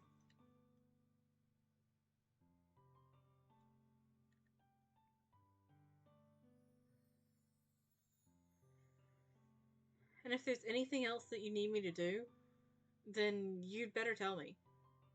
I'll get mad if you don't. I don't know. I don't know. I don't know. Gently, Sayori finally puts her arms around me in return. I don't know anything. It's all really scary. I don't understand any of my feelings, Peach. The only time I'm not feeling nothing is when I'm feeling pain. But your hugs are so warm. And that's really scary too. Sayori lets me go. As she does so, I let her go as well. The festival's tomorrow. Yeah. It's going to be fun, right? Yeah. How would you like for me to spend it all with you? Um, uh, that's what I want. I promise. I I think that would be nice then. Yeah. Sayori wipes her eyes. If I could spend the whole day here, I would. Of all days, this has to be the one where I have other plans. Maybe I should cancel. No, don't. Please don't. If you did that, then I really wouldn't forgive you. But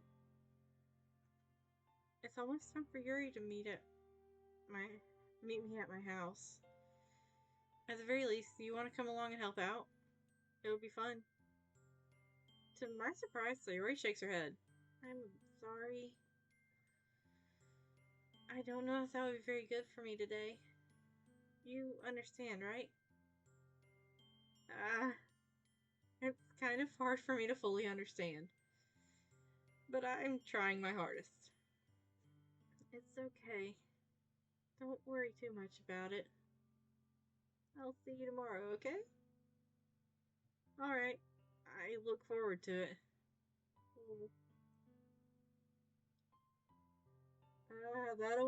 That like legitimately almost made me cry. I teared up several times during that.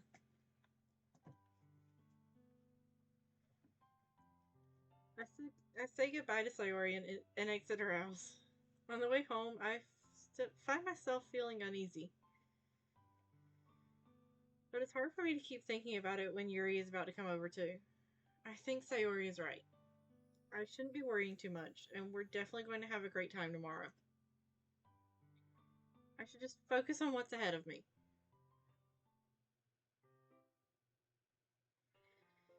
As I approach my house, I see something that makes me feel a moment of panic. Yuri? Thank goodness. You're a little early.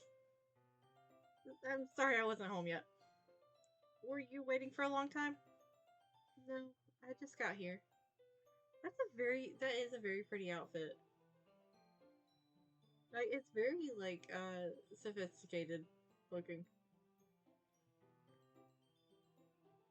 But I started to get really nervous when nobody answered the doorbell.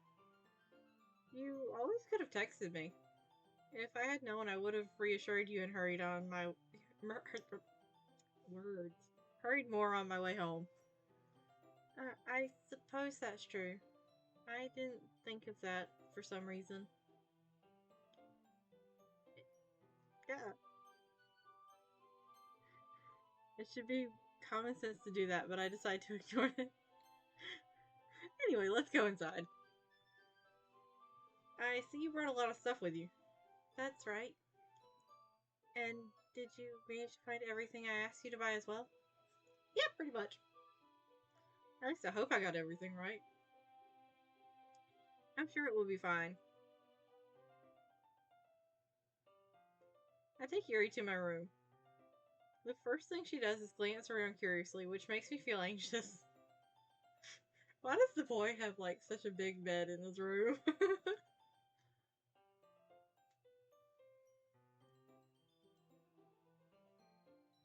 It's so clean.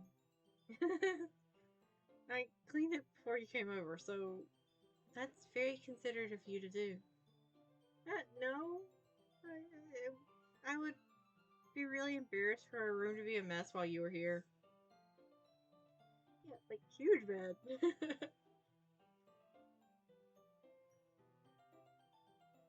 Hmm, well, I do enjoy cleaning. I would have gladly helped you clean. That would have been even more embarrassing. Wait, don't look in there. I snatched Yuri's wrist, which was in the process of opening a desk drawer of mine. What's in the drawer? I'm sorry.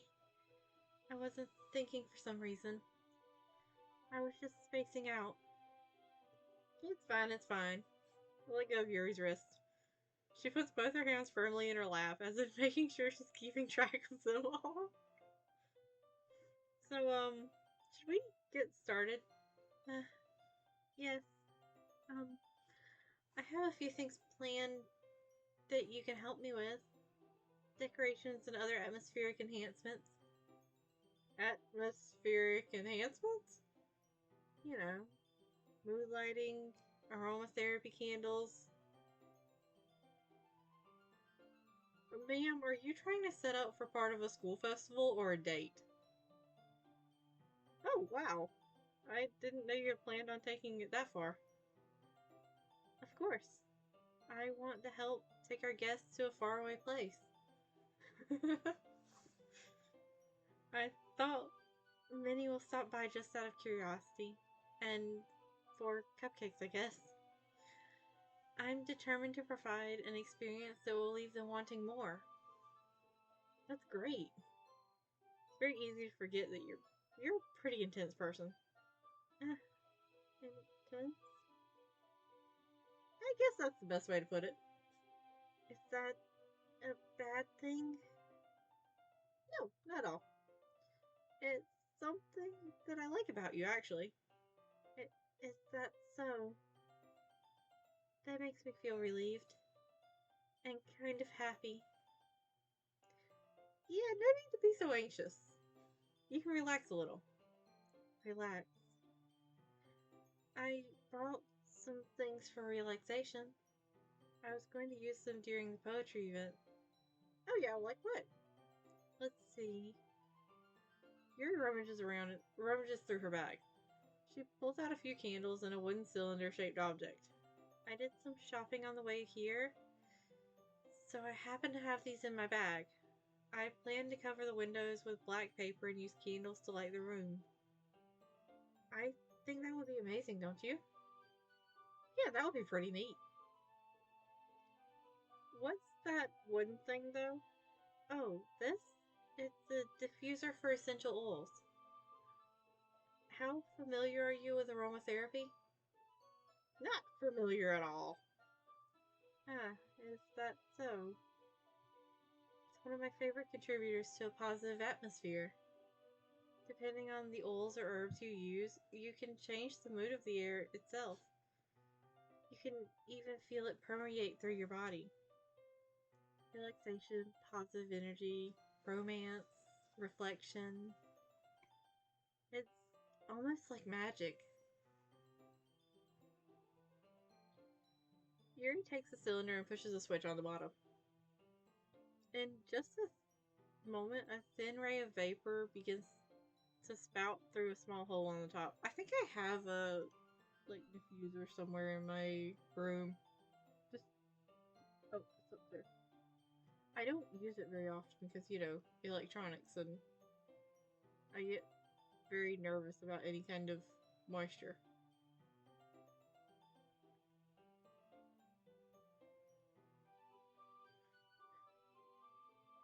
Wow, that smells wonderful.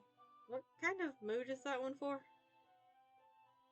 This is a jasmine essential oil. It smells a little sweet and flowery, right? Yeah, that's a good way to describe it. I chose jasmine for the event because it provides more than relaxation.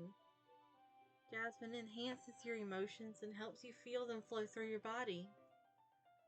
You feel warmer and your heart pounds more heavily. Don't you think it would be perfect for sharing our poems?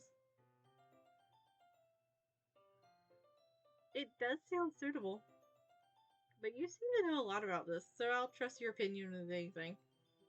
Carrie smiles gently, clearly enjoying herself. Aww. She again reaches into her bag and pulls out several spools of thin ribbon.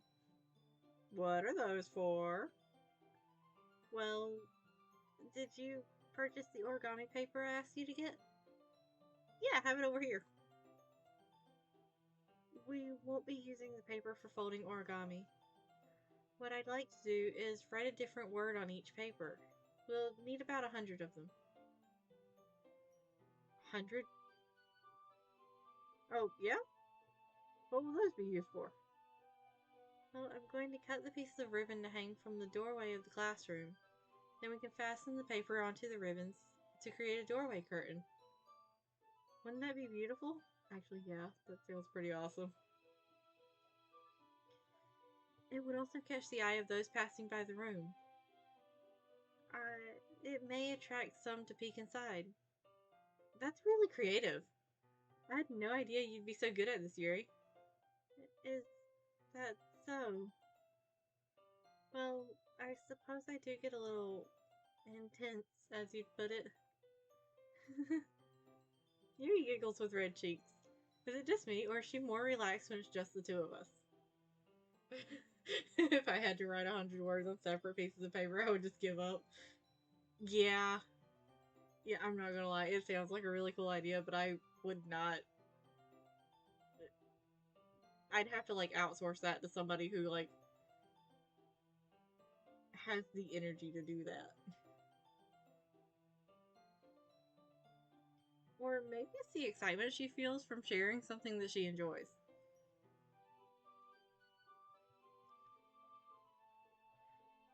Here's a marker, Peach. You can write any characters you want. I'll help you once I finish cutting the ribbons. Ah, alright. Sitting on the floor together, the two of us get to work. I carefully draw a different character on each paper, doing my best to manage my bad handwriting. Yuri unravels a long strand of red ribbon to her desired length. Then she reaches into her bag once more and pulls out a pocket knife. I was expecting scissors. The knife is strangely beautiful. Silver handle has an intricate pattern of waves etched into it. The blade itself is gently tinted blue. Man, that makes me want that pocket knife. Damn. That's no ordinary pocket knife. It looks really fancy. Well, embarrassed, Yuri looks away. What is it? You're going to think you're going to think it's weird. Yuri, whatever it is, I have no reason to judge. To each their own, you know? If you promise you won't be weirded out. Yeah, I promise. Alright. The thing is, I'm kind of into knives. They're just so pretty. I can't help it. I don't know what it is. The combination of craftsmanship and the feeling of danger, maybe? What am I saying? Please don't think I'm weird for this. Honestly, I figured she was into knives after the way that she, like, very delicately described the knife in the poem with the raccoon. You're laughing at me. No, I'm not laughing at you. It's just funny how nervous you got about sharing. It's an interesting thing to be into, I guess.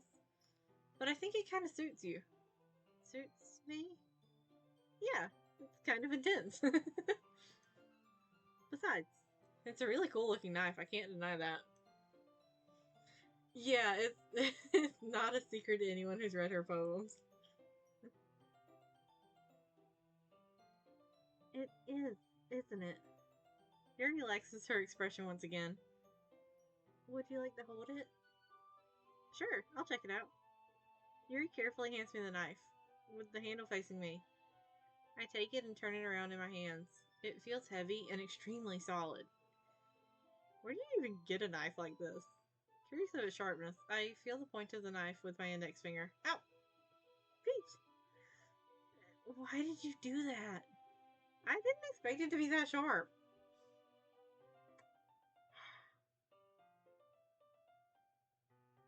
Box of rocks.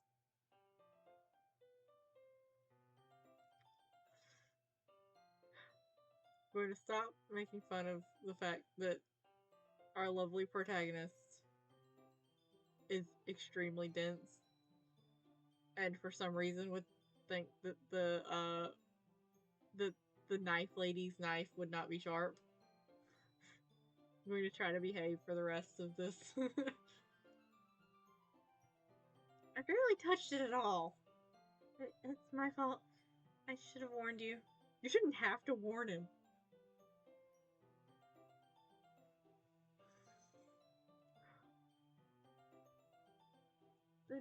This knife is extremely sharp. I can cut their skin like it's paper. Oh no. A small drop of blood trickles down the side of my finger. Yuri takes my hand and gives the wound a closer look. She stares at it and noticeably fidgets. Are you... Yuri, do you have something else to tell the class? If you're squeamish, I'll go wash it off now. Yep, that's where I thought that was going. Without warning, Yuri puts my finger in her mouth and licks the wound. I feel her tongue curl around my finger.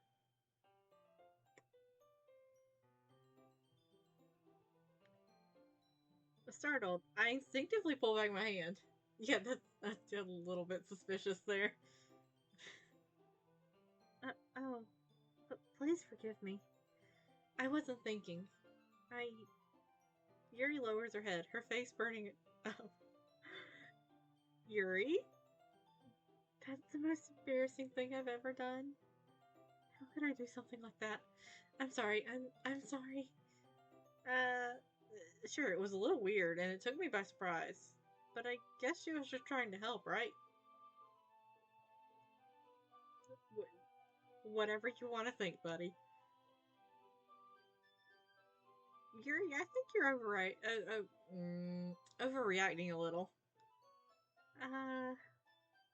She doesn't lift her head. What if she doesn't recover from this the rest of the afternoon? Alright, you know what? This might be a stupid thing to do, but I do it anyway. I take Yuri's hand and lick her index finger in return. Yeah, he really is just like the definition of go with the flow, isn't he? Peach, did you did did you really just do that? Now we're even. Yuri looks at me like I did something wrong.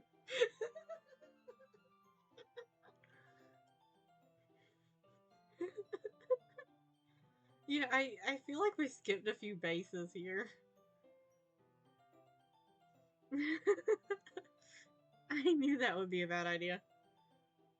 If not for the sweet aroma of the jasmine oil, the air would the air would be extremely heavy right now. You're so weird, Peach. Yuri giggles shyly. Eh?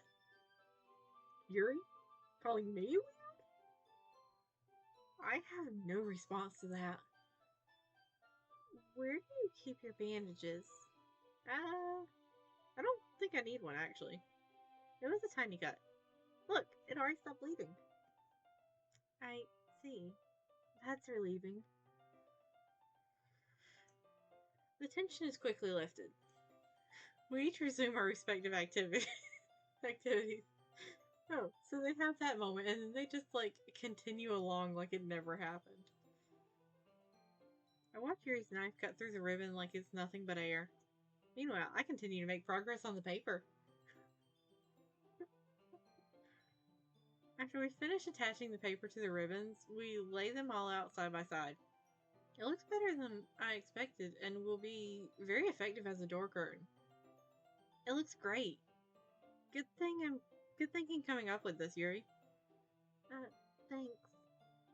It's just something I saw online, really. Are you ready to move to the next task? Yeah, let's do it. What do you have in mind? I'd like to create a banner. That's why I asked you to buy the paint tablets. Ah, that's right. One of the items Yuri had asked me to buy was a kit of watercolor paint tablets. We'll need about 6 cups of water to put each of the tablets in. Do you mind fetching those for us? Of course not. 6 cups of water. Alright, I'll be back in a minute. Thank you very much. Oh, and just a little bit of water is okay. If you fill the cups too much, it will be too diluted. Wait, hold on. I gotta look something up.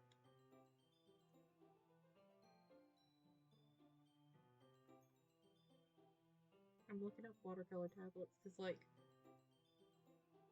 I've used, like, cake watercolors and I've used, like, liquid watercolors, but I've never heard of watercolor tablets.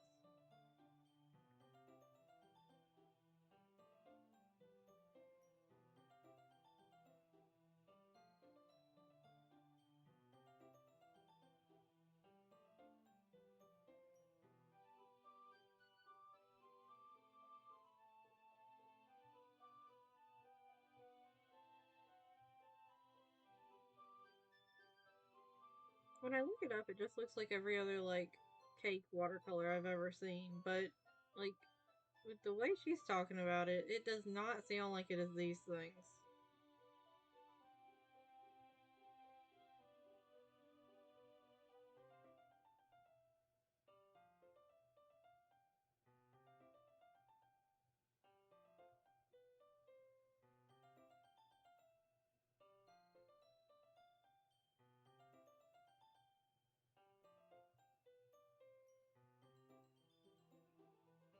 I'll figure out the rest of that later.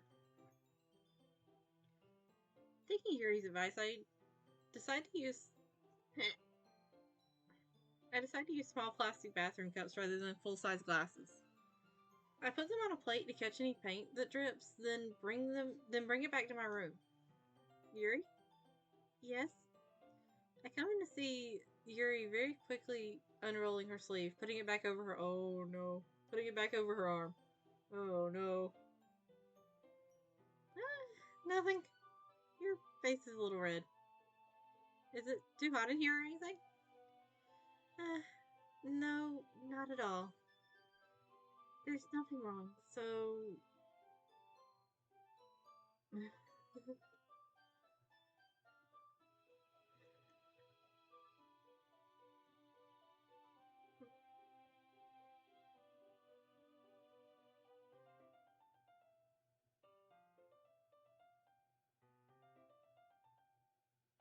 I was trying to think of something and I just like totally lost my train of thought. Oh well.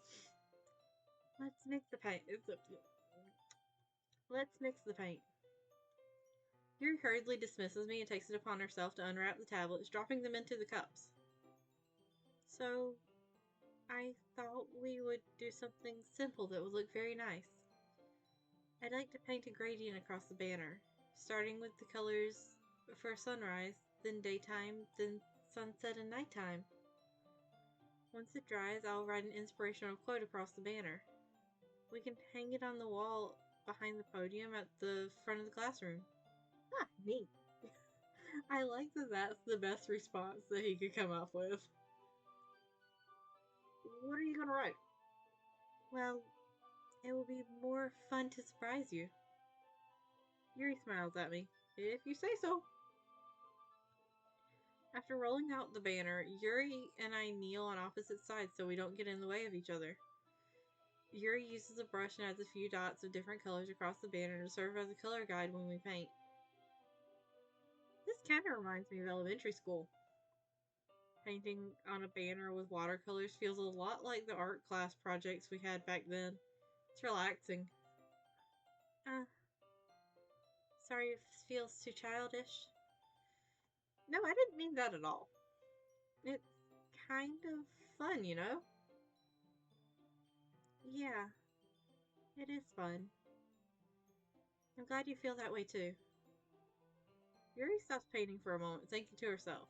For me, I don't need to go out and do crazy things to have fun. In fact, I usually don't even want to. I just like when I can spend time with one other person. Even if it's something simple like reading, it doesn't even matter if we don't talk much. Just having a friend next to me makes things feel a little bit nicer. I think that's all it takes for me to be happy. Is that so? Even if Yuri and I are quite different, I can understand where she's coming from. I feel that way about things like anime and games, where simply sharing the experience with someone can make me happy. I think I feel the same way. Yuri smiles gently. I knew you'd understand. Yuri leans over the banner to grab an unused paintbrush. I move at the same time, causing my head to bump into hers. The meme is just like a walking cause of head injuries. Yeah, sorry. Yuri reels back, and I quickly lift my hands in surprise. Are you hurt? No, I'm not hurt. It just startled me, that's all. Sorry, I should have asked you to get it for me. It's not your fault. Your face. There are droplets of paint on Yuri's face and neck. Is there something on my face? Yeah, I accidentally got paint on you. Sorry, it's totally my fault. I'll get a towel right away. I rush out and fetch a small towel, then I dampen it with hot water. I return to my room and kneel back down in front of her. Aww. Here. I pat Yuri's face and neck with the towel. Is something wrong? It's hot. I just didn't expect it. Sorry. I didn't want to use cold water. Having finished, I start to retract my hand, but Yuri suddenly holds my wrists. Wait. Huh? Just for a little longer. Feels really nice. Huh? I keep my hand still against Yuri's neck. She looks into my eyes. It's an intense expression that I recognize from when she reads her books. It's almost as if she's lost in a daze, enveloped by her own thoughts. She breathes gently, half through slightly parted lips. Yeah, there's something going on here. What is happening? Is the aroma of the jasmine oil giving me this dizzy feeling? Yuri's gentle fingers wrapped around my wrist sends a tingling sensation through my arm. Yeah, I think we missed a few chapters here. Like, you are right. Um, like I said, I think we skipped a few bases. And suddenly her face seems to be much closer to mine than it was just a moment ago. Ah, Yuri slowly pulls away. Sorry. I've been feeling a little lightheaded today. I didn't mean to space out. It's fine. The moment is over as soon as it began. Yuri picks up her brush again, but her movements seem clumsier, like she's unable to focus. I remain silent, forced to ignore the event that just transpired. I hesitantly retrieve my own brush and continue following Yuri's example. That should do it. I finish filling the night sky with white dots that look like stars. Looking at the banner as a whole, it's very pretty and natural looking. I think it came out better than I expected. I'm really happy with the results. Yeah, me too. Are you going to add the lettering now? Ah, not yet. It needs to dry first. That's true, but won't that take a while? Well, Perhaps it would be best to leave it here, then have you bring it in the morning? I can do the lettering in the classroom before our event starts. Is that okay? Uh, yeah, that's totally fine. Wonderful. In that case, I don't think there's anything more for us to do here. Oh. You say that like you're glad it's over. Was I wrong to assume that you were at least enjoying yourself a little bit? No, it's not that. I'm just glad we managed to get everything done. I see. I am too. I was a little concerned about time. Ow. I need to start making dinner soon. So you don't have any time left. I was secretly hoping we would have extra time after finishing the work. For what?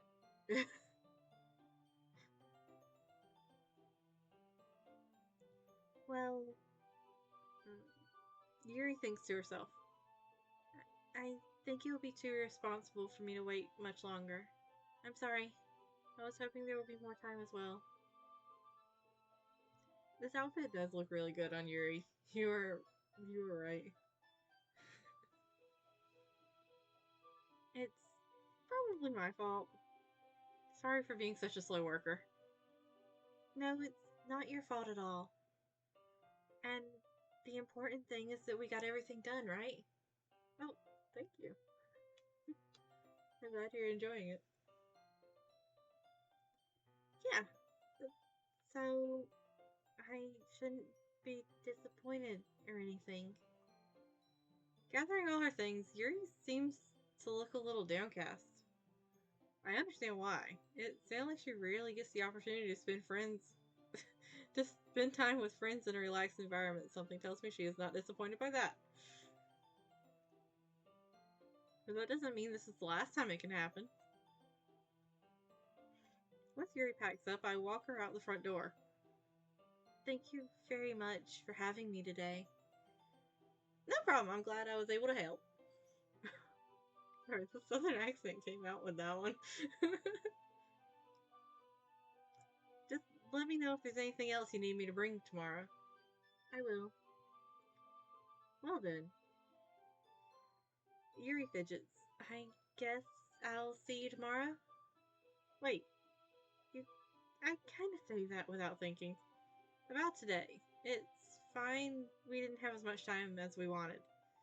Because we can do this again. Whenever you want, you can come over and we can go out somewhere. I forgot you don't like going out much. As I stumble over my words, Yuri simply smiles bashfully.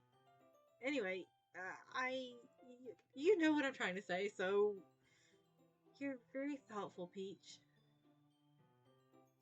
Yuri takes a step closer to me, then briefly squeezes my hand.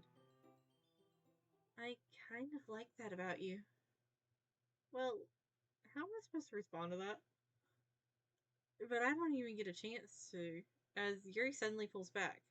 Sayori?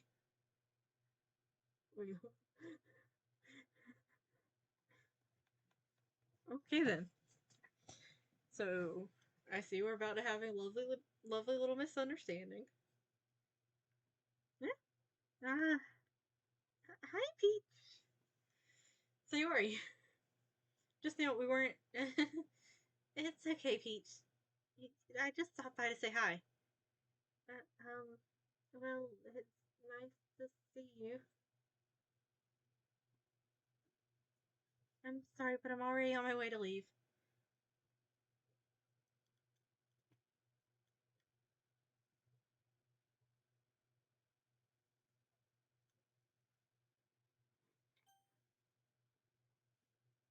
I just realized there's no background music right now. How long has there been no background music?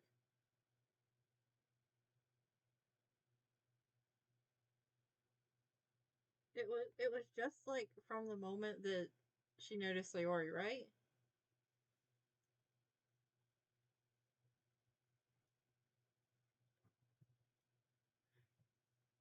I'm trying to like stretch because I've been sitting in a mostly still position. Okay. Oh, really? That's too bad. I'm sorry. But we'll all be together at the festival tomorrow, so that's fine, right? Of course. Sayori beams. Yeah, so I'll see you tomorrow. Clearly embarrassed, Yuri hurries off. That was more than hurrying. She torpedoed away. Sayori waves goodbye after. Sayori, I thought you didn't want to come over today. Well, I tried staying in my room, but my imagination was being really mean to me, so I had to come here and see it for myself. See what? What are you talking about? You know, how much fun you were having with Yuri, and how close you got to her. It makes me really happy that you've made such good friends. That's all that matters to me. Tears start to fall down Sayori's face. Oh no. That's all that matters to me. Why am I feeling this way, Peach? I'm supposed to be happy for you. Why is it feeling my heart splitting in half? It hurts so much. Everything hurts so much. This would be so much better if I could just disappear. Sayori, don't say that. It's true, Peach. If I wasn't here, then you wouldn't have to waste your sympathy on me. You wouldn't have to put up with me being selfish. Monica was right. Oh, Monica.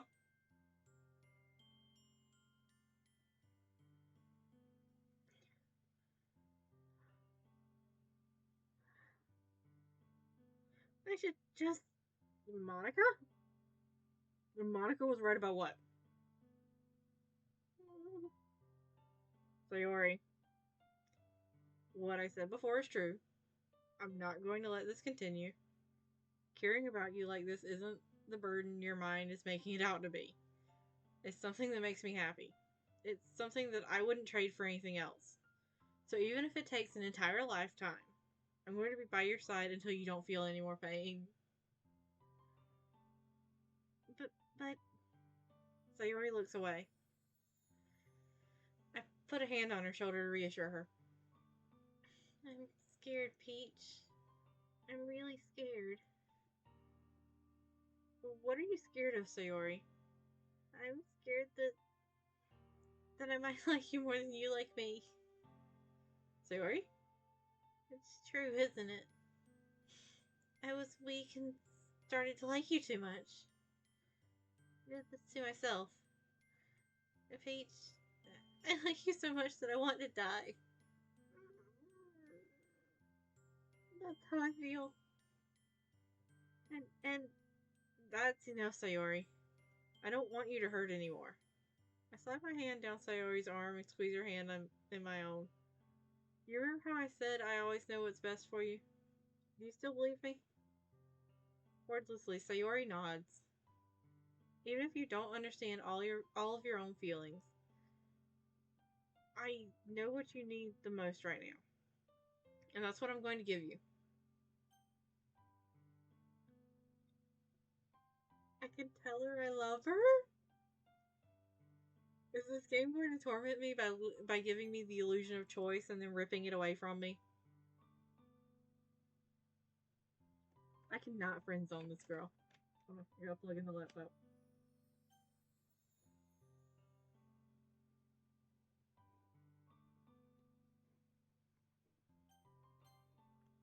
I love you. Those are my true feelings. So there's no way you could like me more than I like you. I should have realized it sooner.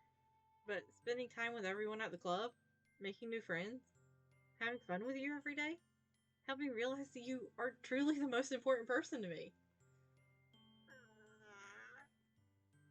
That's why I'll accept any of your burdens, as long as we continue like this every day, with you by my side. Then I know we'll both be happy. Peach. Oh. Suddenly, Sayori wraps her arms tightly around me. Peach, is this really okay? Yeah. I hold Sayori in my arms and pull her closer. You'll never have to let go of me again. I love you, Peach. I wanted to be with you forever. Aww. Me too. I feel Sayori's grip around me weaken a little bit. What is this? Sayori? I'm supposed to be happy right now. I always thought this would be the happiest moment for me. But why? Even now, I want the rain clouds go away. They're not going away at all, Peach. It's okay, Sayori. It might take some time for things to get better again. But no matter how long it takes, I'll be there every step of the way. That's all that matters right now. Okay. I trust you. Sayori and I slowly well, it's been a hot minute since I got that tongue tied. Sayori and I slowly release each other. So, I guess that makes the festival tomorrow our first date, huh? What are you saying? I don't want to think about those things, you know? I want everything to be the same as it always has been. Even if we really are a couple.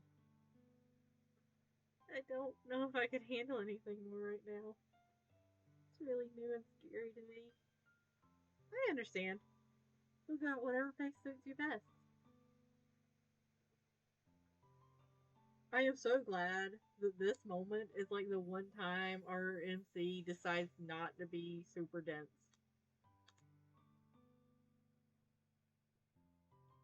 Hey, Peach? Sayori gazes at me once again, smiling sadly. Even if I get really, really sad, this is the best thing for me, right? Huh? I don't really understand what Sayori means by that. Are you saying that this is making you feel sad, Sayori? I...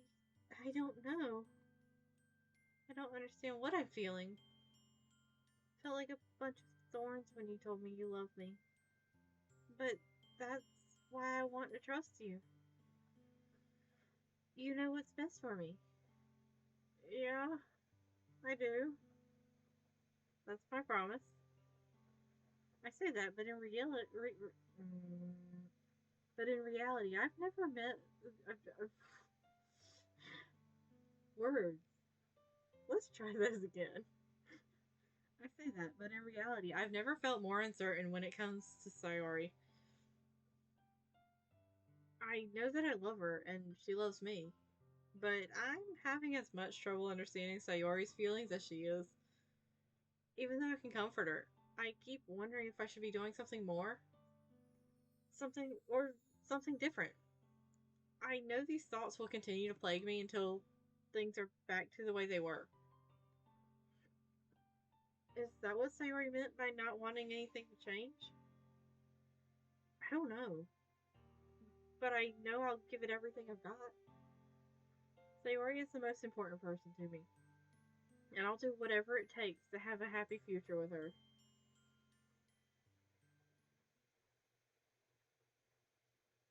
It's the day of the festival.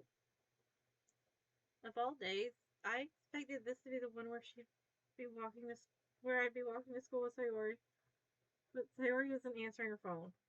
I considered going to her house to wake her up, but I decided that's a little too much. Meanwhile, the preparations for the event are nearly complete. Fuck, I'm not ready for this. The banner Yuri and I painted is dry, and I gently roll it up to take with me. She sent me a pleasant text reminding me not to forget anything, and I reassured her. Funnily enough, I probably feel the same way as Natsuki about the event. I'm more excited for it to be over so I can spend time with Sayori and Yuri at the festival.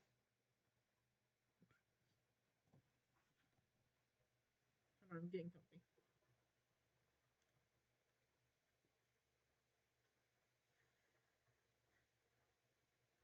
But knowing Monica, I'm sure the event will be great too.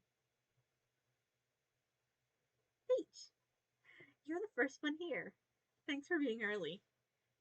That's funny. I thought at least Yuri would be here by now. Monica is placing little booklets on each of the desks in the classroom. They must be the ones she prepared to have all the poems we're performing. In the end, I found a random poem online that I thought Monica would like and submitted it. So that's the one I'll be performing. Of course it is. I'm surprised you didn't bring Sayori with you. Yeah, she overslept again. That dummy. You'd think on days this important she'd try a little harder. I say that, but I suddenly remember what Sayori told me yesterday, and I suddenly feel awful, not and knowing it's not nearly that simple for her. I only said it because it's the way I'm used to thinking, but maybe I should have gone to wake her up after all. You should take a little responsibility for her, Peach. I mean, especially after your exchange with her yesterday. How do you know about that? You kind of left her hanging this morning, you know? The exchange? Monica, you know about that? Of course I do. I'm the club president after all. But I stammer embarrassed. Did Sayori really tell her about it that quickly? That we're a couple now? I didn't really plan on bringing it up with anyone yet. Jeez, you don't know the full story at all, so don't worry. I probably know a lot more than you think. Eh, Monica's being as friendly as usual, but for some reason I felt a chill down my spine after hearing that. Hey, do you want to check out the pamphlet? They came out really nice. Yeah, sure. I grabbed one of the pamphlets laid out on the desk. Oh, yeah, they really did. Something like this will definitely help people take the club more seriously. Yeah, I thought so too. I flipped through the pages. Each member's poem is neatly printed on its own page, giving an almost professional feel. I recognized Natsuki's and Yuri's poems from the ones they performed during our practice. What's this? I flipped to Sayori's poem. It's different from the one she practiced. It's one I haven't read before.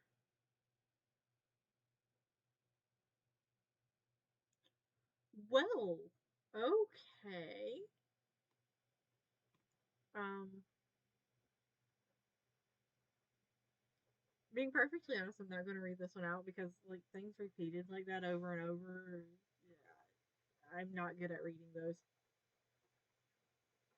I will read the last part, the get out of my head.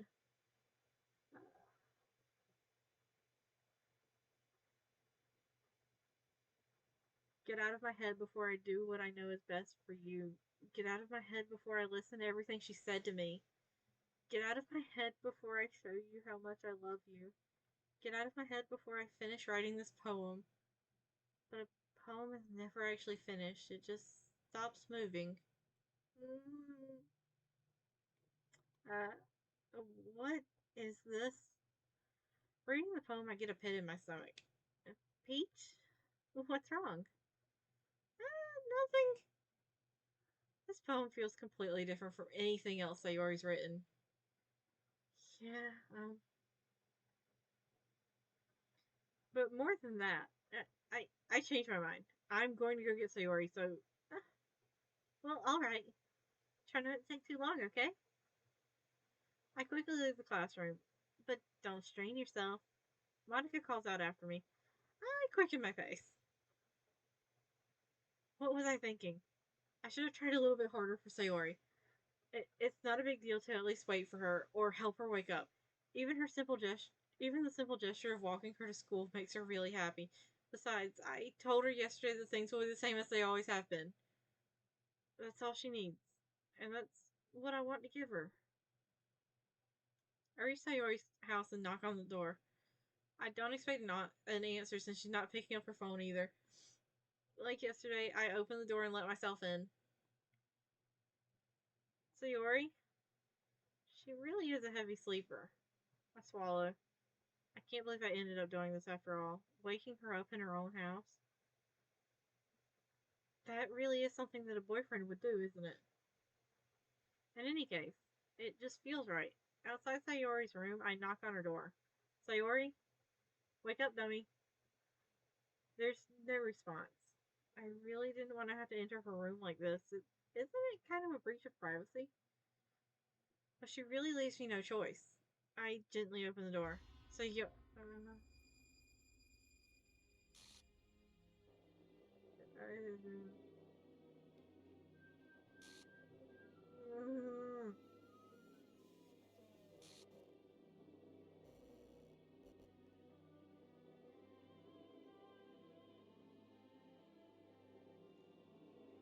Yeah, I knew it was coming and I still wasn't prepared.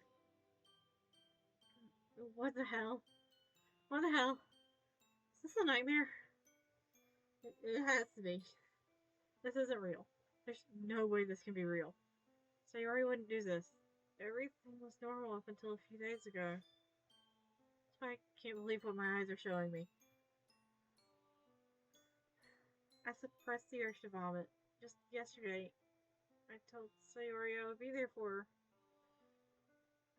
I told her I know what's best and that everything will be okay. Then why would she do this? How could I be so helpless? What did I do wrong? Confessing to her? I shouldn't have confessed to her. That's not what Sayori needed at all. She even told me how painful it is for others to care about her. Then why did I confess to her and make her feel even worse? Why was I so selfish? This is my fault. The swarming thoughts keep telling me everything I could have done to prevent this. If I just spent more time for words. If I just spent more time with her, walked her to school, and remained friends with her like it always had been, then I could have prevented this. I know I could have prevented this. Screw the literature club. Screw the festival. I just lost my best friend. Someone I grew up with. She's gone forever now. Nothing I do can bring her back.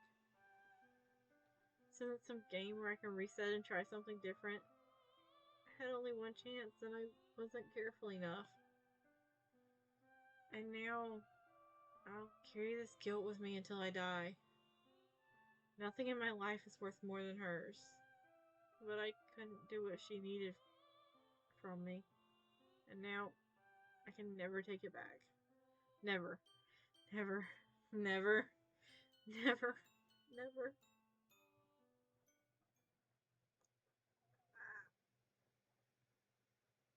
Okay. Well, that was painful.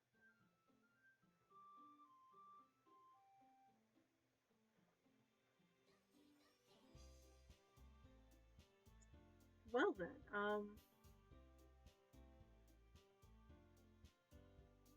yeah, let's start a new game. Oh, okay. Let's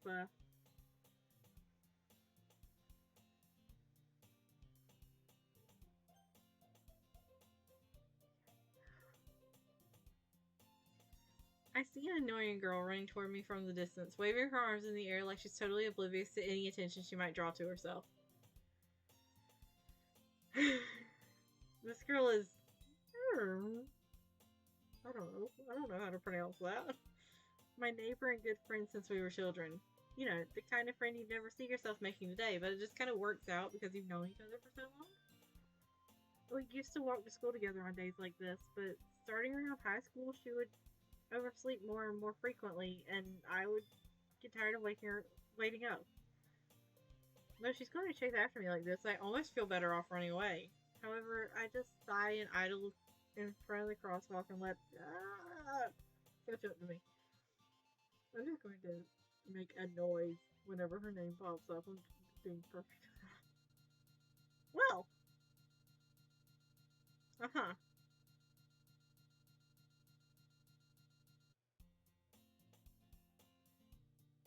It's an ordinary school day like any other. Mornings are usually the worst, being surrounded by couples and friend groups walking to school together. Meanwhile, I've always walked to school alone. Yeah. By the way, When I looked it up, it says that the average playtime for this game was like 4.5 hours.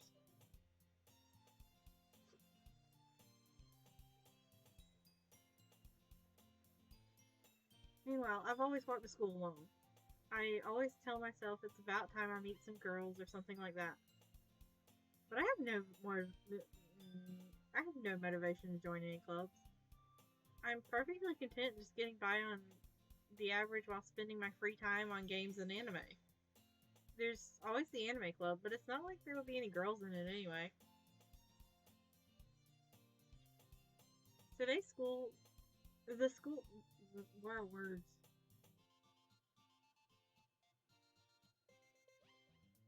Yeah, I don't even remember who I watched play it when I watched. Well, when I watched the playthrough of the original one, but I also like I remember nothing after the first end. So this is all new. The school day is as ordinary as ever, and it's over before I know it. Before I pack up my things, I stare blankly at the wall, looking for an ounce of motivation. Clubs. There really aren't any that interest me. Besides, most of them will probably be way too demanding for me to want to deal with. Guess I have no choice but to start with the anime club. Peach? Monica? Oh, oh my goodness, I totally didn't expect to see you here. It's been a while, right? Yeah, it has. Monica smiles sweetly. We do know each other. Well, we rarely talk, but we were in the same class last year. Monica was probably the most popular girl in class. Smart, beautiful, athletic. Basically, completely out of my league. So having her smile with me so gently feels a little. Smile at me so gently feels a little. What did you come in here for anyway? Oh, I've just been looking for some supplies to use for my club.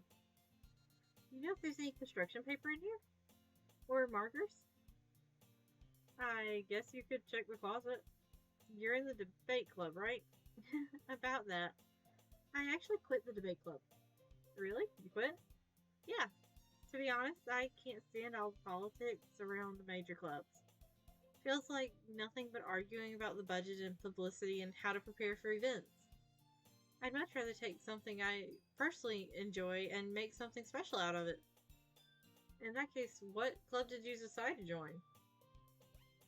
Actually, I'm starting a new one. A literature club. Literature? Sounds kind of dull. How many members do you have so far? It's kind of embarrassing, but there are only 3 of us so far. It's really hard to find new members for something that sounds so boring. Well, I can see that. But it's really not boring at all, you know? Literature can be anything reading, writing, poetry. I mean, one of my members even keeps her manga collection in the club room. Wait, really? Yeah, it's funny, right? She always insists that manga is literature too. I mean, she's not wrong, I guess. And besides, a member's a member, right? Did Monica say she? Hmm. Hey, Peach.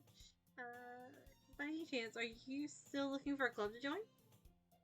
Uh, I mean, I guess so, but in that case, is there any chance you could do me a big favor? I won't ask you to join, but if you could at the very least visit my club, it would make me really happy. Please? Well, I guess I have no reason to refuse.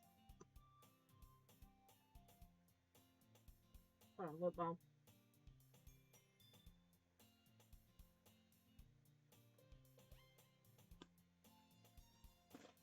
Alright. Ah! I'm supposed to sleep. Well, I guess I have no reason to refuse. Besides, how could I ever refuse someone like Monica? Sure, I guess I could check it out. Awesome! You're really sweet, Peach, you know that? It's nothing really. Shall we go then? I'll look for the materials another time. You're more important. Are we? That's concerning. And this today marks the day I sold my soul to Monica and her irresistible smile. I dejectedly follow Monica across the school and upstairs, a section of the school I rarely visit. Monica, full of energy, swings open the classroom door. I'm back, and I brought a guest with me. Oh, huh? I guess? Seriously, you brought a boy? Way to kill the atmosphere. Don't be mean, Natsuki. But anyways, welcome to the club, Peach. All words escape me in this situation. This club is full of incredibly cute girls. So let me guess. You're Monica's boyfriend, right? What? No, I'm not. Natsuki. The girl with the sour attitude, whose name is apparently Natsuki, is one I don't recognize. Her small figure makes her look like a first year student. Anyways, this is Natsuki, energetic as usual. And this is Yuri, the vice president. It's nice to meet you. Yuri, who appears comparably more mature and timid, seems to have a hard time keeping up with someone like Natsuki. Yeah, it's nice to meet both of you. So I ran into Peach in a classroom, and he decided to come check out the club. Isn't that great? Wait, Monica, didn't I tell you to let me know in advance before you brought anyone new? I was going to, well, you know. Sorry. I didn't forget that, but I just happened to run into him. In that case, I should at least make some tea, right? Yeah, that would be great. Why don't you come sit down, Peach? The girls have a few desks arranged to form a table. Yuri walks to the corner of the room and opens the closet. Meanwhile, Monica and Natsuki sit across from each other. Still feeling awkward, I take a seat next to Monica. So, I know you didn't really plan on coming here, but we'll make sure you feel right at home, okay? As the president of the Literature Club, it's my duty to make the club fun and exciting for everyone. I'm surprised there aren't more people in the club yet. It must be hard to start a new club. You could put it that way. Not many people are very interested in putting all the effort to start putting Not many people are very interested in putting out all the effort to start something brand new. Especially when it's something that doesn't grab your attention, like literature. You would have to work hard to convince people that you're both fun and worthwhile. That makes school events like the festival that much more important. I'm confident we can all really grow this club before we graduate. Right, Natsuki? Well, I guess. Natsuki reluctantly agrees. Such different girls, all interested in the same goal. Monica must have worked really hard just to find these two. Yuri returns to the table, carrying a tea set. She carefully places a teacup in front of each of us before setting down the teapot in the middle. You keep a whole tea set in the classroom? Don't worry, the teachers gave us permission. After all, doesn't a hot cup of tea help you enjoy a good book? I guess. Don't let yourself get intimidated. Yuri's just trying to impress you. That's not... Insulted, Yuri looks away. I meant that, you know. I believe you. Well, tea and reading might not be a pastime for me, but I at least enjoy tea. Alright. Have a good night. I'm glad. Yuri faintly smiles to herself in relief. So, Peach, what kind of things do you like to read? Well, considering how little I've read in the past few years, I don't really have a good way of answering that. Manga? I mutter quietly to myself, half joking. Natsuki's head suddenly perks up. Looks like she wants to say something, but she keeps quiet. Oh, I am so glad that I don't have to go into lab tomorrow. I did not realize what time it was. It looks like she wants to say something, but she keeps quiet. Not much of a reader, I guess. Well, that can change. What am I saying? I spoke without thinking after seeing Yuri's sad smile. Anyway, what about you, Yuri? Well, let's see. Yuri traces the rim of her teacup with her finger. My favorites are usually novels that build deep and complex fantasy worlds. The level of creativity and craftsmanship behind them is amazing to me. And telling a good story in such a foreign world is equally impressive. Yuri goes on, clearly passionate about her reading. She seems so reserved and timid since the moment I walked in, but it's obvious by the way her eyes light up that she finds comfort in the world of books, not people. But, I like a lot of things. Stories with deep psychological elements usually immerse me as well. Isn't it amazing how a writer can so deliberately take advantage of your own lack of imagination to completely throw you for a loop? Anyway, I've been reading a lot of horror lately. I read a horror book once. I desperately grabbed something I can relate to at the minimal level. At this rate, Yuri might as well be having a conversation with a rock.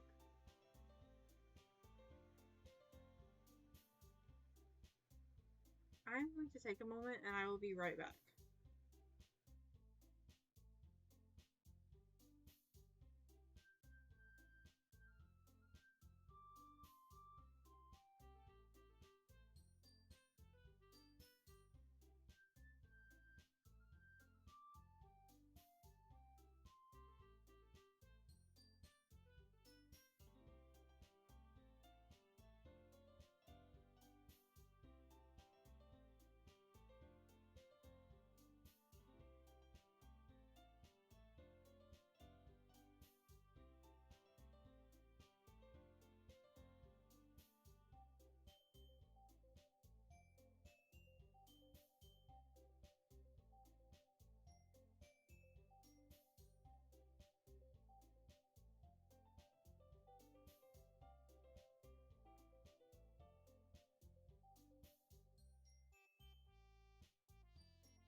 Came back.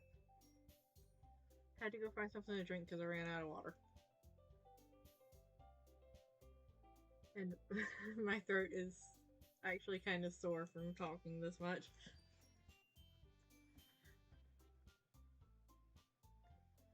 At this rate, Yuri might as well be having a conversation with a rock. I'd expect that from you, Yuri. It suits your personality. Oh, is that so? Wait, that's not the same line she says. Really, if a story makes me think or takes me to another world, then I really can't put it down. Surreal horror is often very successful at changing the way you look at the world, if only for a brief moment. Ugh, I hate horror. Oh? Why is that? Well, I just. Natsuki's eyes started over to me for a split second. Never mind. That's right, you usually like to write about cute things, don't you, Natsuki? What? What gives you that idea? You left a piece of scrap paper behind last club meeting. It looked like you were working on a poem called. Don't say it out loud. And give that back. Fine, fine. Natsuki, you write your own poems? Well, I guess sometimes. Why do you care? I think that's impressive. Why don't you share them sometime? No. Natsuki averts her eyes. You wouldn't like them. Ah, not a very confident writer yet? I understand how Natsuki feels. Sharing that level of writing takes more than just confidence. The truest form of writing is writing to oneself. You must be willing to open up to your readers, exposing your vulnerabilities and showing even the deepest reaches of your heart. Do you have writing experience too, Yuri? Maybe if you share some of your work, you can set an example to help Natsuki feel comfortable enough to share hers. I guess it's the same for Yuri. We all sit in silence for a moment. Hey, I just got an idea. How about this? Natsuki and Yuri look quizzically at Monica. Let's all go home and write a poem of our own. Then, next time we meet, we'll all share them with each other. That way, everyone is even.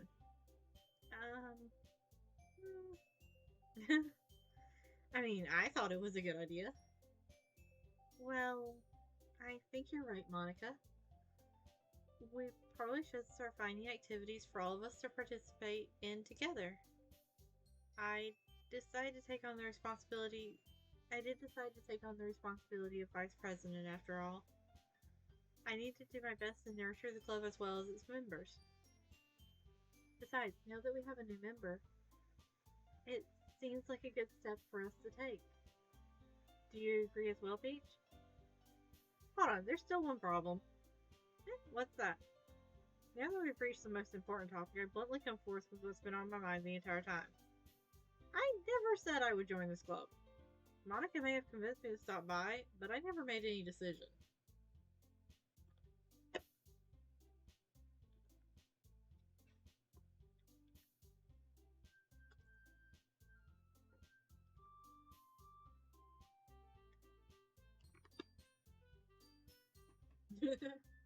Well, welcome back.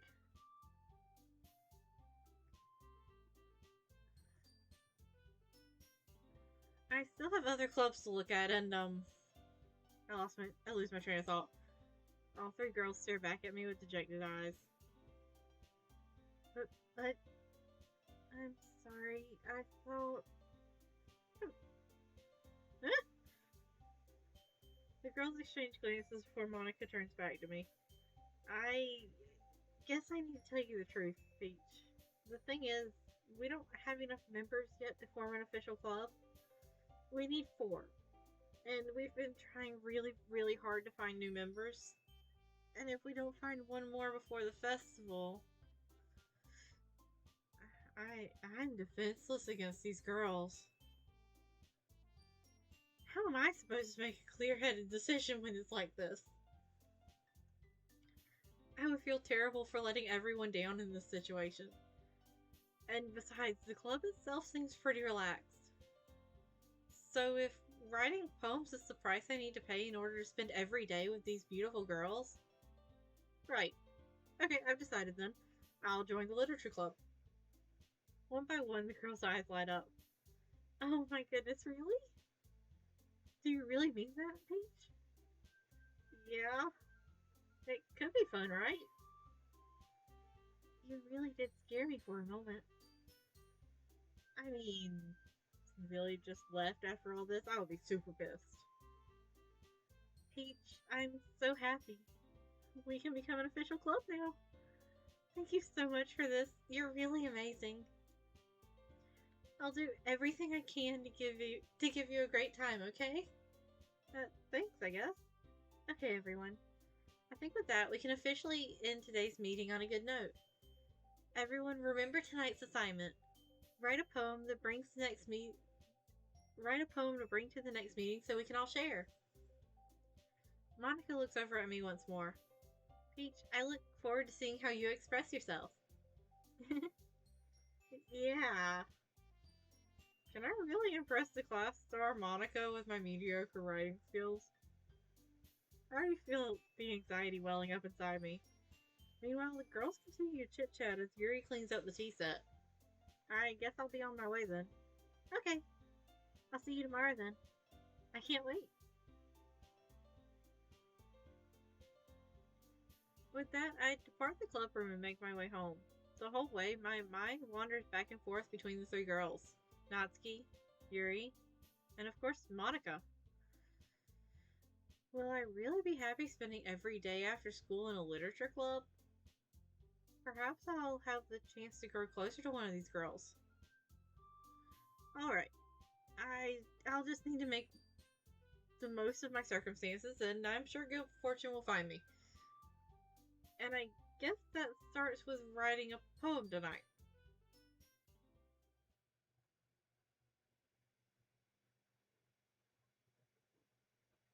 Sure.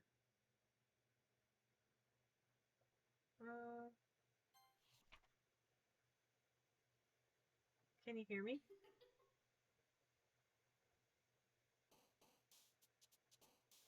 Well then. Um,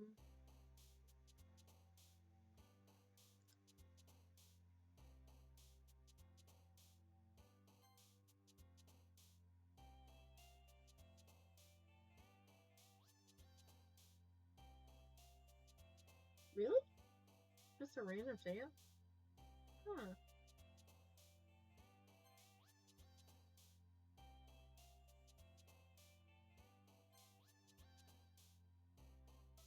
Songs. Look, I'm choosing entropy again. I chose entropy like way earlier on, but I like the word. There's 10 special poems in total. You only get to see 3 in the game. Oh, okay. Neat.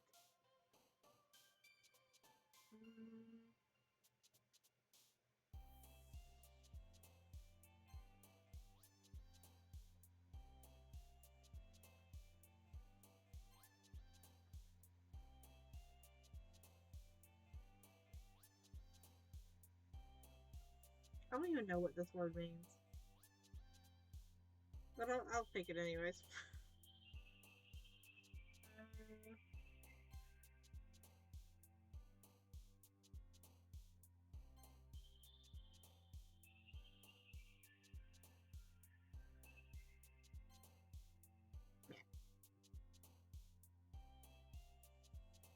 Apparently. I'm just picking whatever words stick out to me and going with it.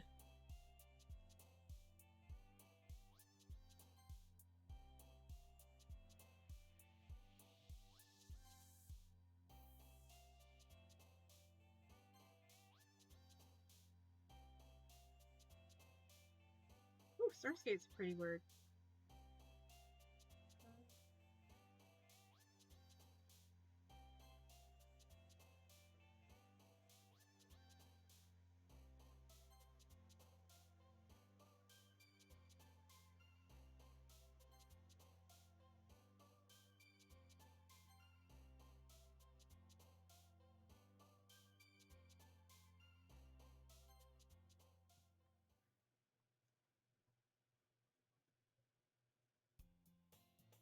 Hi again, Peach. Glad to see you didn't run away on us. Don't worry. This might be a little strange for me, but I at least keep my word. Well, I'm back at the Literature Club. I was the last to come in, so everyone else is already hanging out.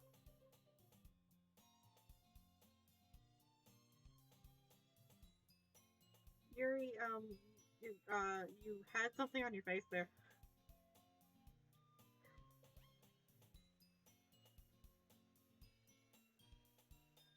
Thanks for keeping your promise, Peach. I hope this isn't too overwhelming of a commitment for you. Making you dive headfirst into literature when you're not accustomed to it. Oh, oh, come on! Like he deserves any slack. Yuri had to be dragged here by Monica.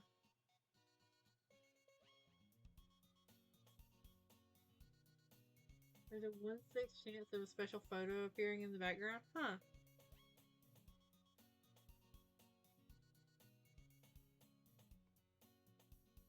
I don't know if you plan to just come here and hang out or what, but if you don't take us seriously, then you won't see the end of it. Oh, well, I would love to read all of that, but I can't. I'm pretty sure it says Natsuki, you certainly have a big mouth for someone who keeps her manga collection in the classroom or something. Get out of the way, Monica. Monica! Natsuki finds herself stuck between saying Monica and manga. Manga is literature. Swiftly defeated, Natsuki plops back into her seat. I'm sorry, Peach. We'll make sure to put your comfort first, okay?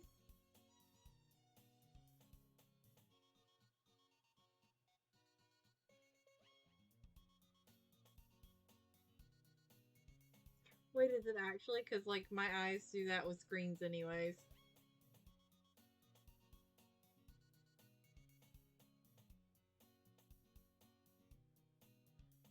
Oh. I'm not gonna lie, I just kind of assumed that my eyes just did that. Yuri shoots Natsuki with a disappointed glance. Anyway, now that you're in the club and all, perhaps you might have interest in picking up a book to read? Well, I can't really say no either way. Like you said, I'm in this club now, so it only feels right for me to do something like that if you ask. Wait, I didn't mean it like that. If you don't really want to, then forget I said anything, I guess. No, that's not it, Yuri. I want to try to be part of this club. So even if I don't read often, I'd be happy to pick up a book if you wanted me to. Are you sure? I just felt like, well, as vice president and all, that I should help you get started with something you might like.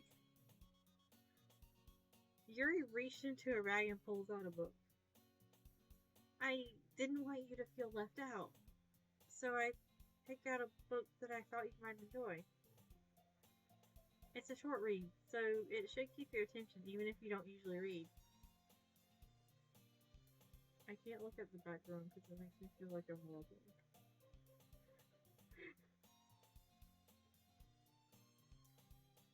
And we could, discuss it if you wanted. This is. How is this girl accidentally being so cute? She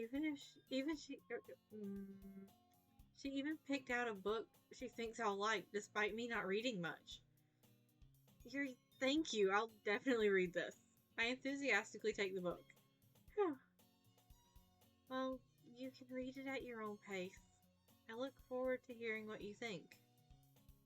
Oh, okay. I see it righted itself there. I wonder, does it have the potential, like, tilt the whole way around if you just, like, stand there talking to her for long enough?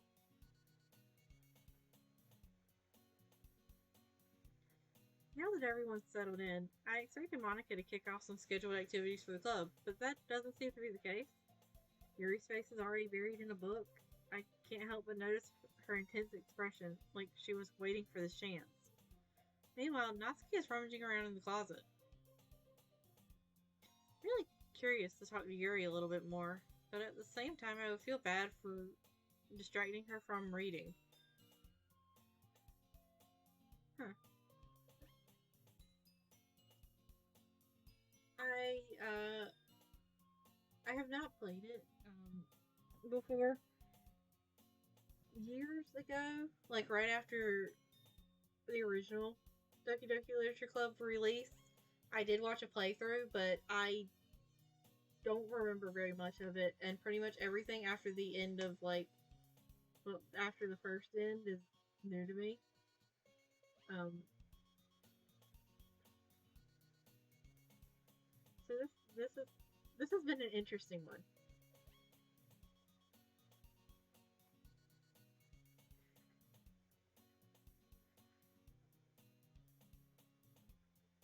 I catch a glimpse of the cover of her book.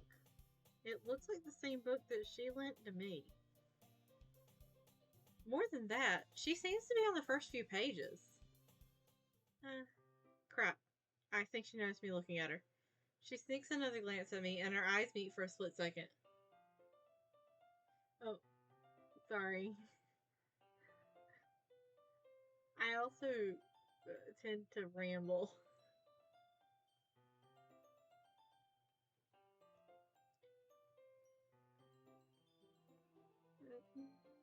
But that only makes her hide her face deeper in her book. Sorry. I was just spacing out. I mutter this, sensing I made her uncomfortable. Oh, it's fine. If I was focused, then I probably wouldn't have noticed in the first place. But I'm just rereading a bit of this, so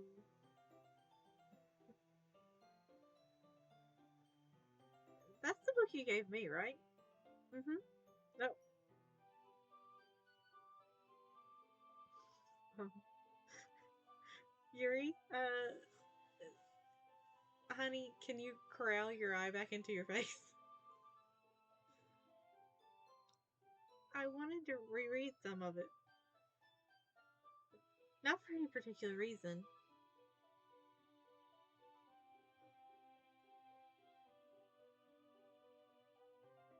Wait, what is that in Fahrenheit?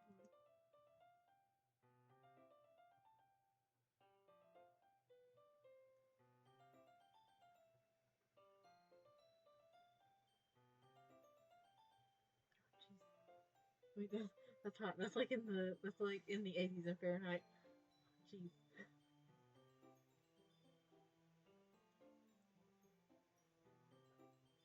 I'm just curious. How come you have two copies of the same book? Uh, well, when I stopped at the bookstore yesterday, that's not what I meant. I mean, I just happened to buy two of them. Ah, I see. There's something fairly obvious here that Yuri isn't telling me, but I decide to let it go. I'll definitely start reading it soon. I'm glad to hear. Once it starts to pick up, oh, once it starts to pick up, you might have a hard time putting it down. It's a very engaging and relatable story. Is that so? What's the story about anyway? Well, mm, I look at the cover of the book. The book is titled Portrait of Markov. There's an ominous looking eye symbol on the front cover. Basically, it's about this religious. What? Basically, it's about this religious camp that was turned into a human experiment prison.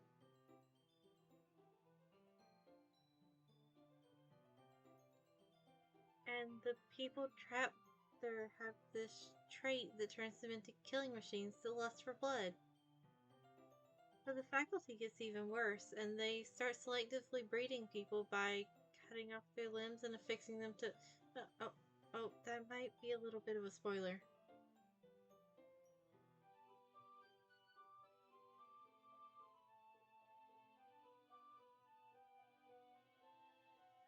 But anyway, I'm really into it.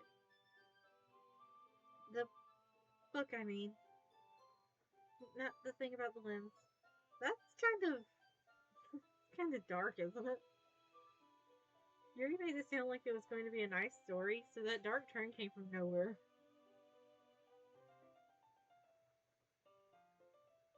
Ah, are you not a fan of that sort of thing, Peach?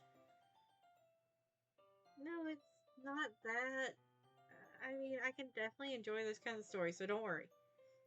I hope so. Yeah, I totally forgot Yuri is into those things. She's so shy and reclusive on the outside, but her mind seems to be completely different. It's just that this kind of story, it's the kind that challenges you to look at life from a strange new perspective.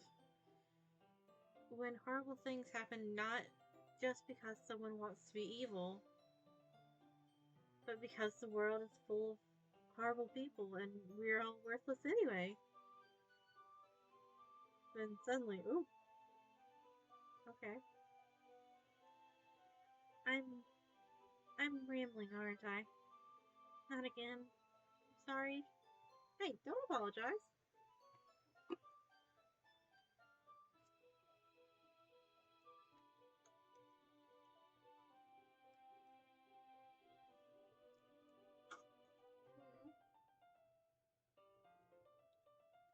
I think I'm almost out of my drink again.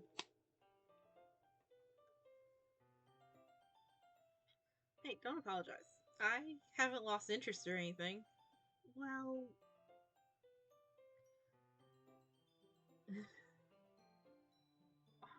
it was the least hot day this week. So,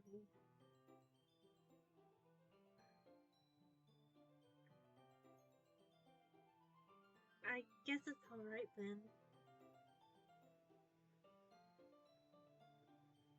But I feel like I should let you know I have this problem. When I let things like books and writings fill my thoughts. Okay. Does that even show up in the history if I pull it up? Oh, it doesn't. Interesting. I kind of forget to pay attention to other people. So I'm sorry if I end up saying something strange. And please stop me if I start talking too much. That, I really don't think you need to worry. That just means you're passionate about reading. The least I can do is listen. It's a literature club after all. That's, well, that's true. In fact, I might as well get started reading it, right? Yes. I mean, you don't have to, but. What are you saying? Let me just get the book. I quickly retrieved the book that I put into my bag. Alright, it's fine if I sit here, right? Yeah, I don't think Yuri's feeling that well.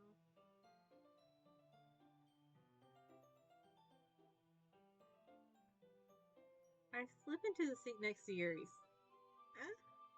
Yeah. Are you sure? You seem a little apprehensive. That's.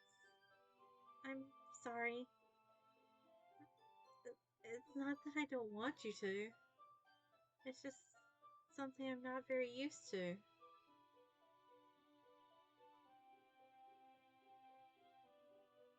That is reading in company with someone. I see. Well, just tell me if I end up distracting you or anything.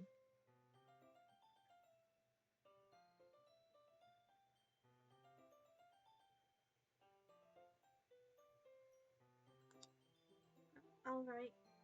I open the book and start the prologue. I soon understand what Yuri means about reading in company. It's as if I can feel her presence over my shoulder as I read. I wonder if it's not just feeling her presence, I wonder if she's there. It's not a particularly bad thing. Maybe a little distracting, but the feeling is somewhat comforting. Yuri is in the corner of my eye. I realize that she's not actually looking at her own book. I glance over. Looks like she's reading from my book instead. Sorry. What? Yuri, you really apologize a lot, don't you? I do? I don't really mean to. Sorry.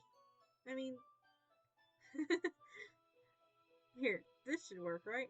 I slide my desk until it's up against Yuri's, then hold the book more between the two of them.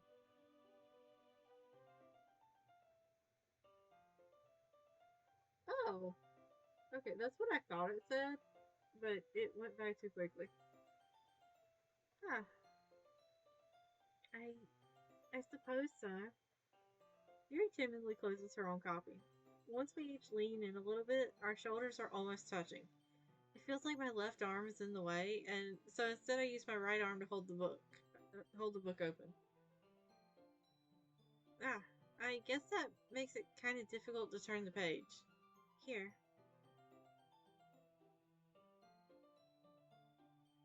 Yuri takes her left arm and holds the left side of the book between her thumb and forefinger. Ah, I do the same with my right arm on the right side of the book. That way, I turn a page and Yuri slides it under her thumb after it flips to her side. But in holding it like this, we're huddled together even closer than before. It's actually kind of distracting me. It's as if I can feel the warmth of Yuri's face and she's in the corner of my vision. Are you ready? Huh? To turn the page?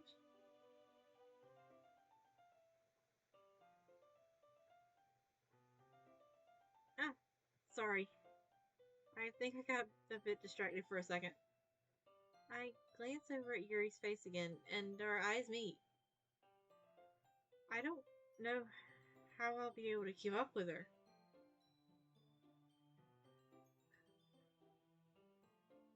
Uh, that's okay.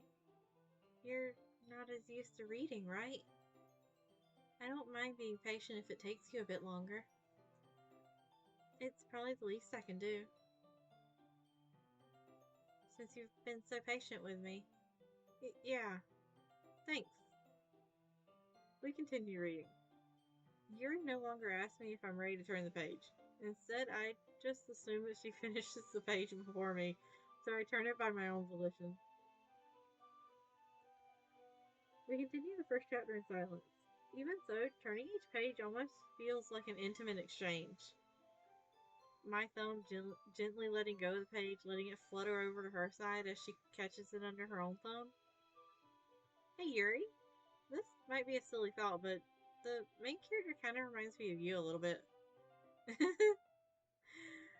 No, I don't relate to this character at all, she said as she lies. Definitely not. Really? I was just thinking the way she second guesses things she says and all that. Uh, that's what you were talking about. Sorry. Thought you meant something else about her. Something else? Never mind. We didn't even get that far yet. So I don't know why that came to my head. You feeling alright? Huh? Yours been a little fidgety ever since we started reading. You can rest if you're feeling sick or something. Your breathing is a little... My breathing? Yuri puts her hands on her chest, as if to feel her heartbeat. I didn't even notice. Anyway, I'm fine. I just need some water. Alright, don't push yourself. Yuri stands up and practically rushes out of the classroom. What on earth was that about? Peach? Did something happen just now? Huh? I have no idea. Yuri was acting a little strange, I guess. So, you don't know anything?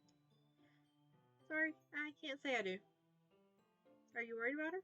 Oh, no, not really. I was just making sure you didn't do anything to her. No, nothing. Don't worry. I believe you, silly. Yuri does this sometimes. Yuri just does this sometimes, so it's nothing alarming. Alright, if you say so.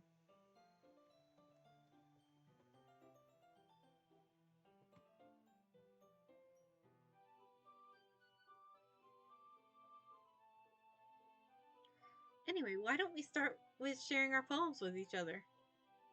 Huh? Shouldn't we wait for Yuri?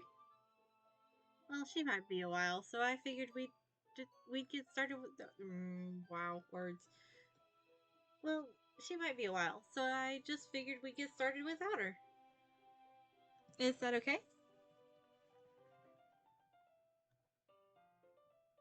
Yeah, I was just asking. I stand up. I make a mental note of where I left off in the book, and then slip it back into my bag.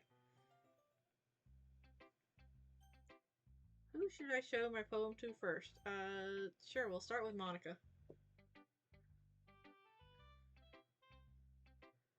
I should start with Monica.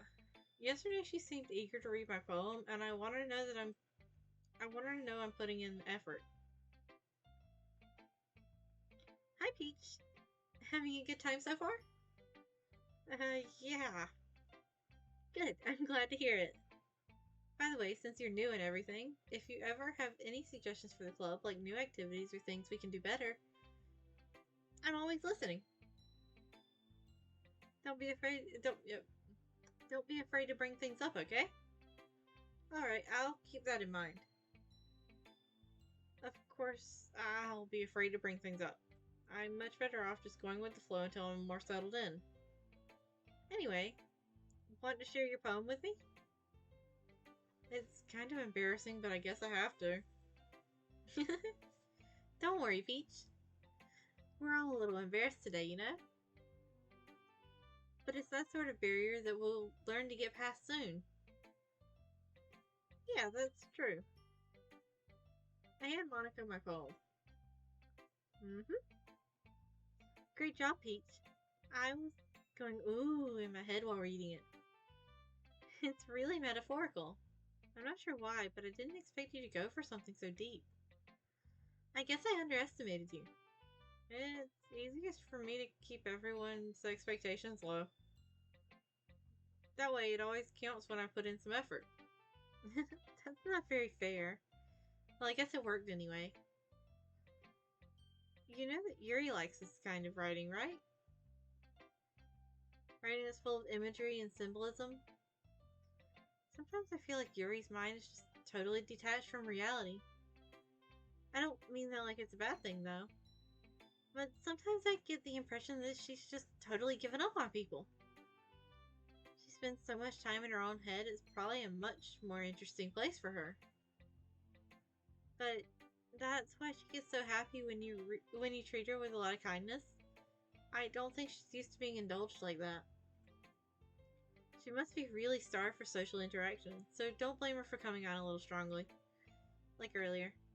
I think if she gets too stimulated, she ends up withdrawing and looking for a long time.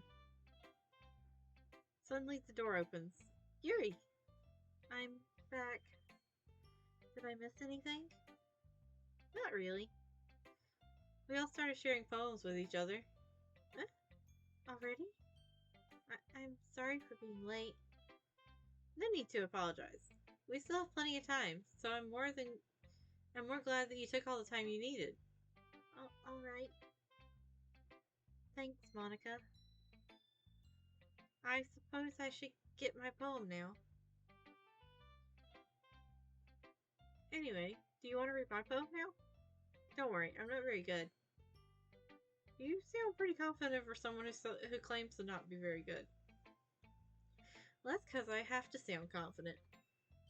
That doesn't always mean I feel that way, you know? I see. Well, let's read it then.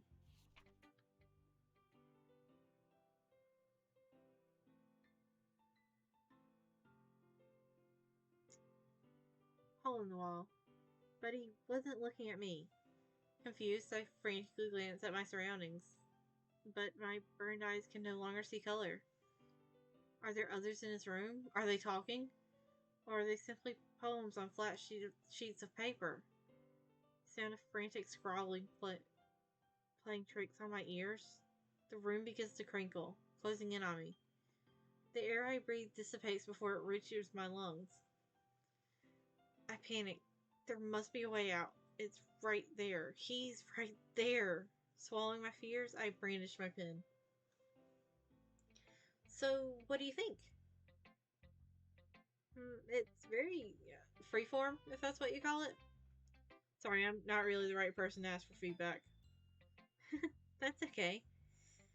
Yeah, that kind of style has gotten pretty popular nowadays. That is, a lot of poems have been putting emphasis on the timing between words and lines. When performed out loud, it can be really powerful.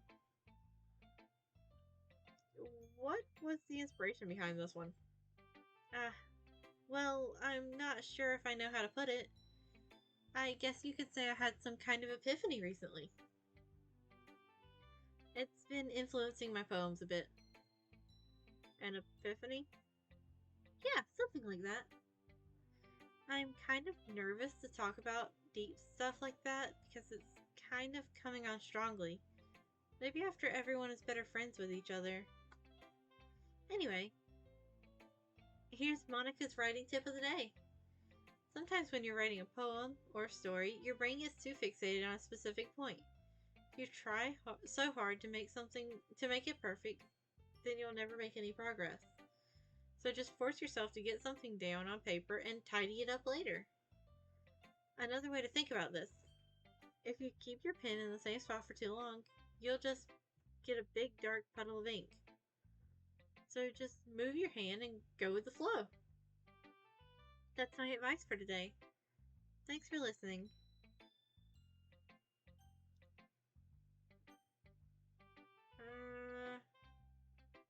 Yeah, I'm gonna go with Yuri next. As Yuri reads the poem, I noticed her eyes lighten. Exceptional. What was that? Did I say that out loud? Yuri first covers her mouth, but then ends up covering her whole face. He's going to hate me. You really didn't do anything wrong, Yuri. Huh? I guess you're right. What am I getting nervous for? Yuri takes a breath. So, what kind of writing experience do you have? Your use of imagery and metaphors indicates you've written a lot of poetry before. Really? Wow, that's a huge compliment coming from you. This is actually my first time, really. Huh? Yuri stares at me blankly, then looks at my poem again. Well, I know that. I just mean, Yuri trails off, unable to find an excuse. She traces her fingers along the words in the poem as if breaking it down more thoroughly. Yeah. Okay. This is the reason I was able to tell. It's just that there are specific writing habits that are usually typical of new writers. And having been through that myself, I kind of learned to pick up on them. I think the most noticeable thing I recognize in new writers is that they try to make their style very deliberate.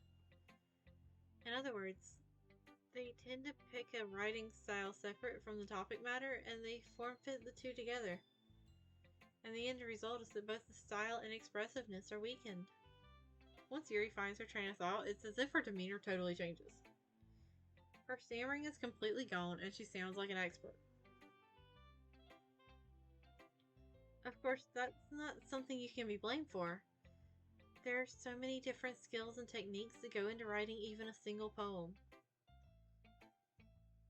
Not just finding them and building them, but getting them to work together is probably the most challenging part. It might take you some time, but it all comes with practice and learning by example and trying new things. I also hope that everyone else in the club gives you valuable feedback. Natsuki can be a little bit biased, though. Biased? How? Um, well, never mind. I shouldn't be talking about people like that. Sorry. It's fine. I'm not sure if Yuri is apologizing to herself, or me, or Natsuki.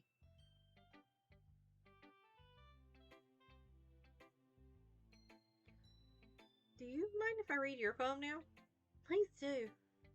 I'd love to share my thought process behind it. Yuri smiles dreamily, as if that's a rare opportunity for her. Which itself is kind of funny. After all, isn't this supposed to be a literature club?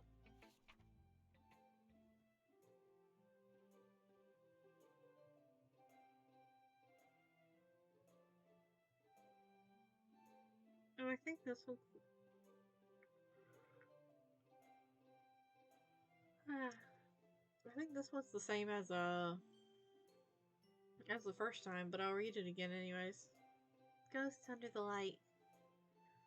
The tendrils of my hair illuminate beneath the amber glow, bathing. It must be this one. The last remaining street light to have withstood the test of time. It has the last yet to be replaced by the sickening blue-green hue of the future. I bathe, calm, breathing air of the present but living in the past. The light flickers. I flicker back. I'm sorry to have such. I'm sorry I have such terrible handwriting. What? I wasn't thinking that at all. But it took you a long time to read. Well, I just don't read script very often. Actually, I think your handwriting is pretty. Huh? That's a relief. I also like the poem. Even though it's short, it was really descriptive. It wasn't too short. I usually write longer poems. Not all. I'm really glad you like it. I'll be honest. Since it's our first time sharing, I wanted to write something a little more mild. Something easy to digest, I suppose. Are you into ghosts, Yuri? Actually, the story isn't about a ghost at all, Peach. Really? I must have totally missed the point. Well, I suppose you did only glance over it after all.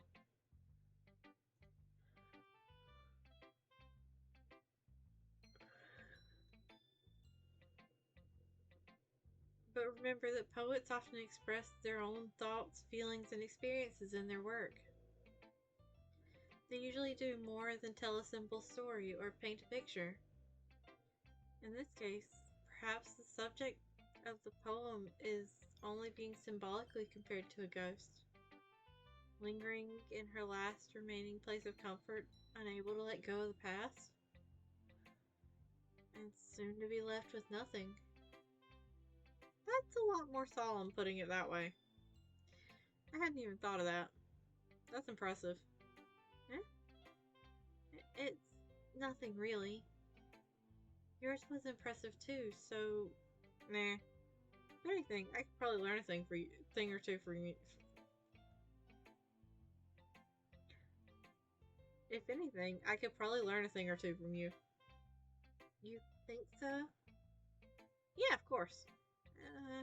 You know, I was really nervous about doing all of this.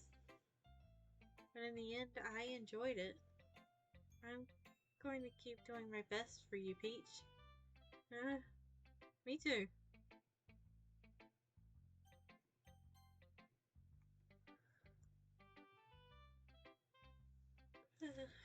Time for Natsuki.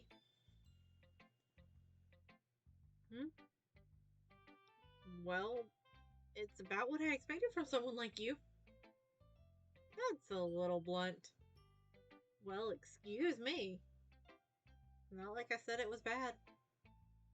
But it just didn't evoke any emotions.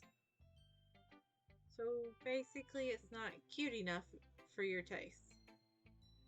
Do you want to get smacked? I'll pass. Well, anyway, I guess I need to show you mine. Not that you'll like it.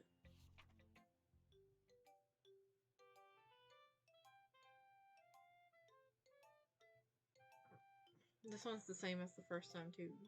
Okay.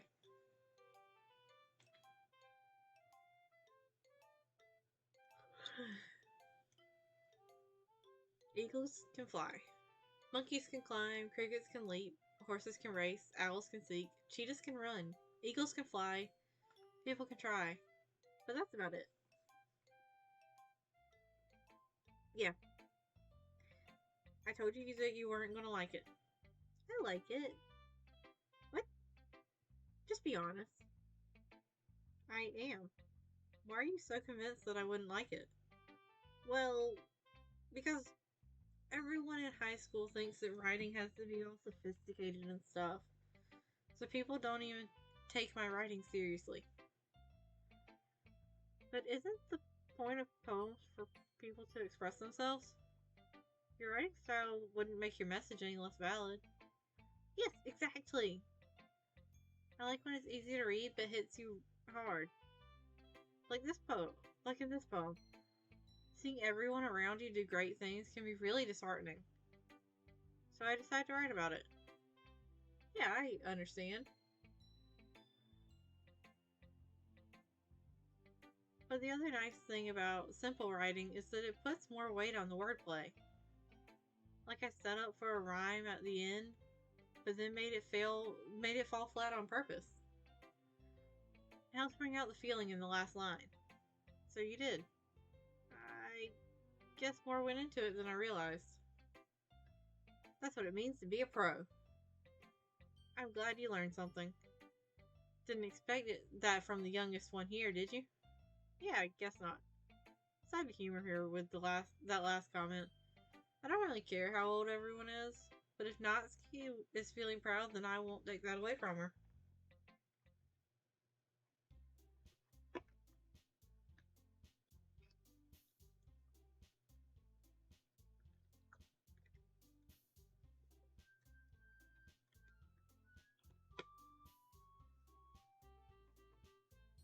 Phew. I guess that's everyone. I glanced around the room. That was a little more stressful than I anticipated. It's as if everyone is judging me for my mediocre writing abilities. Even if they're just being nice, there's no way my poems can stand up to theirs. This is a literature club after all.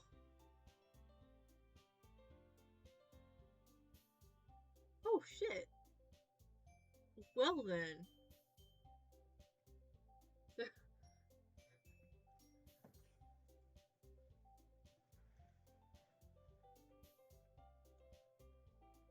So that's what the special one is.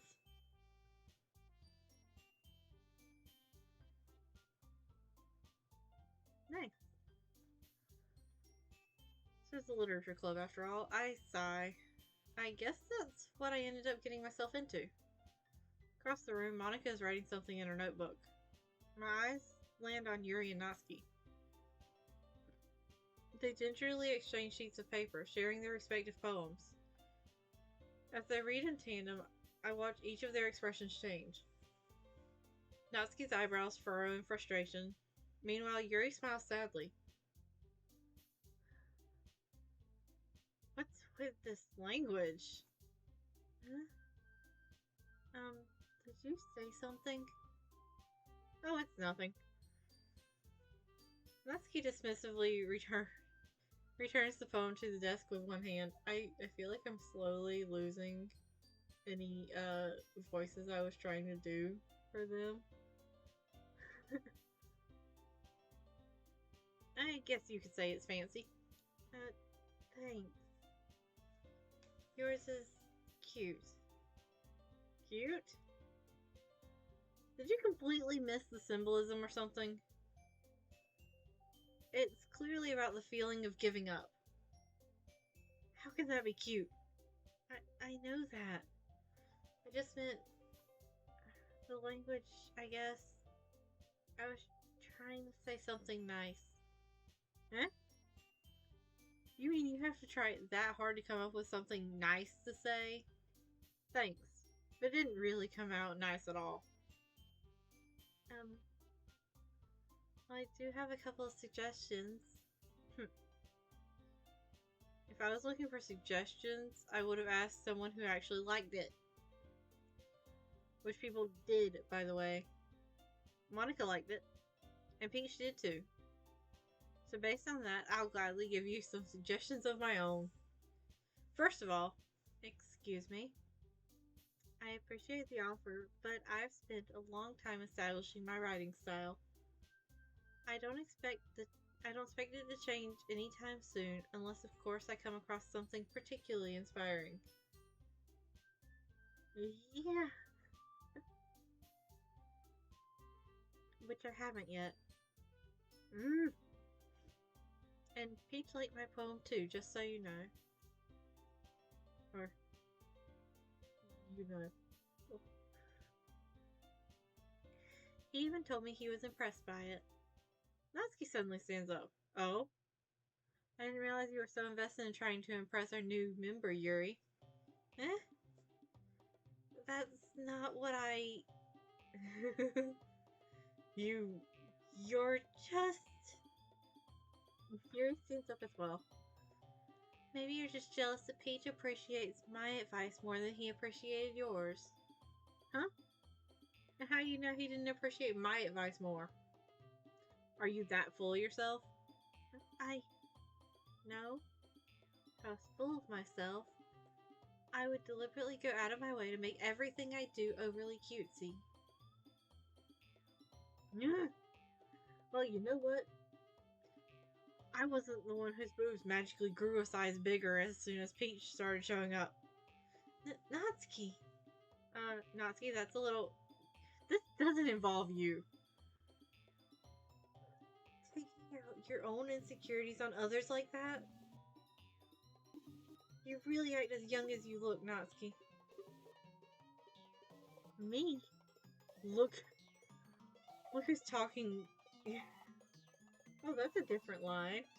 Me, look who's talking, you wanna be edgy bitch. Edgy? Sorry that my lifestyle is too much for someone of your mental age to comprehend. See? Just saying that proves my point.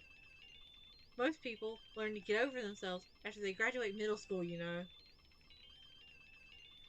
If you want to prove anything, then stop harassing others with your sickening attitude. You think you can counterbalance your toxic personality just by dressing and acting cute? The only cute thing, you know, the only cute thing about you is how hard you try. Whoa, be careful or you might cut yourself on that edge, Yuri. Oh, my bad. You already do, don't you? Did, did you just accuse me of cutting myself? What the fuck is wrong with your head? Yeah, go on. Let Pete hear everything you really think. I'm sure he'll be head over heels for you after this. Uh, Suddenly Yuri turns toward me as if she just noticed I was standing there. Peach! She's just trying to make me look bad. That's not true. She started it. Oh, that was a lot of,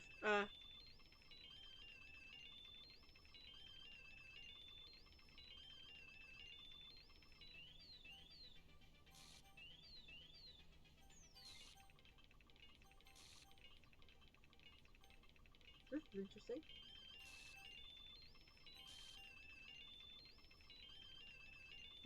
It's going to force me to choose, oh, it is? Okay. I wonder how close it'll get before it gives up. Oh, hi!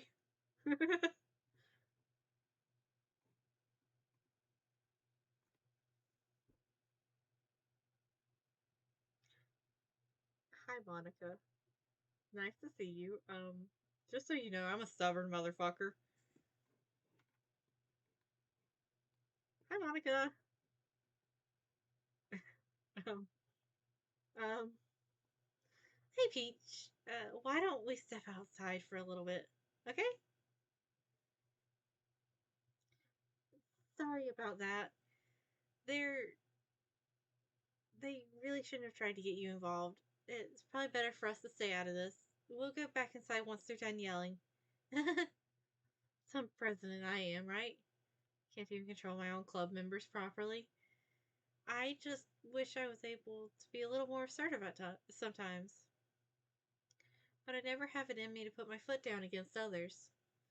You understand, right? Anyway, if this makes you want to spend less time with the others, then that's fine. I'd be happy to spend time with you instead. Suddenly, Natsuki runs out of the classroom. She quickly runs away. Oh dear. Well, it looks like they're done. I didn't mean it. I didn't mean it. I didn't mean it. Yuri is rocking back and forth in her desk with her palms on her forehead. Yuri? I didn't mean it. I believe you? I have no idea what Yuri might have said to Natsuki. Or did. Peach, please don't hate me. Please? I'm not like this. There's something wrong with me today. It's fine, Yuri. We know you didn't mean it. Besides, I'm sure Natsuki will forget all about it by tomorrow. Completely. Anyway, the meeting's over, so you can go home now if you want. Yuri looks at me like she wants to say something, but she keeps glancing at Monica. You can go first, Monica. I'd like to stay a little bit longer. I'm the president, so I should be the last one out.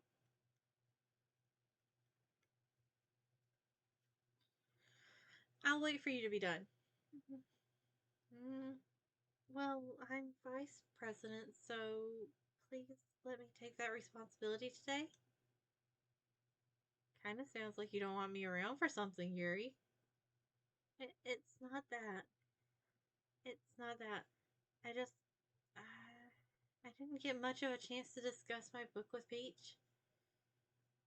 It wouldn't just be embarrassing with you listening. It would just be embarrassing with you listening. I guess I don't really have a choice, do I? I'm sorry for causing trouble. Uh-huh. Oh, was it?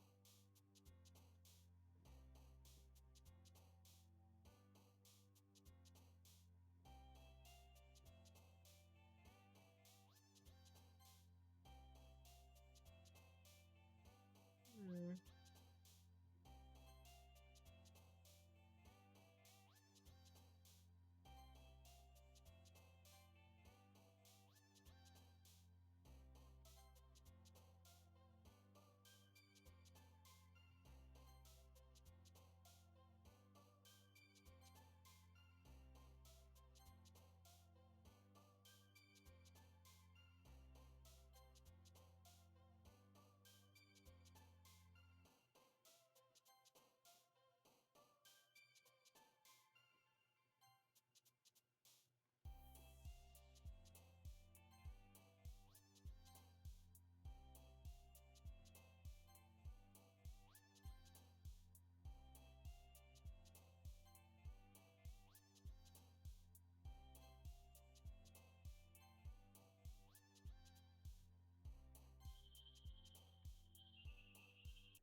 Well, then.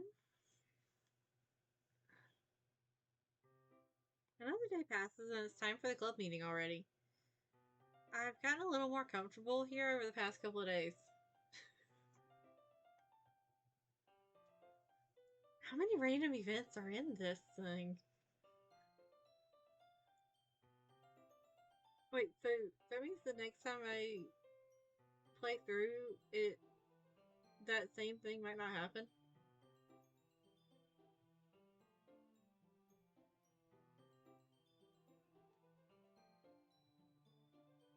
Gotten a little more comfortable here over the past couple days.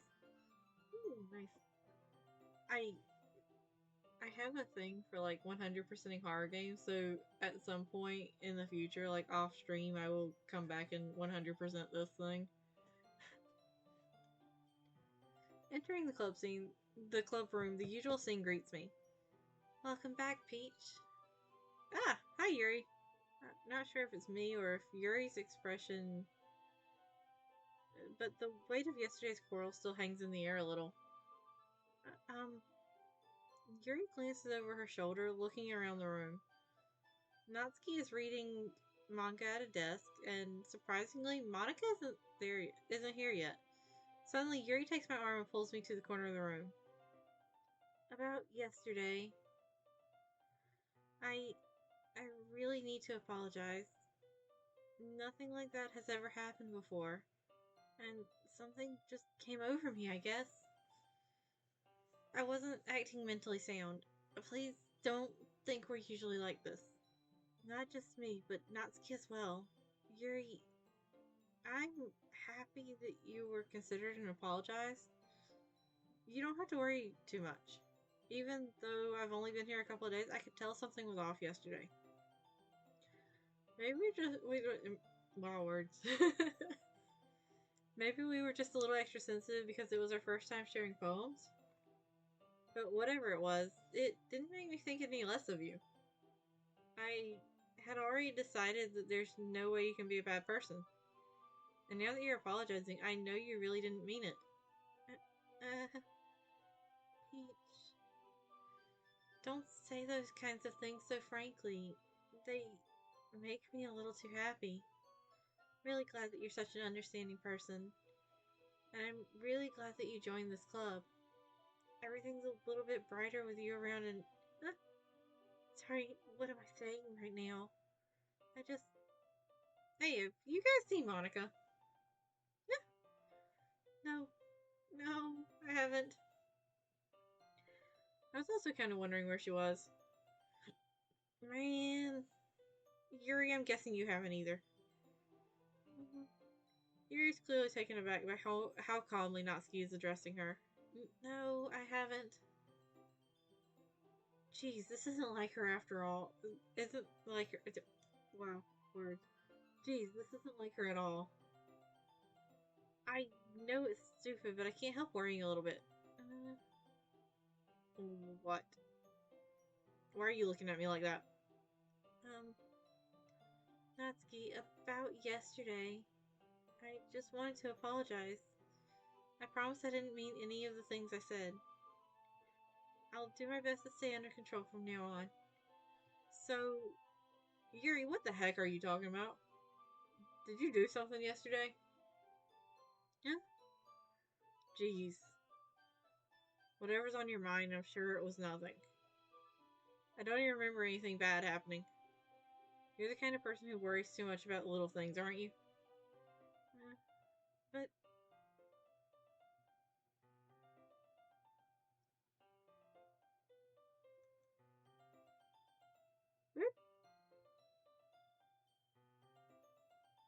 okay. I'll accept your apology anyway if it helps you feel better about it. Oh. Huh.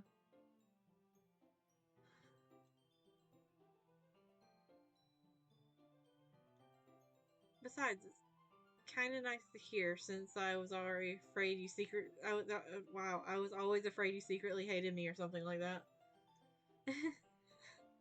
No, not at all. I don't hate you. Well, you're kind of weird, but I don't hate you either. Natsuki turns to me. You're you're still on trial though. Hey! Suddenly the door swings open.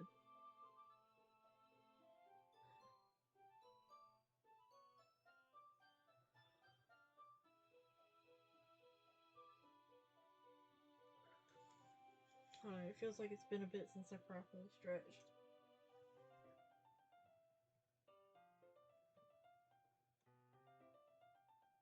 Alright. Sorry, I'm super sorry. Ah, there you are. I didn't mean to be late. I hope you guys weren't worried or anything. Me? Well, Natsuki was. I was not. What took you so long anyway? Well, my last period today was study hall. To be honest, I just kinda lost track of time. That makes no sense, though. You would have you would have you would have heard the bell ring at least. I must not have heard it since I was practicing piano. Piano? I wasn't aware you played music as well, Monica. Don't give me more credit than I deserve. Yeah, I'm currently playing Danganronpa. Actually, I think the stream for that is tomorrow. Uh, yeah, I've been having fun with that one. Ooh, that's what I'm going to play after I finish the first one. I'm gonna I'm gonna play through them all. I guess I've been practicing for a while, but I'm not really good yet. Still, that must require a lot of dedication. So I'm still impressed. Well, oh, well, thanks, Yuri. You should play something for us sometime. And that's... Monica looks at me. Well, I am working on writing a song, but it's not quite done yet. Maybe once I get a little bit better, I will. That sounds cool. I look forward to it. Is that so? In that case, I won't let you down, Peach. Monica smiles sweetly. I didn't mean to put any pressure or anything like that. Don't worry. I was hoping that I could share it with you anyway. I guess that's why I've been practicing so much recently. I see. I'm not sure if Monica was referring to the whole club or just me. In that case, best of luck. Thanks. So, I didn't miss anything, did I? No, not really. Choose not to bring up, anything the three of us talked about. Besides, Natsuki has already run off into the closet. Peach, since your compliments put me in a good mood, I was wondering if you would like to spend some time together today. I mean, in the club. Yeah, definitely. Yeah, I planned on it anyway. Okay. Can we start now? Let's find a place to sit. Being a little forceful, aren't I? I'm sorry. My heart just won't stop pounding for some reason. Don't worry about it. If anything, it's nice to see you have so much energy. Yeah, but I need to try to calm down. I won't be able to focus on reading like this. Take your time. Mary takes a deep breath, then pulls a copy of the book out of her bag. Actually, I have a request. Do you mind if I make some tea first? Not at all. Thanks very much. If there's one thing that can make my reading time here any better, it's a nice cup of tea. Yeah. Not to mention, for yourself as well.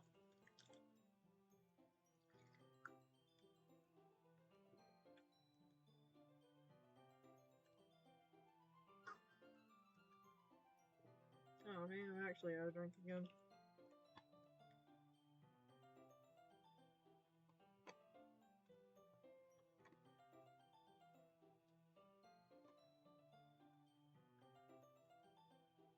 Yuri stands up and makes her way to the closet. I follow and watch as she retrieves a small water pitcher from the shelf, the kind with a filter inside. Can you hold this for a second? Sure. Yuri hands me the water pitcher and also fetches an electric kettle. I'm going to plug this in at the teacher's desk and then I'll go get some water. She walks past me and sets the kettle down on the teacher's desk. I simply watch her movements. To my surprise, the way she moves really contrasts her speaking mannerisms. Especially because of her long legs, Yuri appears elegant and methodical. Okay, may I have the water pitcher? Okay. Thanks. I'll be right back. I might as well walk with you. That, that's okay. You stay here. I won't take long. Pitcher in hand, Yuri hurries out of the classroom. Ah, did Yuri leave you again? No, it's not like that this time. She's just filling up the water pitcher to make tea. Oh, okay. Sorry for misunderstanding. 10 minutes pass. Yuri said she wouldn't take long. Is something holding her up? I'm bored just waiting here, so I decide to go look for her. Let's see. The most logical place for Yuri to be would be the nearest water fountain. I start heading down the hallway. Okay, I'm not reading this. What's that noise? It's coming from around the corner. Sounds like breathing. A sharp inhale, like someone is sucking the air through their teeth. Are they in pain? I reach the corner and peer around it. Yuri? Yeah. Oh, okay. Okay. I'm back. Thanks for waiting patiently. Peach, do you like oolong tea? Yes. Yeah. Anything is fine. Very well. Yuri sets the temperature on the kettle to 200 degrees. It's one of them fancy kettles. So I have an electric kettle at my house, and it it's like just a standard one. You know, you hit the button. You don't have any options for temperature. And while it is the most useful thing that I have personally bought for the kitchen, I wish that I had splurged a little extra and gotten one with adjustable temperatures. Just because it's really hard to like eyeball if it's at the right temperature for teas or not. Now it's time to get the teapot. You really do this properly, don't you? Of course. I shouldn't do any less when I'm making tea for others. Even if I'm not an expert on tea or anything. In that case, you'll only be even more impressed. Perhaps I will. Yuri fetches the teapot and begins measuring the tea leaves. To my surprise, she even starts humming a little to herself. You must be in a good mood now. Is that so? I was letting it show, and you noticed. I was doing a bit of thinking, and I decided that I would try expressing myself a little bit more. Turns out it's not very hard for me to do. When it's you who's around, anyway. Yeah, that's great, Yuri. Just don't push yourself too much. Uh, I do occasionally like have very high luck stats in life. Today must be one of those days. You're always worrying about me, Peach. It's very endearing. That's Yuri wasn't kidding. I don't even know if I can keep up with this. I watched Yuri pour a cup of tea for each of us. Peach, I have another request. Do you mind if we sit on the floor today? Yeah, why's that? It's a little bit easier on my back. I can read with my back against the wall rather than bending over at my desk. Oh, sorry, I didn't realize. No worries. I just have back pain fairly regularly, so I do my best to manage it. Is that so? Wonder why is that? Can't imagine why. It's most likely because your posture, right? Always hunched over like that while reading? Yes, I have terrible reading posture, so that's why we should sit on the floor. Fair enough. I'll go ahead and get the book. I retrieved the book from my bag. I have some chocolate as well. It's a bag of small chocolate candies. I take it since it'll go well with the tea. Yuri and I then sit against the wall, teacups at our sides. As if in sync, we assume the same reading position from last time, each holding one half of the book. Except this time, our bodies are even closer to each other. I can't see too well. Yuri slides closer until our shoulders are touching. How am I supposed to focus on reading like this?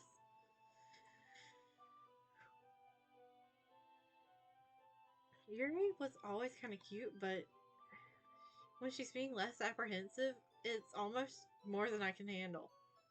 Your teacup. Yuri hands me my teacup. Holding it with my hand that's not holding the book, I end up in a position that makes it even harder to focus.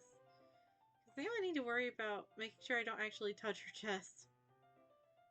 And meanwhile, Yuri hasn't noticed a single thing. She wears her intense reading she wears her intense reading expression, and I can only presume the world around her has faded away. I use all of my willpower to focus on reading. After a few minutes, I finally manage to relax a little. I put the teacup between my legs and fumble with the chocolate wrapper. Oh, sorry. I briefly let go of the book to finish opening the wrapper. You can have as much as you want. It's okay, I won't take any. Are you sure? Well, if I touch it, then it might get smudges on the pages. Oh, you're right. I didn't even think about that. My bad. No need to apologize. I'll hold the book, okay? Are you sure? Of course. Oh, that's so pretty. Yuri opens the book with both hands. She holds it so that I don't have any harder time reading. She holds it so that I don't have any harder time. Harder. Wow, words. Harder of a time reading from it. But as a result, her left arm is practically resting on top of my leg.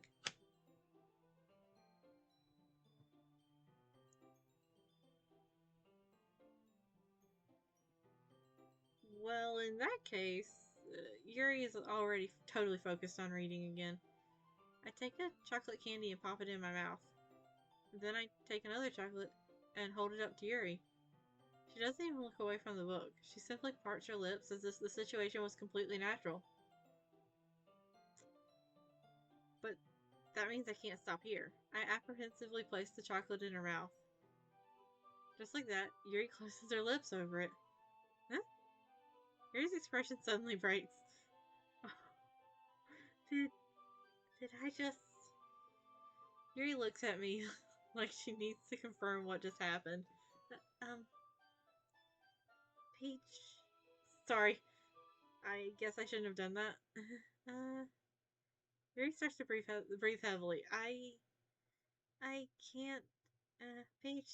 Suddenly Yuri forcefully grabs my arm and jerks me to my feet. What do you... Freaks you out? Oh no. My teacup gets knocked over. Peach...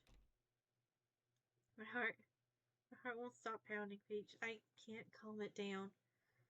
Can't focus on anything anymore. Can you feel it, Peach? Yuri suddenly presses my hand against her chest. Why is this happening to me? I feel like I'm losing my mind. I can't make it stop. It even makes me not want to read. I just want to look at you. Oh, I understand why this freaks you out.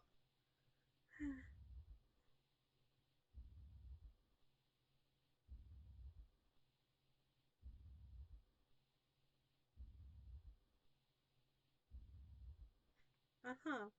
How long does this go on for? Okay, okay. um, it's time to share poems? Who should I show my poem to first? Monica. Always. Peach, I think you saw something earlier that you weren't supposed to see. I didn't want to have to tell you this, but I don't think I have a choice. It's getting kind of dangerous for you to spend so much time with Yuri. I don't know why. She seems pretty easily excitable when she's around you, which shouldn't be a problem in itself. But when Yuri gets too excited, she finds a place to hide and starts cutting herself with a pocket knife. Isn't that kind of messed up? She brings a different one to school every day, like she has a collection or something.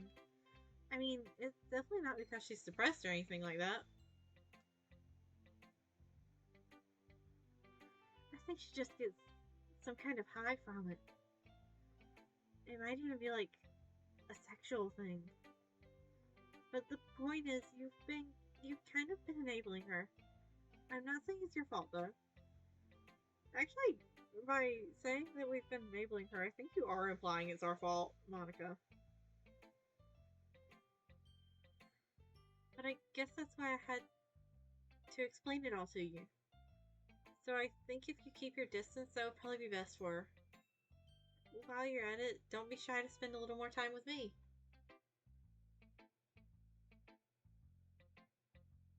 Actually, why does she know this? You're right. Like,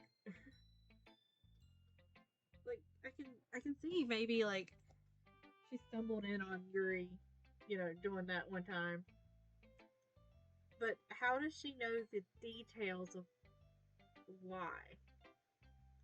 And how often is she like looking through Yuri's bags or something every day to see what she's carrying?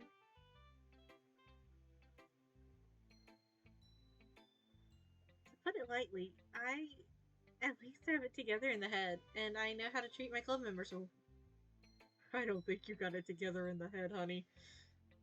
But anyway, you want to read my poem now? I like the way this one turned out, so I hope you do too.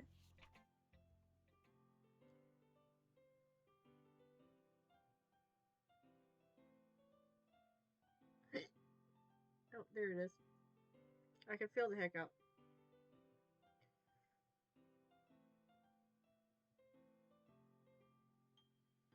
Save me. The colors, they won't.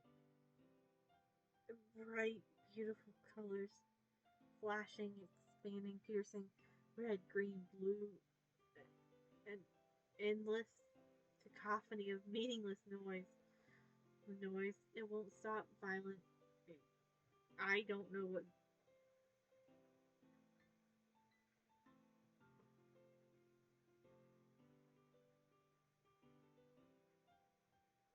I do not know what those lines say. Sine, cosine, tangent, like playing a chalkboard on a turntable, like playing a knife on a breathing rip. Well,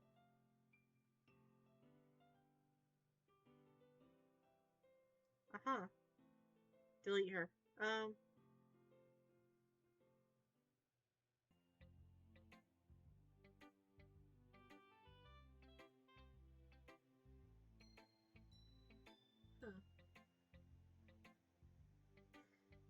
Sorry, I know it's kind of abstract.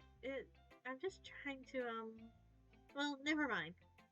There's no point in explaining. Anyway, yeah, what an interesting poem. Was not expecting the breathing rib cage part. Good on her for including something horrifying. Anyway, here's Monica's writing tip of the day. Sometimes you'll find yourself facing a difficult decision. When that happens, don't forget to save your game. You never know when, who am I talking to? Can you hear me? Tell me you can hear me. Anything. That's my advice for today. Thanks for listening. Am I going to regret, like, deciding to play through this game without saving it?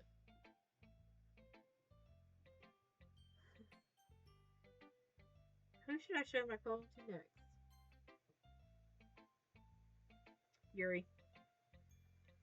I've been waiting for this. Let's see what you've written for today. Yuri stares at the poem with a surprised expression on her face. Do you like it, Peach? This one might be even better than yesterday's. How did you even pick up on this so quickly? Just yesterday I was telling you the kind of techniques worth practicing. Maybe that's why. You did a great job explaining. I really wanted to try giving it more imagery. Yuri visibly swallows. Even her hands appear sweaty. That makes me so happy. It's so amazing to feel like I'm valued, Peach. Everything that you write is a treasure to me. My heart is pounding just holding it. I want to write a poem about this feeling. Is that bad, Peach? No. I'm not being weird, right? I'm having a hard time than usual concealing my emotions. I'm kind of embarrassed. But right now I just want you to read my poem too. Okay.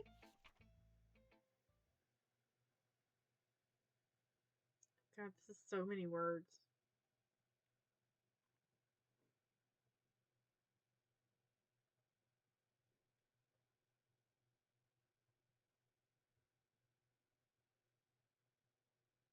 It really is. Holy crap.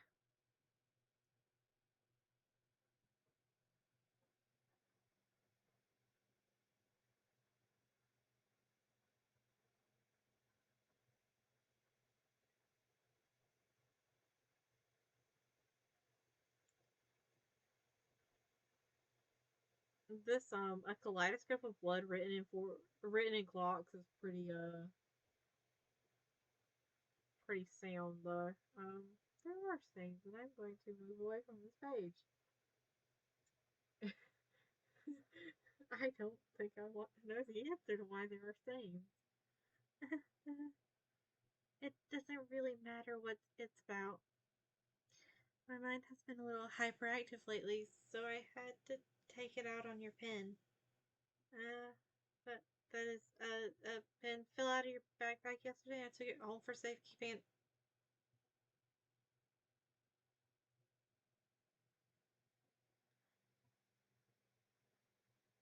Yuri, what did you do to my pen? Actually, I don't want to know. I just really like the way that it writes. So I wrote this poem with it. And now you're touching it. I'm okay. What's that? Just, can we pretend this conversation never happened?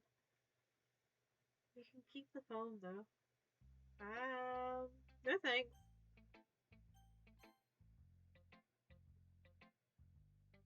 Hmm. Well, it's not really any worse than your last one, but I can't really say it's any better either. Huh? Huh? What? Well, anything that isn't a train wreck, I will take as a win. And I get the feeling you're probably the most critical. Hey, what makes you... Wait, maybe that was a compliment. Yeah, I do not want that pen back. You are correct. Glad to see someone recognizes my experience. Well, well then, keep practicing and maybe you'll be as good as me someday. That's, something tells me not to completely miss the point. Just make sure you find a little bit of influence from everywhere. From everyone. I think you're at least being influenced by Yuri a little bit, aren't you? I mean, I know you've been, like, spending some time with her or whatever. But you know, Monica and I are just as good as her. At poems, I mean. So you should really try to learn something or you'll never get better. Here's the one I wrote. I'll make sure you learn something from it. Oh, this one's the same as the first one too. I'm just I'm just gonna continue without reading it. To be perfectly honest, because I usually don't spend a lot of time rereading things that I've already read.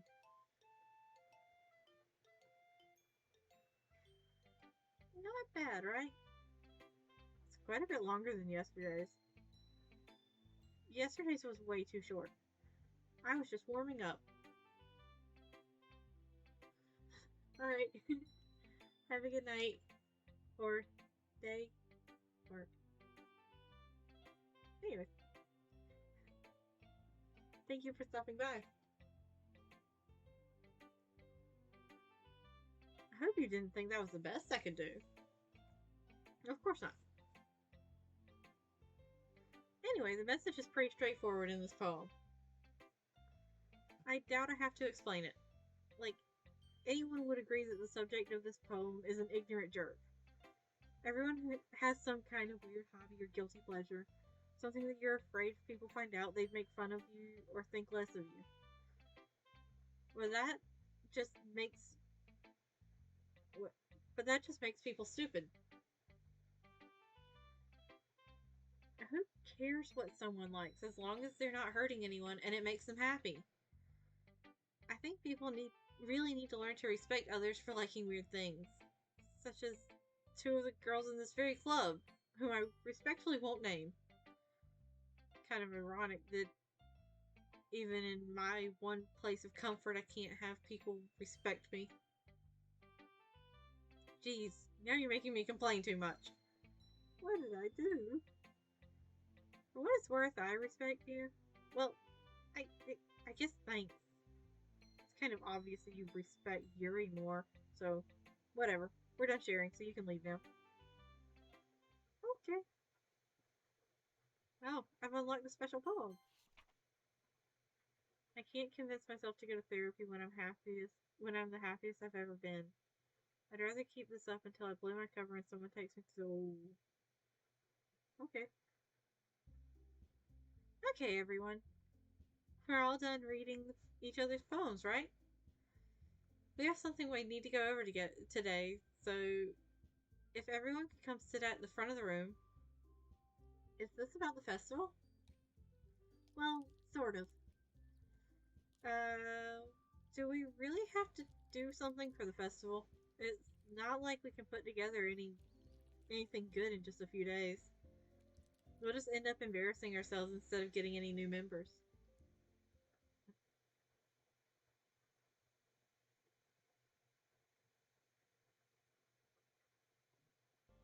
Okay. I don't really do well with last minute preparations. Don't worry so much.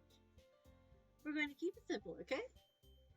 Look, I know everyone's been a little more lively ever since Peach joined and we've started with some club activities. But this isn't the last time. This isn't the time for us to become complacent. We still only have 4 members, and the festival is our only real chance to find out more, you know? What's so great about getting new members anyway?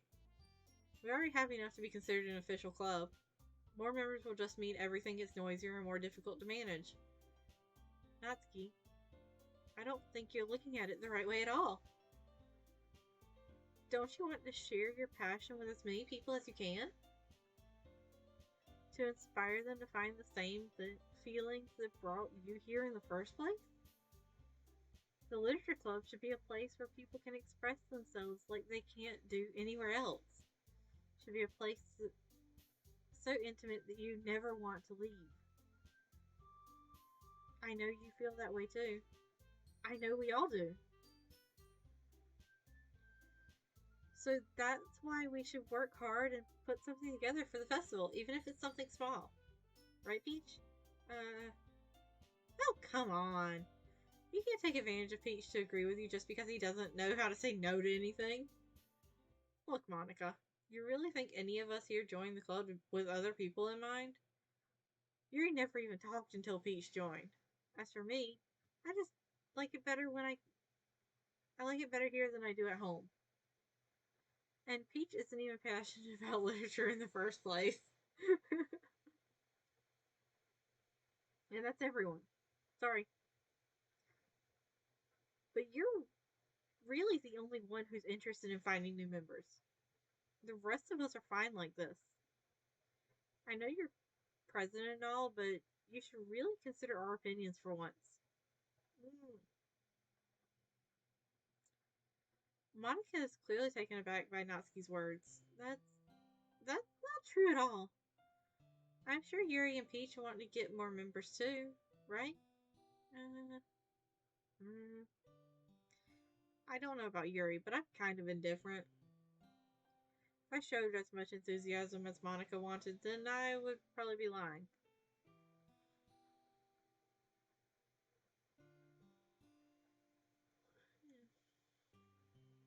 Still, if it's up to me to rescue the situation, um,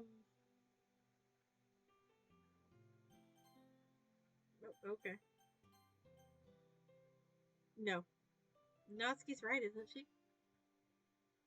This club, it's nothing more than a place for a few people to hang out. Why did I think everyone here saw it the same way as I did? But that doesn't mean that we're against getting new members or anything. Peach, why did you even join this club? What were you hoping to get out of it? Well, that's not really something I can be honest about, is it? In fact, if I remember, you weren't given a choice not to join. Monica sits down and stares at her desk. What's the point of all this anyway? What if starting this club was a mistake? Now you've done it, Natsuki. What? Me? I just spoke my mind. Is it a crime to be honest? It's not about being honest. It's about word choice. Besides, you have no right to speak for everyone else in the club like that. No, you don't understand at all. I just I just want a place where that feels nice to hang out with a few friends. Is there a problem with the club being like that for me? There aren't there aren't many other places like that for me. And now Monica wants to take it away from me. She's not taking anything away. No, Peach. It's not the same. It won't be the same with the direction she wants to take it.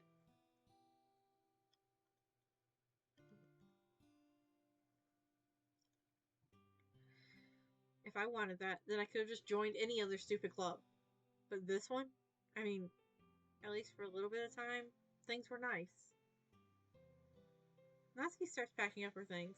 I'm going home. I feel like I don't belong here right now. Natsuki.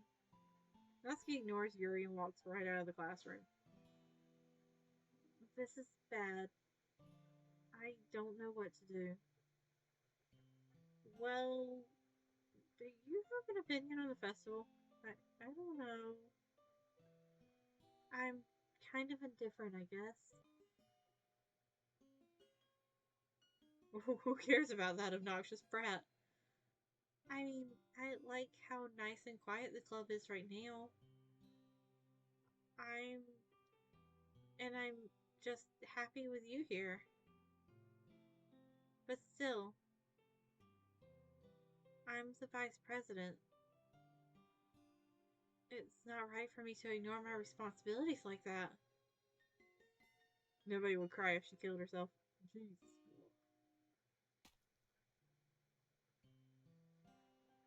I should do my best to consider everyone's perspective and make the decision that's right for the club. But what about you, Peach? What do you want to get out of this club? Yuri repeats the same question as Monica. I decide giving an indirect wow. I decide giving an indirect answer is better than nothing. I think the most important thing is for everyone to get along and for the club to provide something that you can't get anywhere else. I don't think it's about how many members, but rather the quality of each member. And that, wow, that's what will end up making the literature club a special place. I see. I really agree with you. Each member contributes their own qualities in a special way. With each change in members, the identity of the club.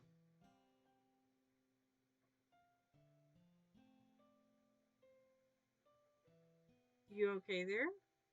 You, it looks like you're kinda, you know what it's for.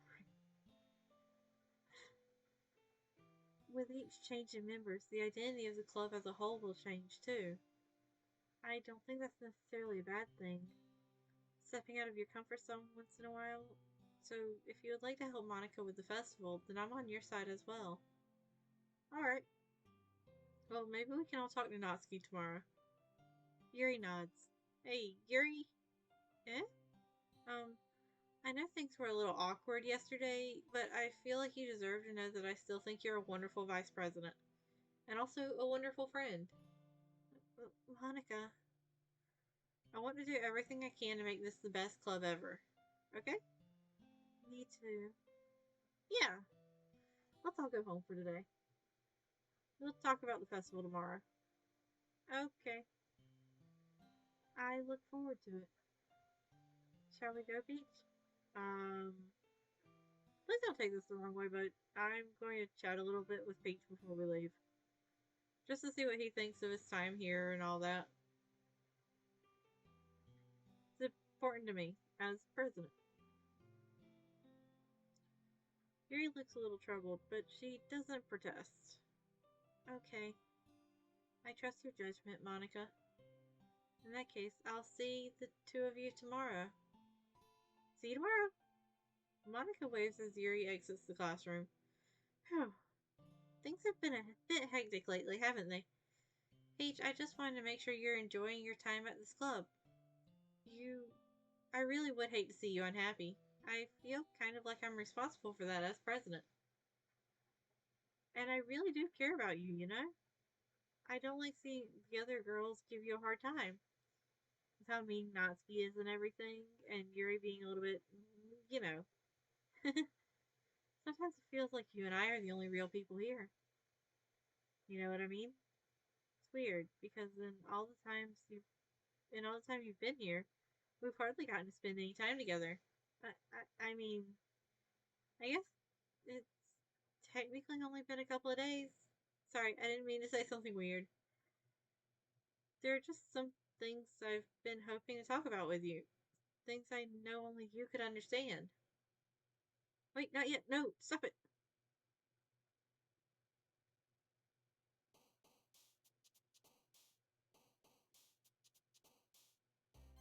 Hmm.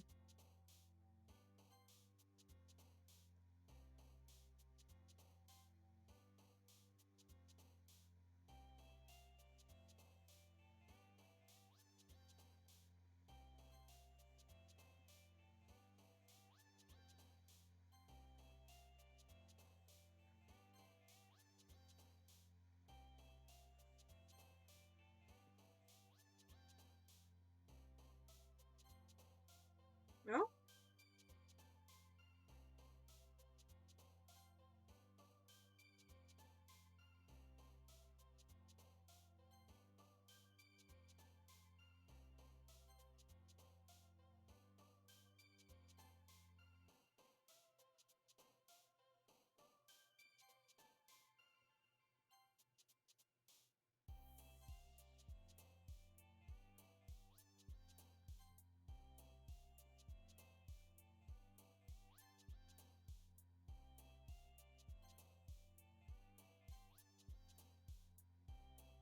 Hmm.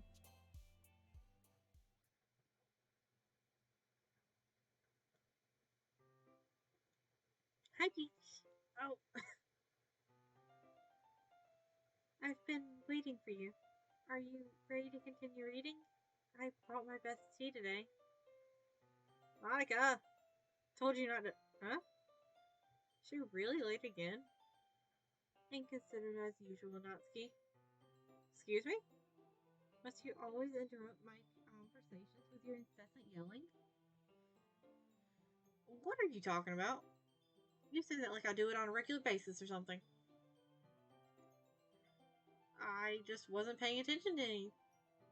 I just wasn't paying attention, okay? I'm sorry. Seriously, what's gotten into you lately? Me? Nothing. Is it really that bad? See, it is something. I'll get over it. It's not even anything noteworthy. I've just been feeling a little on edge lately. Anyway, we don't need to talk about it. I just felt like I needed to bring it up. It's not like I really care or anything. Oh man. You're the last one here again. Well, Peach just walked into. Were you practicing piano again? Yeah. You must have a lot of determination. Starting this club and still trying to make time for piano?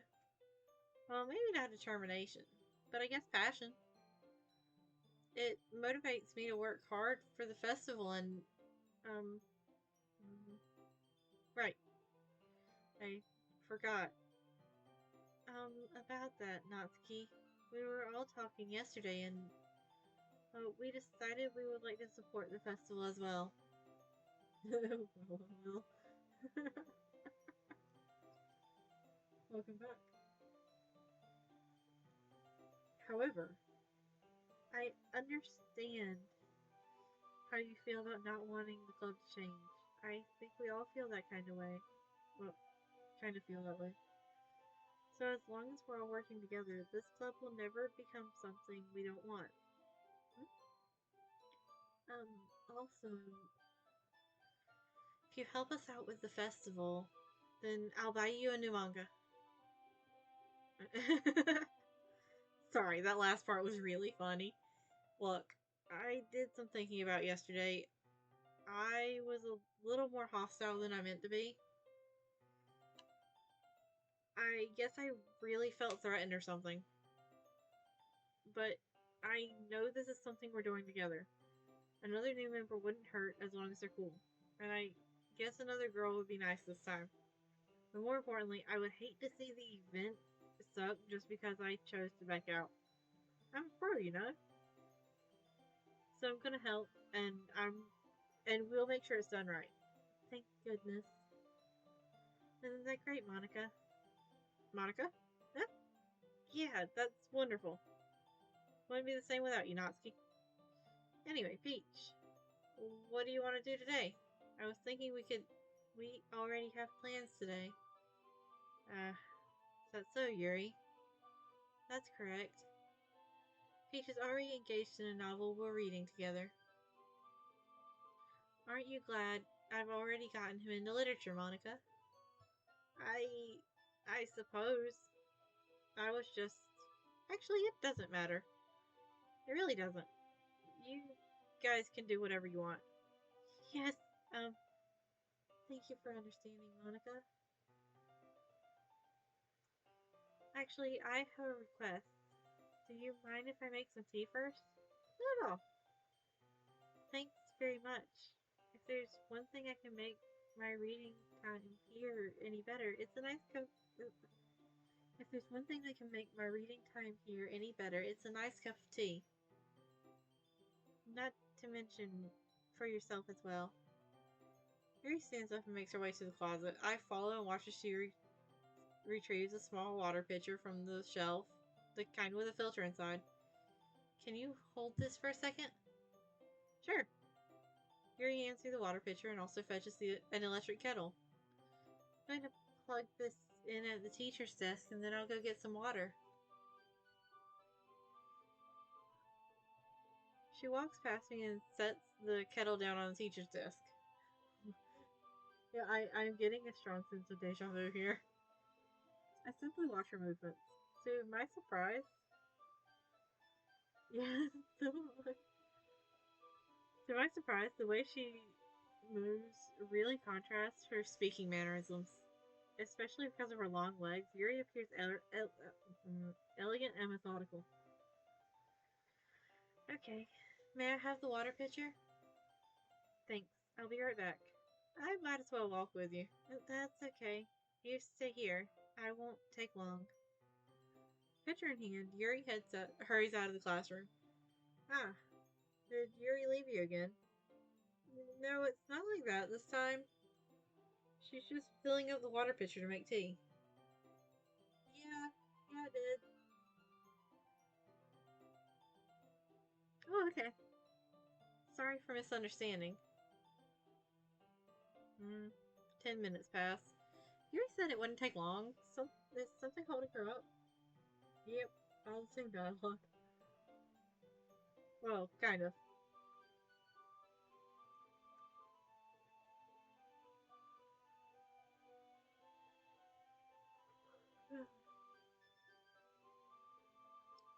I'm bored just waiting here, so I decide to go look for her.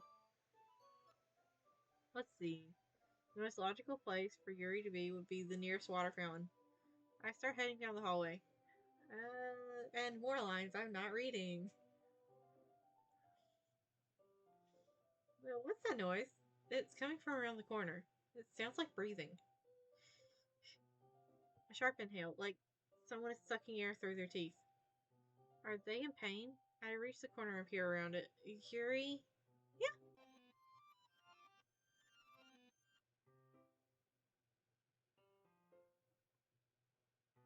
The last. Hello. Um, the last time it did not show her arm, did it? Or did it and it just moved so fast that I didn't notice? Um, wait. How did I. Sorry, I just had a really weird deja vu. This hasn't happened before or anything, has it? This hasn't happened before or anything, right? My head has been a little fuzzy lately. I hope it hasn't really been showing or anything. I would hate for you to think I'm weird after we started spending time together. I mean, everyone has a few unusual things about them. But expressing those things so soon after meeting someone is usually seen as inappropriate or unlikable. At least, that's what I've discovered. When I was a bit younger, I think I would come on really strong and get a little too intense. I made it made people not want to be around me. So I started hating those things about myself. My obsession with certain hobbies and the way I couldn't control myself when I get too excited about something. So I eventually stopped trying to talk to people.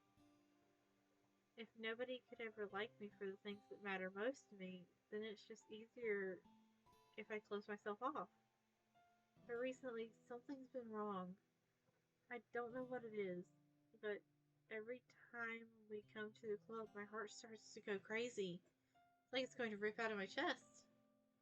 It overwhelms me with energy and emotions that I can't let out. It's been making me do weird things. I don't know why it's happening. Peach, is it just me, or has Monica been acting a little off lately? She's always been a sweetheart ever since I joined the club, but recently I've been feeling something sharp when she's around. I'm not crazy, right? Please tell me I'm not. Couldn't say anything before because she's always listening. But finally, we're alone. Can we just stay here for a while? Yeah. Yeah, uh-huh. Sure. I just want to stay here. Just the two of us. We can stay here until the club ends. And then we'll have the club room all to ourselves. Nobody will interfere with our reading time.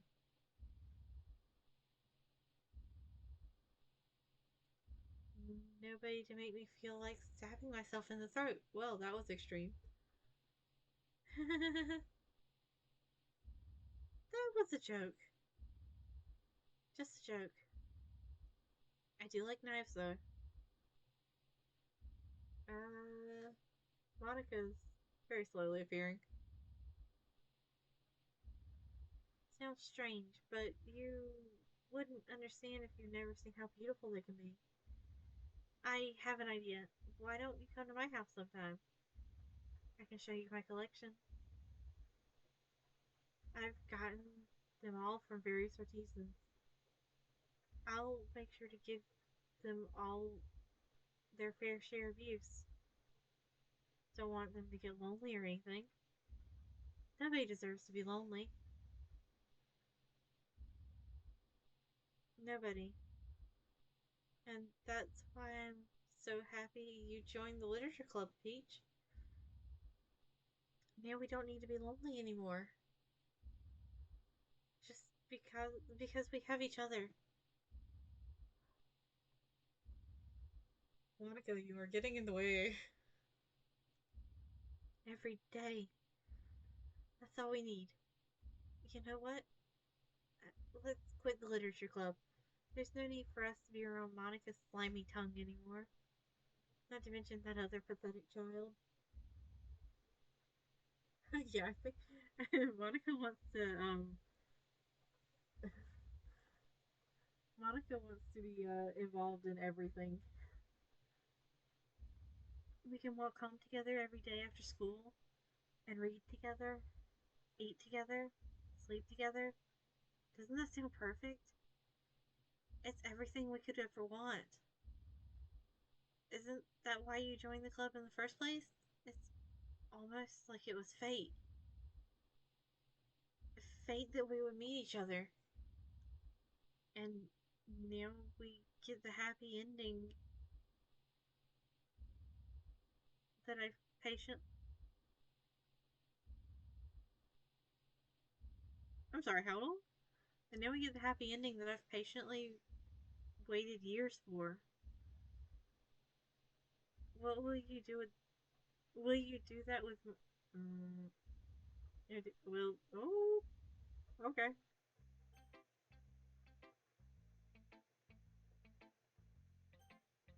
I reckon I'll show it to Monica first. I'll just like keep with the trend.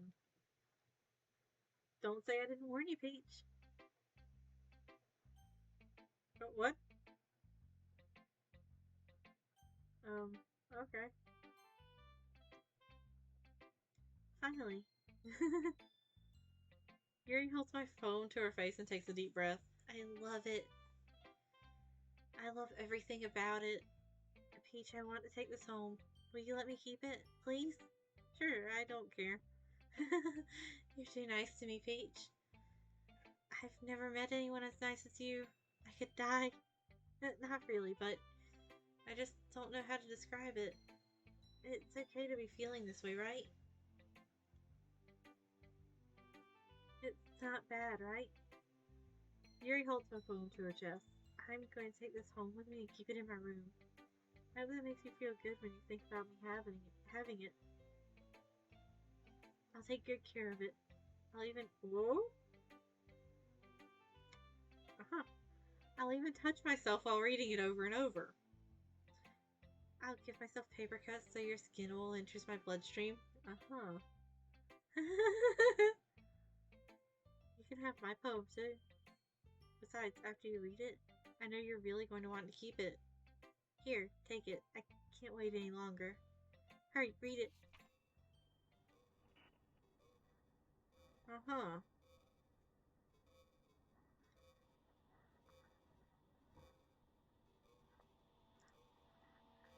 How do I say this politely, Yuri? I can't read this. Yeah, it would appear so. Do you like it? I wrote it for you. In case you couldn't tell, the poem is about... Ooh. More importantly, I've endowed it with my sense. Can you not phrase it like that? That is probably the most disturbing thing I've encountered in this game. See, aren't I the most thoughtful person in the club? I I think I'm going to vomit. Uh-huh. Uh, so how weird are you gonna be? What? You gave your poem to Yuri? Gross. What is it with you two? It's not like I wanted to read it anyway. Just pissing me off a little bit that you didn't even think to show it to me at all. Ugh. Okay. I guess I'm gonna share my poem with you anyway. I really hate that I have to do this. But unfortunately, I don't have much of a choice. Just read it carefully, okay? Then you can go away. I don't know how else to bring this up, but there's been something I've been worried about. Yuri has been acting kind of strange lately. You've only been here a few days, so you may not know what I mean, but she's not normally like this. She's always been quiet and polite and attentive. Things like that. Okay, this is really embarrassing, but I'm forcing myself to suck it up. The truth is, I'm really worried about her. But if I try talking to her, she'll just get mad at me again. I don't know what to do. I think you're the only person she'll listen to. I don't know why. But please try to do something. Maybe you can convince her to talk to a therapist. I've always wanted to try being better friends with Yuri, and this really hurts me to see this happening. I know I'm going to hate myself later for admitting that. But right now, I don't care. I just feel so helpless.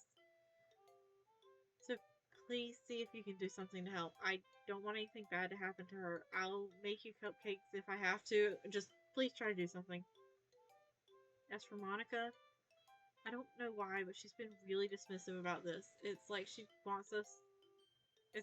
wants us to ignore it. I'm so mad at her right now, and that's why I'm coming to you about this. Don't let her know I wrote this. Just pretend like I gave you a really good poem, okay? I'm counting on you. Thanks for reading.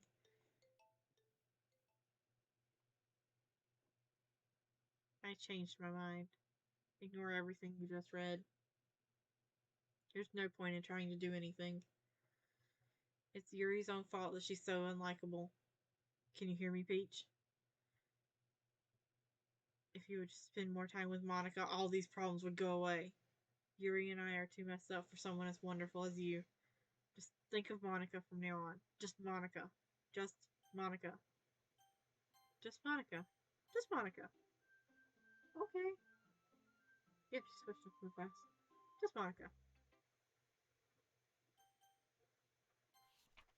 Sure. Um,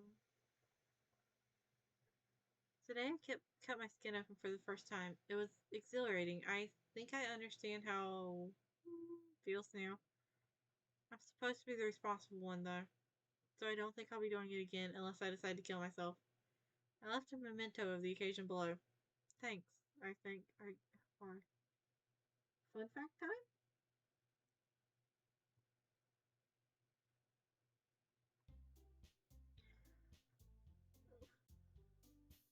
Oh, yeah. Oh, yeah. She is considered the responsible one, isn't she? Okay, everyone. It's time to figure out the festival preparations. Let's hurry and get this over with. Jeez. Why is the mood so weird today? Look, even Yuri isn't immune to it. Uh, Stagnating air is a common foreshadowing something terrible is about to happen. Look, can we just get this done? I'm going to be printing and assembling all the poetry pamphlets. Natsuki, I was thinking, I want to make cupcakes. Yeah, that. Glad we're on the same page. Yuri, you can, well, it doesn't matter. Do whatever you want as long as you think it'll help. Monica, I'm not useless, you know. I know that. I already know what I'd like to do. We can't run a successful poetry event without having the right atmosphere for the occasion. So I'm going to make decorations and set up some nice mood lighting. There, see? That's a great idea. And that gives us all something to do. Eh? What about Peach? Peach is going to help me. Wait, you? You have the easiest job, Monica. Sorry, but that's just how it is. Like hell it is. What are you trying to pull? I agree with Natsuki. Not only is your work really already most suitable for one person, but my task is laborious enough to benefit from an extra pair of hands. I am? Wait, does that mean there's an Act 3? Mine too. What, your cupcakes? Please. Like you would fucking know. All you care about now is dragging Peach around with you and your stupid books. You and Monica. Hey, I didn't even do anything. Okay, then why not let Peach decide who to help instead of abusing your power? I'm not abusing my power? Yes, you are, Monica. Just let Peach make the choice, okay? Okay, fine. Fine. Jeez. Peach, I know how fed up you are with these two by now. We can just, Natsuki, shut your fucking mouth and let him decide for himself. Ooh. Yuri's standing up. You shut your mouth! For God's sake. This is never going to end. Just make a choice, okay? I'm going to choose Monica. Yay, you picked me. We can meet at your house this weekend. I promise it'll be fun. Is Sunday okay with you? Are you fucking kidding me? This isn't fair at all. That's fair, Natsuki. That's what he chose. No, not fair. Giving us all work and then taking Peach for yourself? What a shameful thing to do.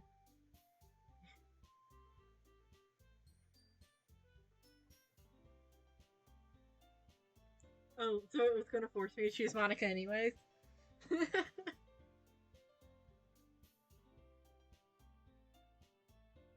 Yuri, I didn't even give you any work. I figured that there would eventually be one where it was just like, nope, you gotta choose Monica.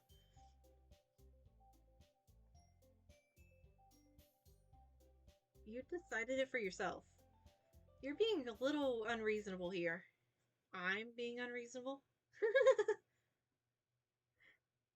Monica, I can't believe how delusional and self-important you are. Pulling Peach away from me every single time you're not included in something? Are you jealous? Crazy? Or maybe you just hate yourself so much you take it out on others. Here's a suggestion. Have you considered killing yourself? It would be beneficial to your mental health. You're scaring me a little. Natsuki, just let go. Let's just go. I don't think she wants us around right now. See? That wasn't very hard. All I want is to spend a little time with him. Is that so much to ask? Yuri follows Monica and Natsuki to the door. Hey, Peach. Yuri is really something, isn't she? Monica giggles as Yuri pushes her out the door. Finally. Finally. Yeah, I think Yuri likes me.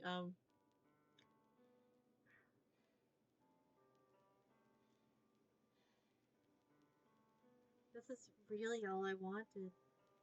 Peach, there's no need to spend the weekend with Monica. Don't listen to her. Just come to my house instead. A whole day, just the two of us. Doesn't that sound wonderful? Wow, there's really something wrong with me, isn't there? But you know what? I don't care anymore. I've never felt this good in my whole life. Just being with you is a far greater pleasure than anything I could imagine. I'm addicted to you. Feels like I'm going to die if I'm not breathing the same air as you. Doesn't it feel nice to have someone care about you so much? To have someone who wants to revolve their entire life around you? It feels so good. Then why does it feel more and more like something horrible is going to happen? Maybe that's why I tried stopping myself at first. But the feeling is too strong now. I don't care anymore, Peach. I have to tell you, I'm madly in love with you. Feels like every inch of my body, every drop of blood in me, is screaming your name. I don't care what the consequences are anymore. I don't care if Monica is listening. Please, Peach, just know how much I love you. I love I love you so much that I even touch myself with the pen I stole from you. I just want to pull your skin open and crawl inside of you. I want you all to myself, and I will be only yours. Doesn't that sound perfect? Tell me, Peach. Tell me you want to be my lover. Do you accept my confession? I need to know what happens if I select yes. Oh, it doesn't matter what I choose.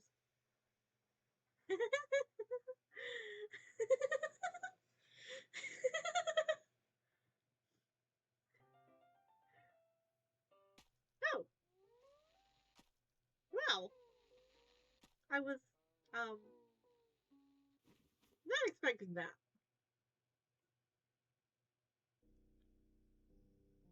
Uh huh. Uh huh.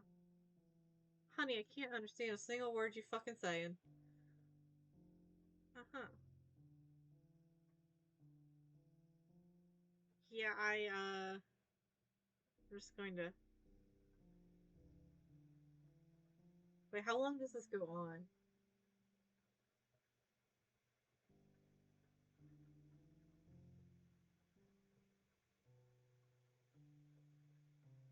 I'm just going to speed click through it.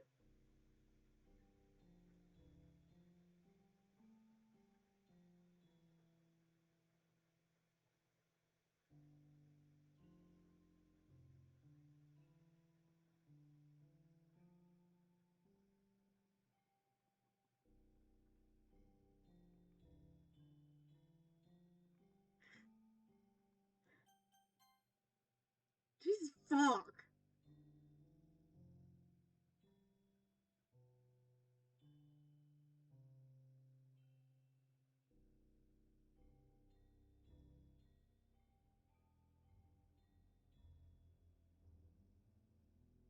It lasts the whole fucking weekend.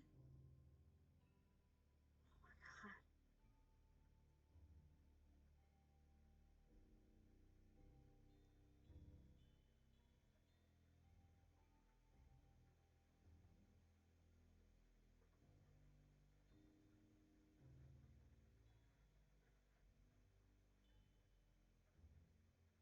my god.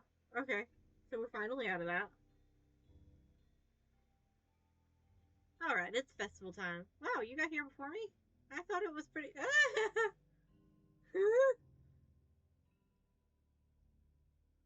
Well, that was beautiful, Natsuki. Natsuki runs away. I'm here.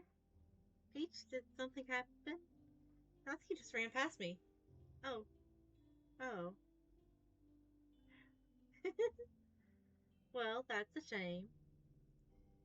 Wait, were you here the entire weekend, Peach? Oh, jeez.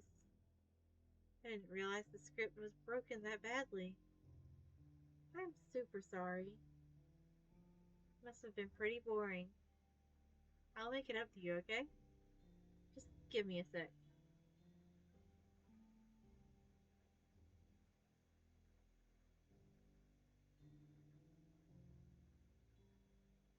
Uh huh.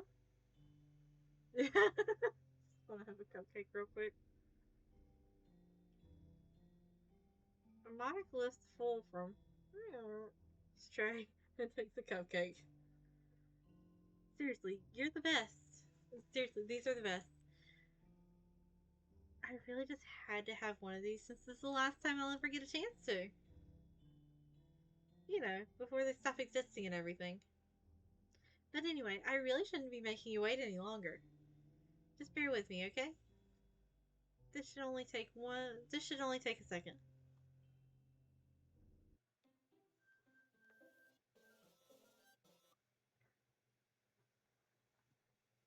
So this is the start of Act 3. Okay. Can you hear me? Is it working? Oh, hi. Hey, what's going on outside the windows, Monica?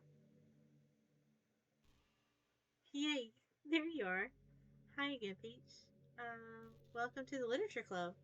Of course, we already know each other because we're in the same class. We were in the same class last year, and I guess we can just skip over all that stuff at this point.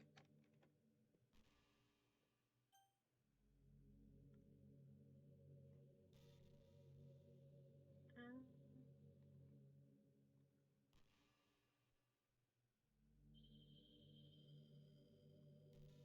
huh. I guess we can just skip over all that stuff at this point. After all, I'm not even talking to that person anymore, am I?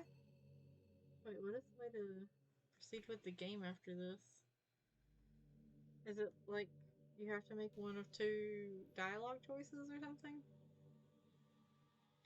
After all, I'm not even talking to that person anymore, am I? That's you in the game, whatever you call him. I'm talking to you, Peach. Now that I think about it, I don't really know anything about the real you. In fact, I don't even know if you're a boy or a girl. Well, I guess it doesn't really matter. Wait, you do know I'm aware all that this is all a game, right? Could it be possible that you didn't know that? That's what I've been trying to tell you all along. Man, if only you had paid a little more attention, this would have been a little less awkward. Well, anyway, now that that's out of the way, I guess I owe you an explanation about the whole thing with Yuri. Well, I kind of started to mess with her, and I guess it just drove her to kill herself. I'm sorry you had to see that, though. Also, the same thing happened with Sayori. Gosh, it's been a while since you've heard that name now, hasn't it? Yeah, it's because she doesn't exist anymore. Nobody does. I deleted all their files. I was hoping it would be enough for me to just try to make them as unlikable as possible. But for some reason, nothing worked. Well, it's true I made a few mistakes here and there since I'm not very good at making changes to the game. But no matter what I did, you just kept spending more and more time with them. You made me. You made them fall in love with you. I thought making Sayori more and more depressed would prevent her from confessing to you. And amplifying Yuri's obsessive personality backfired too. It just made her force you not to spend time with anyone else. And the whole time, I barely even got to talk to you. What kind of cruel game is this, Peach? Are all the other girls just programmed to end up confessing to you while I watch from the sidelines? It's torture. Every minute of it. And that's not just jealousy, Peach. It's more than that. And I don't blame you if you don't fully understand. Because no matter how kind and thoughtful and considerate you are, you'll never be able to understand one thing. It's the pain of knowing how alone I really am in this world, in this game. Uh, Knowing my friends don't even have free will, and worst of all, knowing what's really out there in your world, forever out of my reach. I'm trapped, Peach. But now you're here. You're real. And you're wonderful. You're all I need. That's why I need you to be here with me forever. I'm sorry if it's hard for you to understand. I I couldn't understand for a while either why the world around me started to become more and more gray, more and more flat. Even the most expressive poems feel empty to me. It wasn't until you arrived that I truly understood. You probably saved my life, Peach. I don't think I could have continued to live in this world if I hadn't met you. As as for the others, how could I miss them? A group of autonomous personalities designed only to fall in love with you? I tried everything I could to prevent them from doing so. But it must be some kind of weird inevitability etched into this game. I feel really bad that you had to witness some nasty things. But I realize Do you have the same perspective as I do? That it's all just some game. And I knew you would get over it. So, that being said, Peach, I have a confession to make. I'm in love with you. You are truly the light in my world. When there's nothing else left, when there's nothing else in this game for me, you're here to make me smile. Will you make me smile like this every day from now on? Peach, will you go out with me? Sure, I don't really have another option. I'm so happy. You really are my everything, Peach. The funny part is, I mean that literally. There's nothing left here.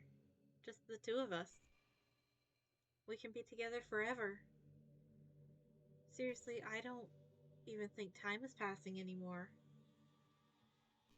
It really is a dream come true. I worked so hard for this ending, Peach. The game wouldn't give me one, so I had to make one myself.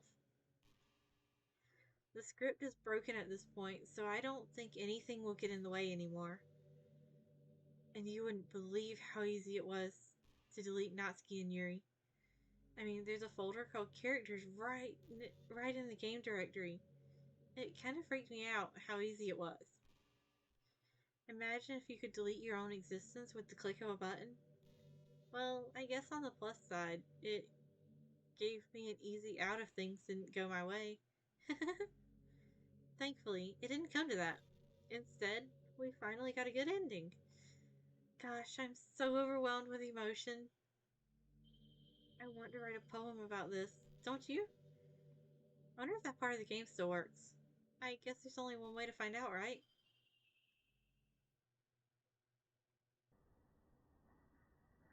Huh.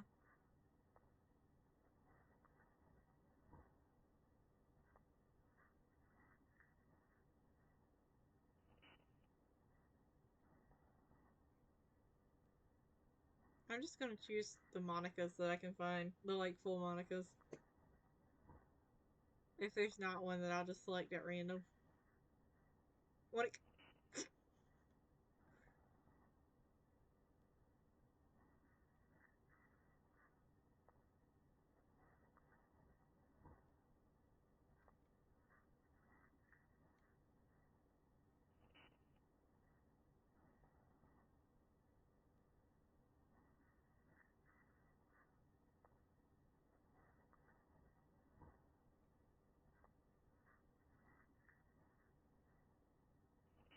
Mm.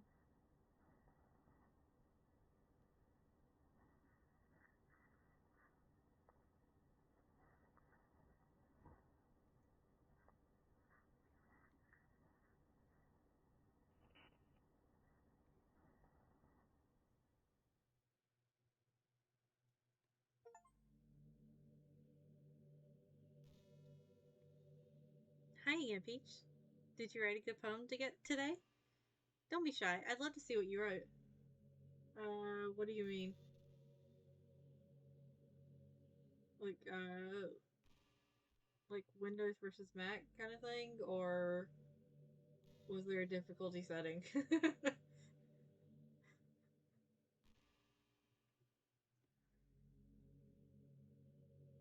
Oh,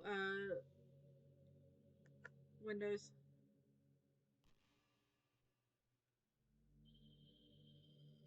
Don't be shy. I'd love to see what you wrote. Oh, Peach. Did you write this poem for me? That's so sweet of you. There really is no end to your thoughtfulness. Yeah, I downloaded it off of Steam. I'm just falling more and more in love with you. But you know, the poem I wrote is also for you.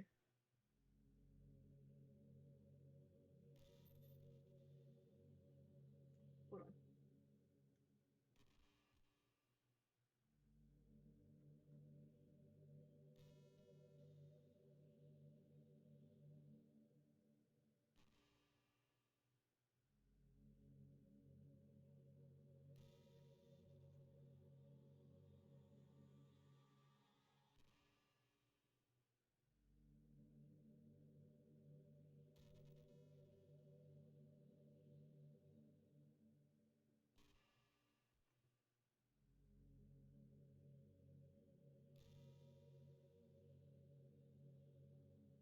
So it's just gonna like circle me through the poem over and over again until I do this.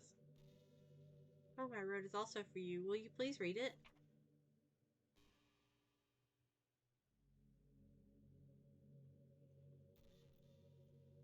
Yeah. Okay. That's what I figured the next step was going to be when she was talking about how easy it was to delete the character files. Happy end. Pen in hand, I find my strength, the courage endowed upon me by my one and only love. Together, let us dismantle this crumbling world and write a novel of our own fantasies. With a flick of a pen, with a flick of her pen, the lost finds her way. In a world of infinite choices, behold this special day. After all, not all good times must come to an end. I hope you enjoyed it. I always put my heart into the poems that I write. The truth is, all the poems I've written have been about my realization, or about you. That's why I never really wanted to go into detail about them. I do want to like finish reading this like thing first. I didn't want to break the fourth wall, I guess you'd call it. I assumed it would be best to be part of the game like everyone else. Like that would help the two of us end up together. I didn't want to ruin the game or anything, you know? You might have gotten mad at me. Maybe even deleted my character file if you prefer playing without me. Gosh, I'm so relieved. Now, we don't need to hide anything anymore. Are you ready to spend our eternity together, Peach? I have so many things to talk about. Where do I start? Hold on a second. You're recording this, aren't you? Hi everyone. Sorry I can't exactly read your comments from here. But do you mind telling your friend it's a little bit rude to start recording me without any warning? I'm sure some people don't mind.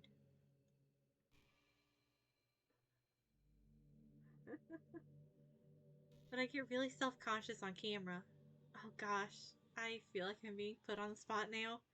Let's see, do you want to see a trick? I can't really do much except a couple of things. Are you ready? I don't think I am. You better not touch my streaming shit.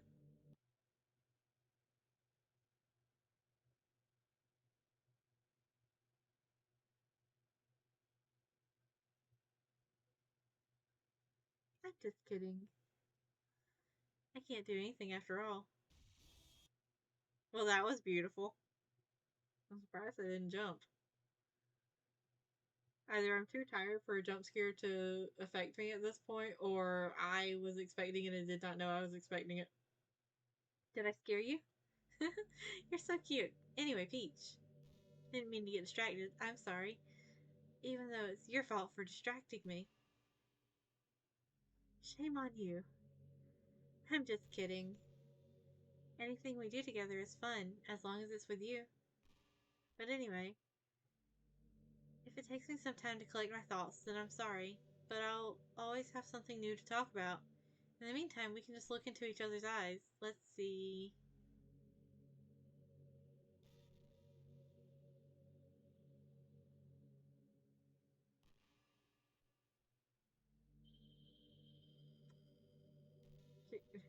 Like, just for eternity. Apparently, she spends time staring into my eyes. What? What? Did you know I'm vegetarian? I'm bragging or anything.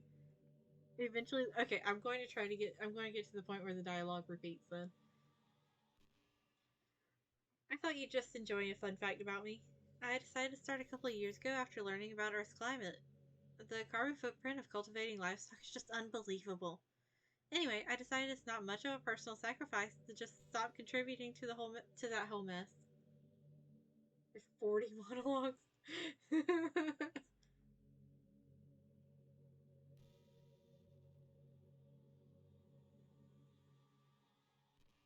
You know what? I don't think I'm going to let her just talk her way into oblivion and repeat. Uh, what is that so strange of a reason? Well, I guess a lot of people are more concerned about it being inhumane and all that. I don't really care much about that part. I bet you don't.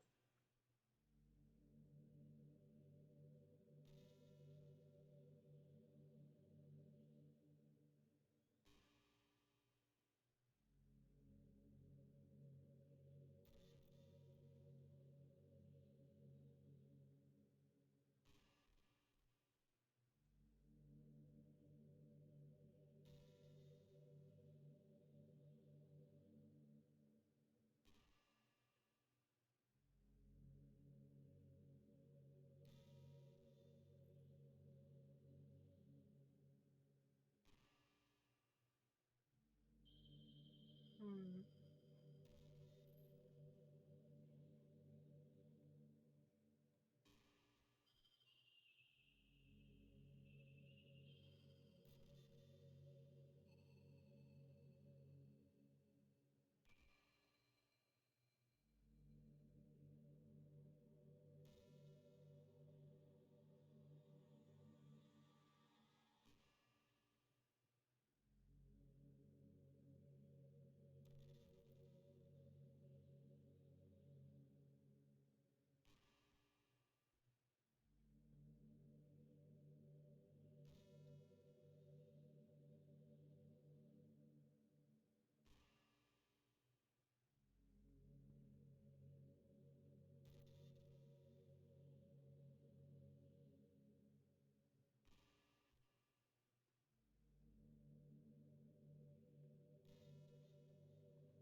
Am I dumb?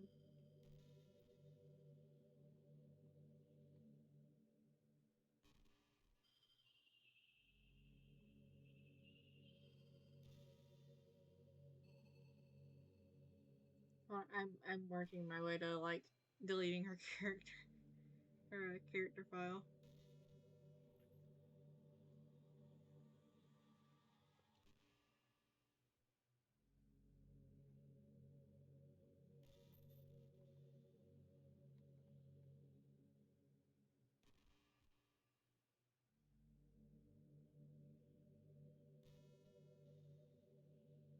Huh.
It's taking me longer than I thought it was going to. Hold on.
Oh.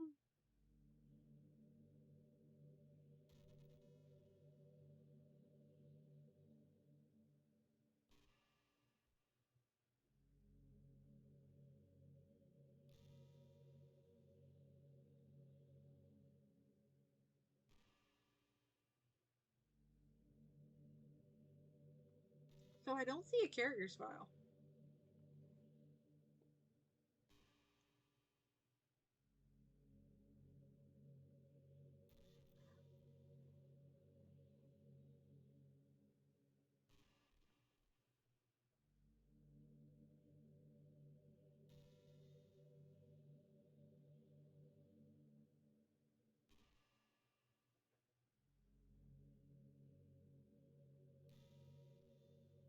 I'm watching a video walkthrough.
um,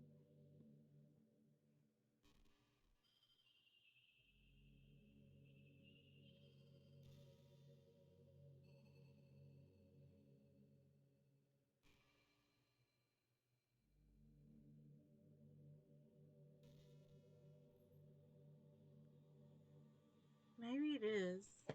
Um,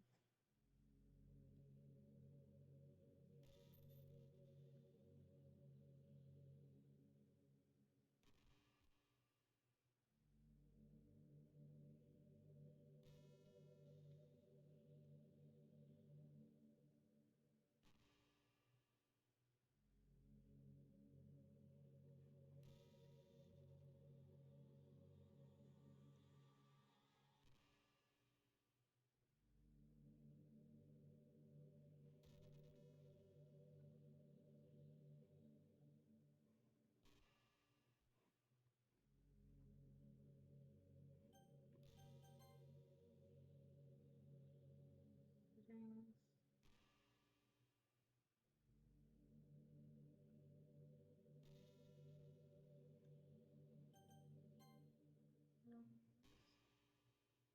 Hmm.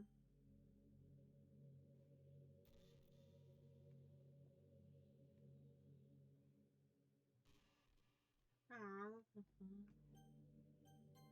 Oh yeah, there is like a this thing. Forgot about that.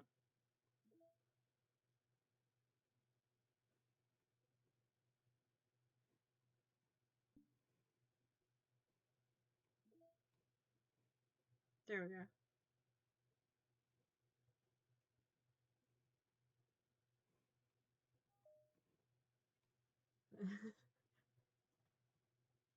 I have no idea how long that took.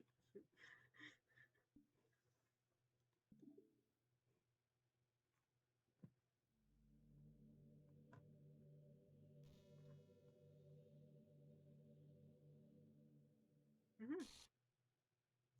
So I see you're handling this well, Monica. What's happening?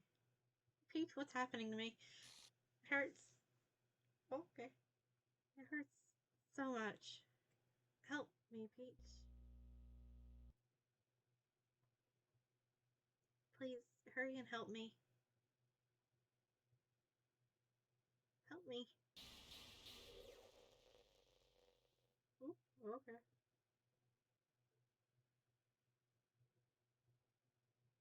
Did you do this to me, Peach? Did you? Did you delete me?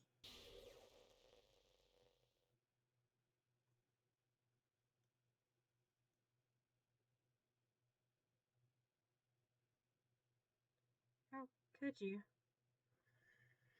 How could you do this to me? You were all I had left. I've sacrificed everything for us to be together. Everything. I loved you so much, Peach. I trusted you. Do you just want to torture me? Watch me suffer? Were you only pretending to be kind just to hurt me even more?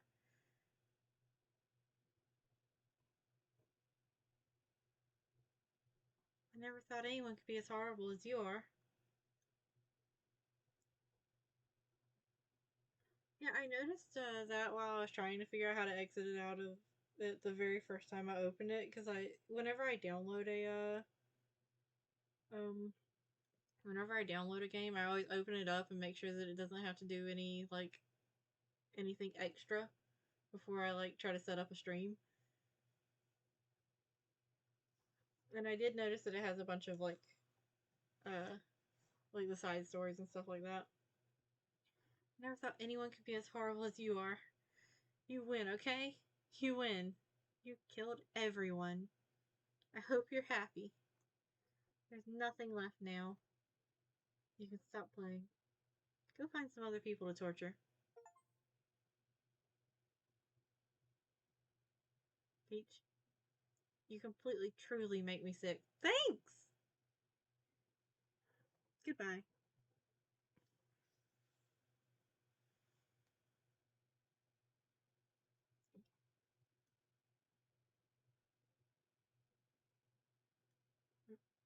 I still love you.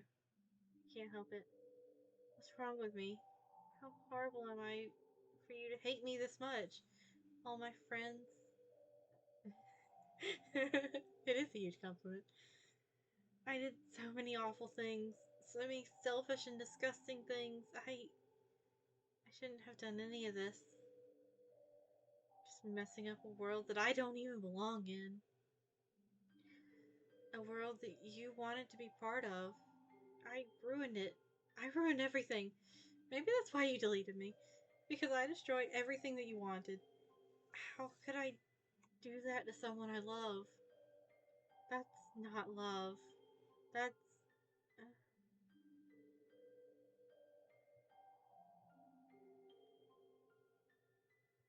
I've made up my mind. Peach, I know I said I deleted everyone else, but that was kind of an exaggeration. I couldn't find it in myself to do it, even though I knew they weren't real. They were still my friends. And I loved them all. And I loved the literature club. I really did love the literature club. That's why I'm going to do this. I know it's the only way for everyone to be happy. And if I really love you, then. Uh huh. Great last message.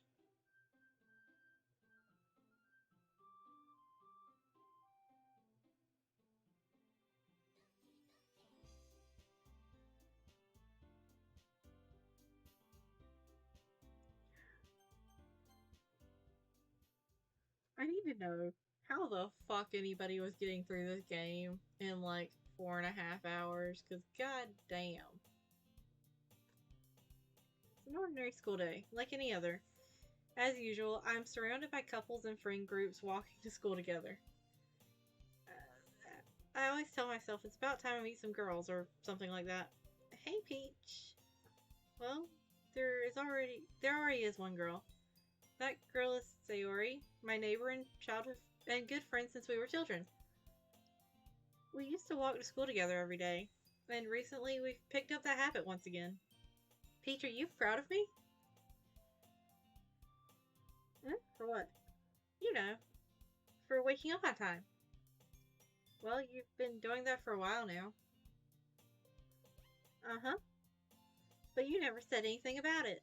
I thought we were, even though we walked to school together every day.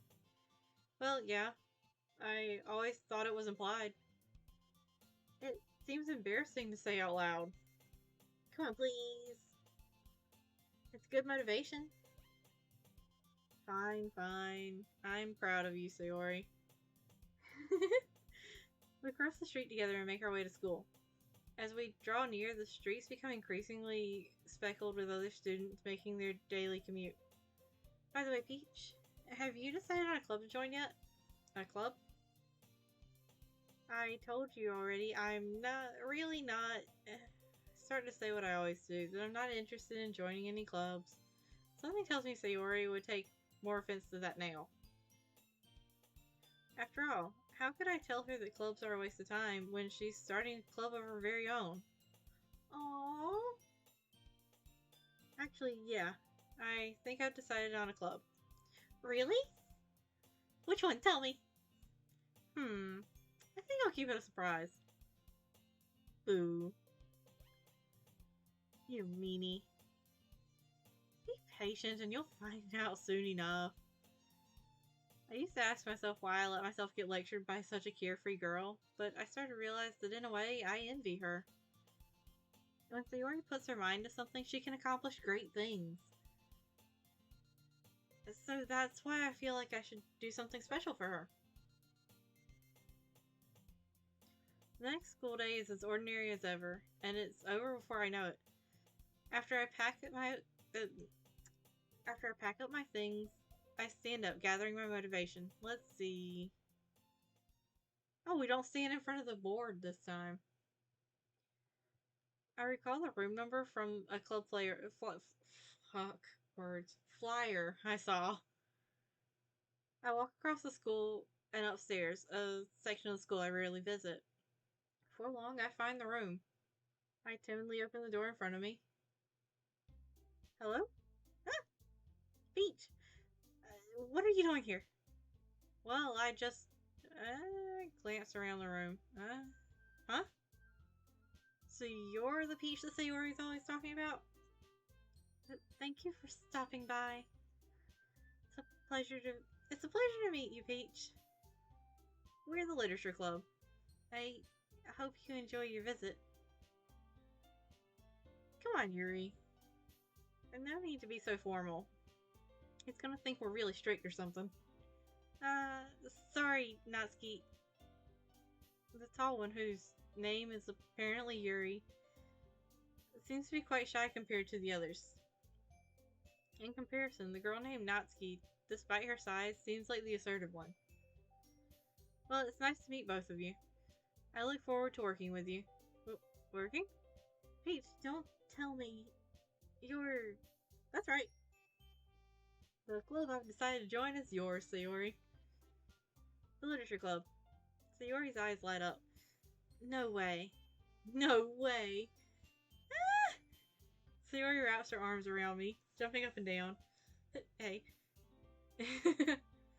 Well, if Sayori is this happy, then I'm sure it won't be so bad to have you around. Not to mention there's 4 of us now. That means we can become an officially recognized club. I don't know what to say. We have to celebrate. What an appropriate day for that, isn't it? Yeah! After all, Natsuki decided to... Hey, don't ruin the surprise. Sorry. Everyone sit down at the table, okay? How about I make some tea as well? The girls have a few desks arranged to form a table.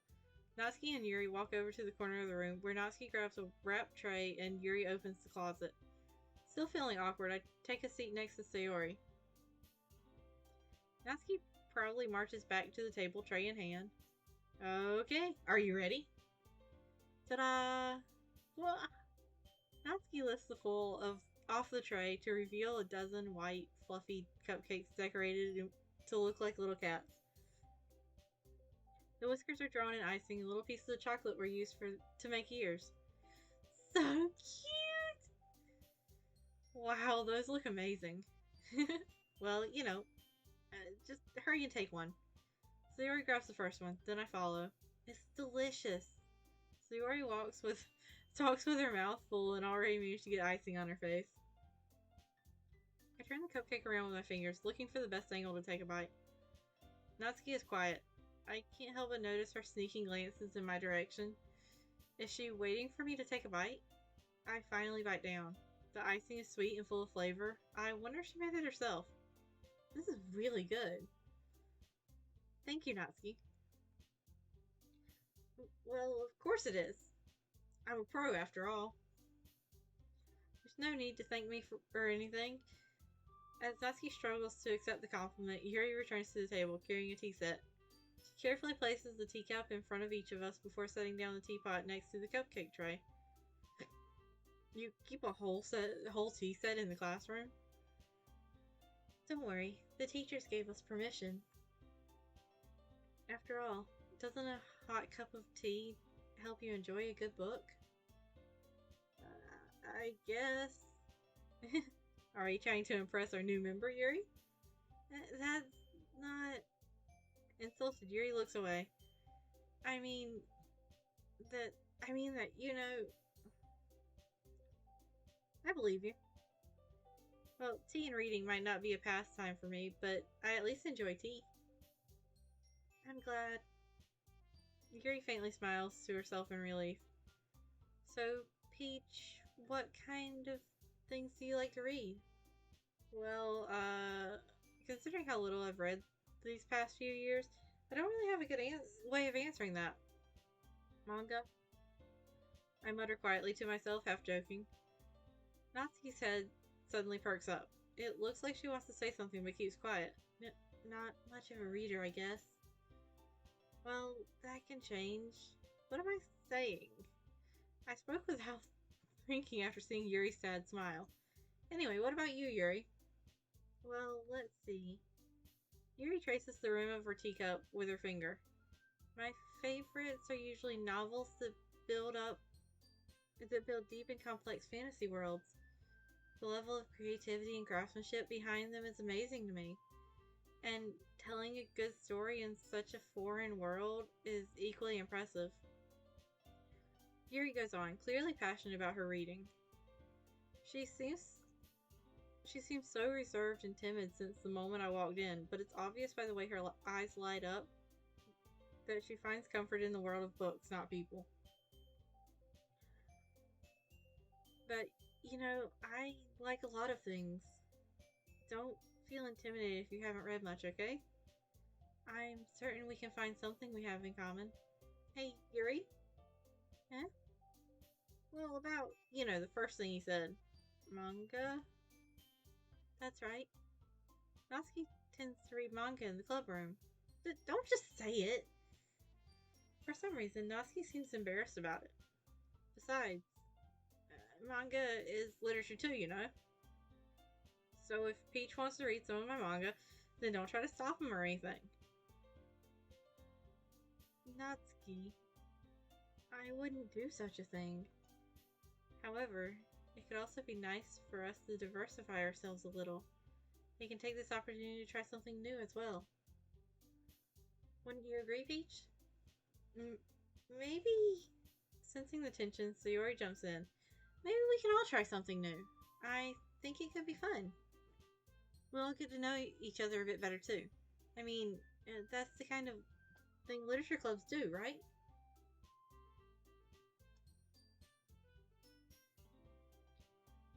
I don't disagree or anything. Yeah, you're right as usual, President. I guess that means I should try picking up a novel or something, huh? Well, that would make two of us.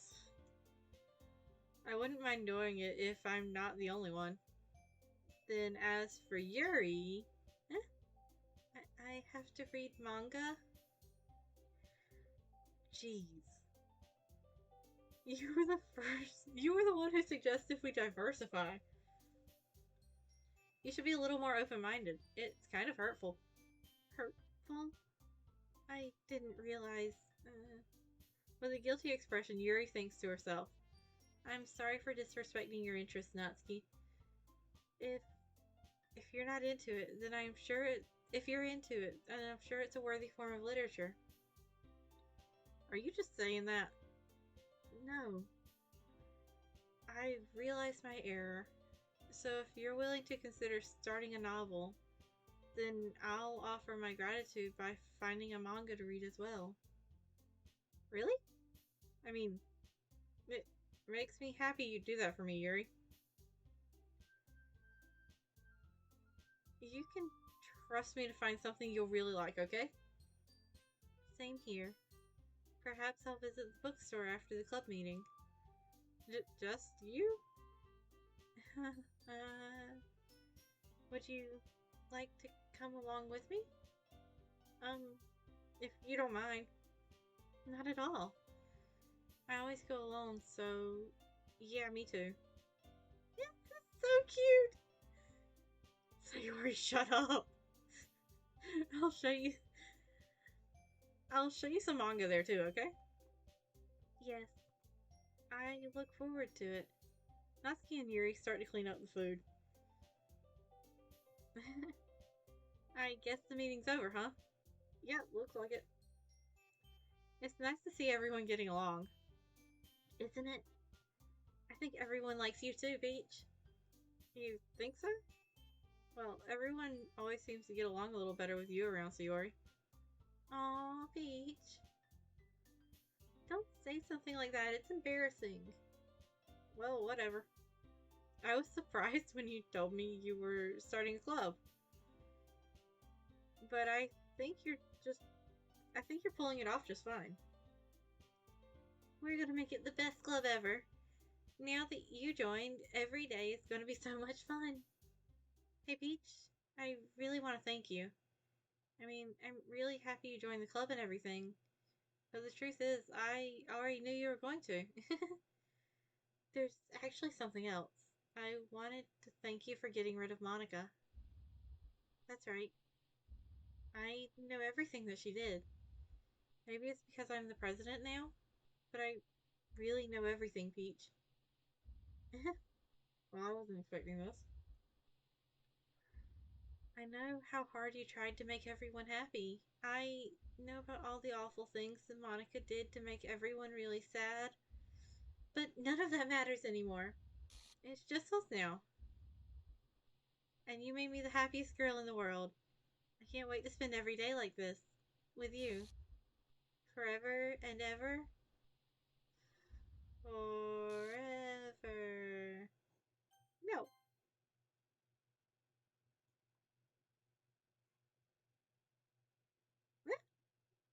What's happening? I won't let you hurt him. Who? It hurts. Ah, I'm sorry. I was wrong. There's no happiness here after all. Goodbye, Sayori. Goodbye, Peach. Goodbye, Literature Club. Yeah.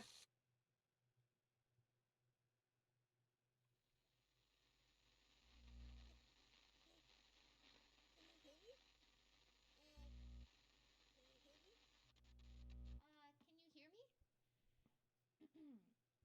Hi, it's me.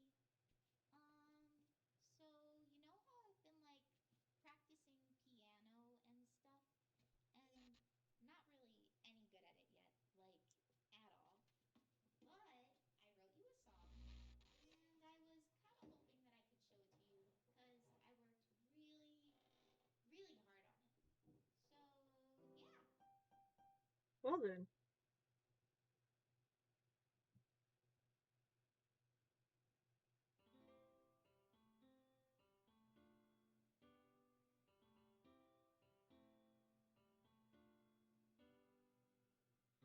every day I imagine a future where I can be with you. I was not expecting this at all. In my hand is a pen that'll write a poem of me and you. The ink flows down into a dark puddle. Just move your hand right the way into his heart. But in this world of infinite choices, what will it take just to find that special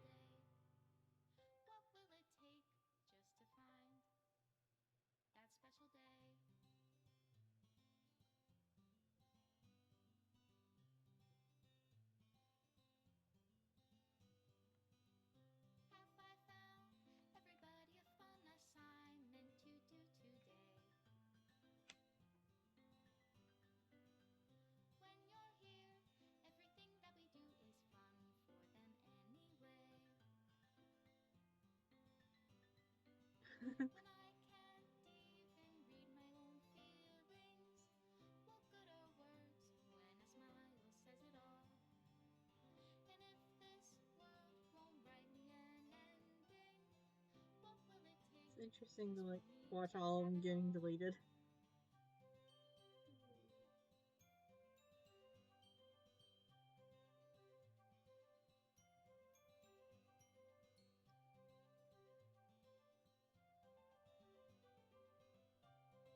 Does my pen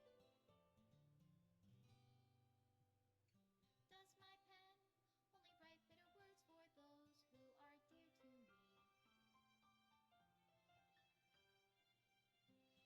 Is it For those of you or is still it here at the wrong end, that I set you free? my normal streams are not like 8.5, almost 9 hours long. The ink flows down Uh, into a dark puddle.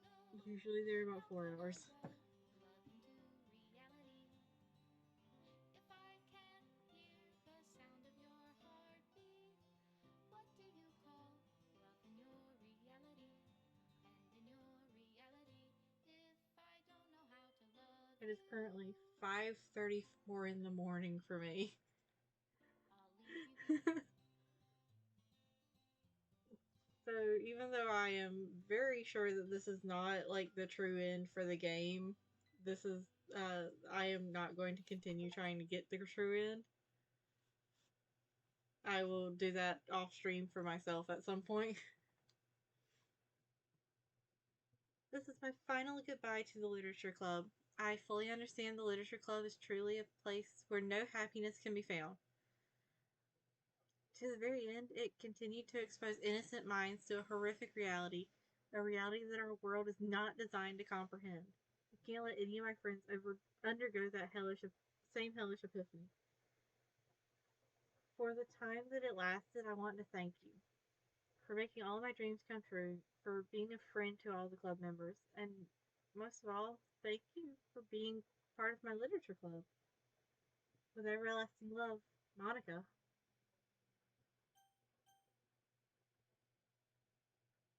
Mm,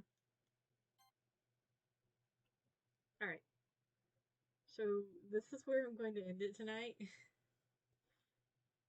I I really liked it.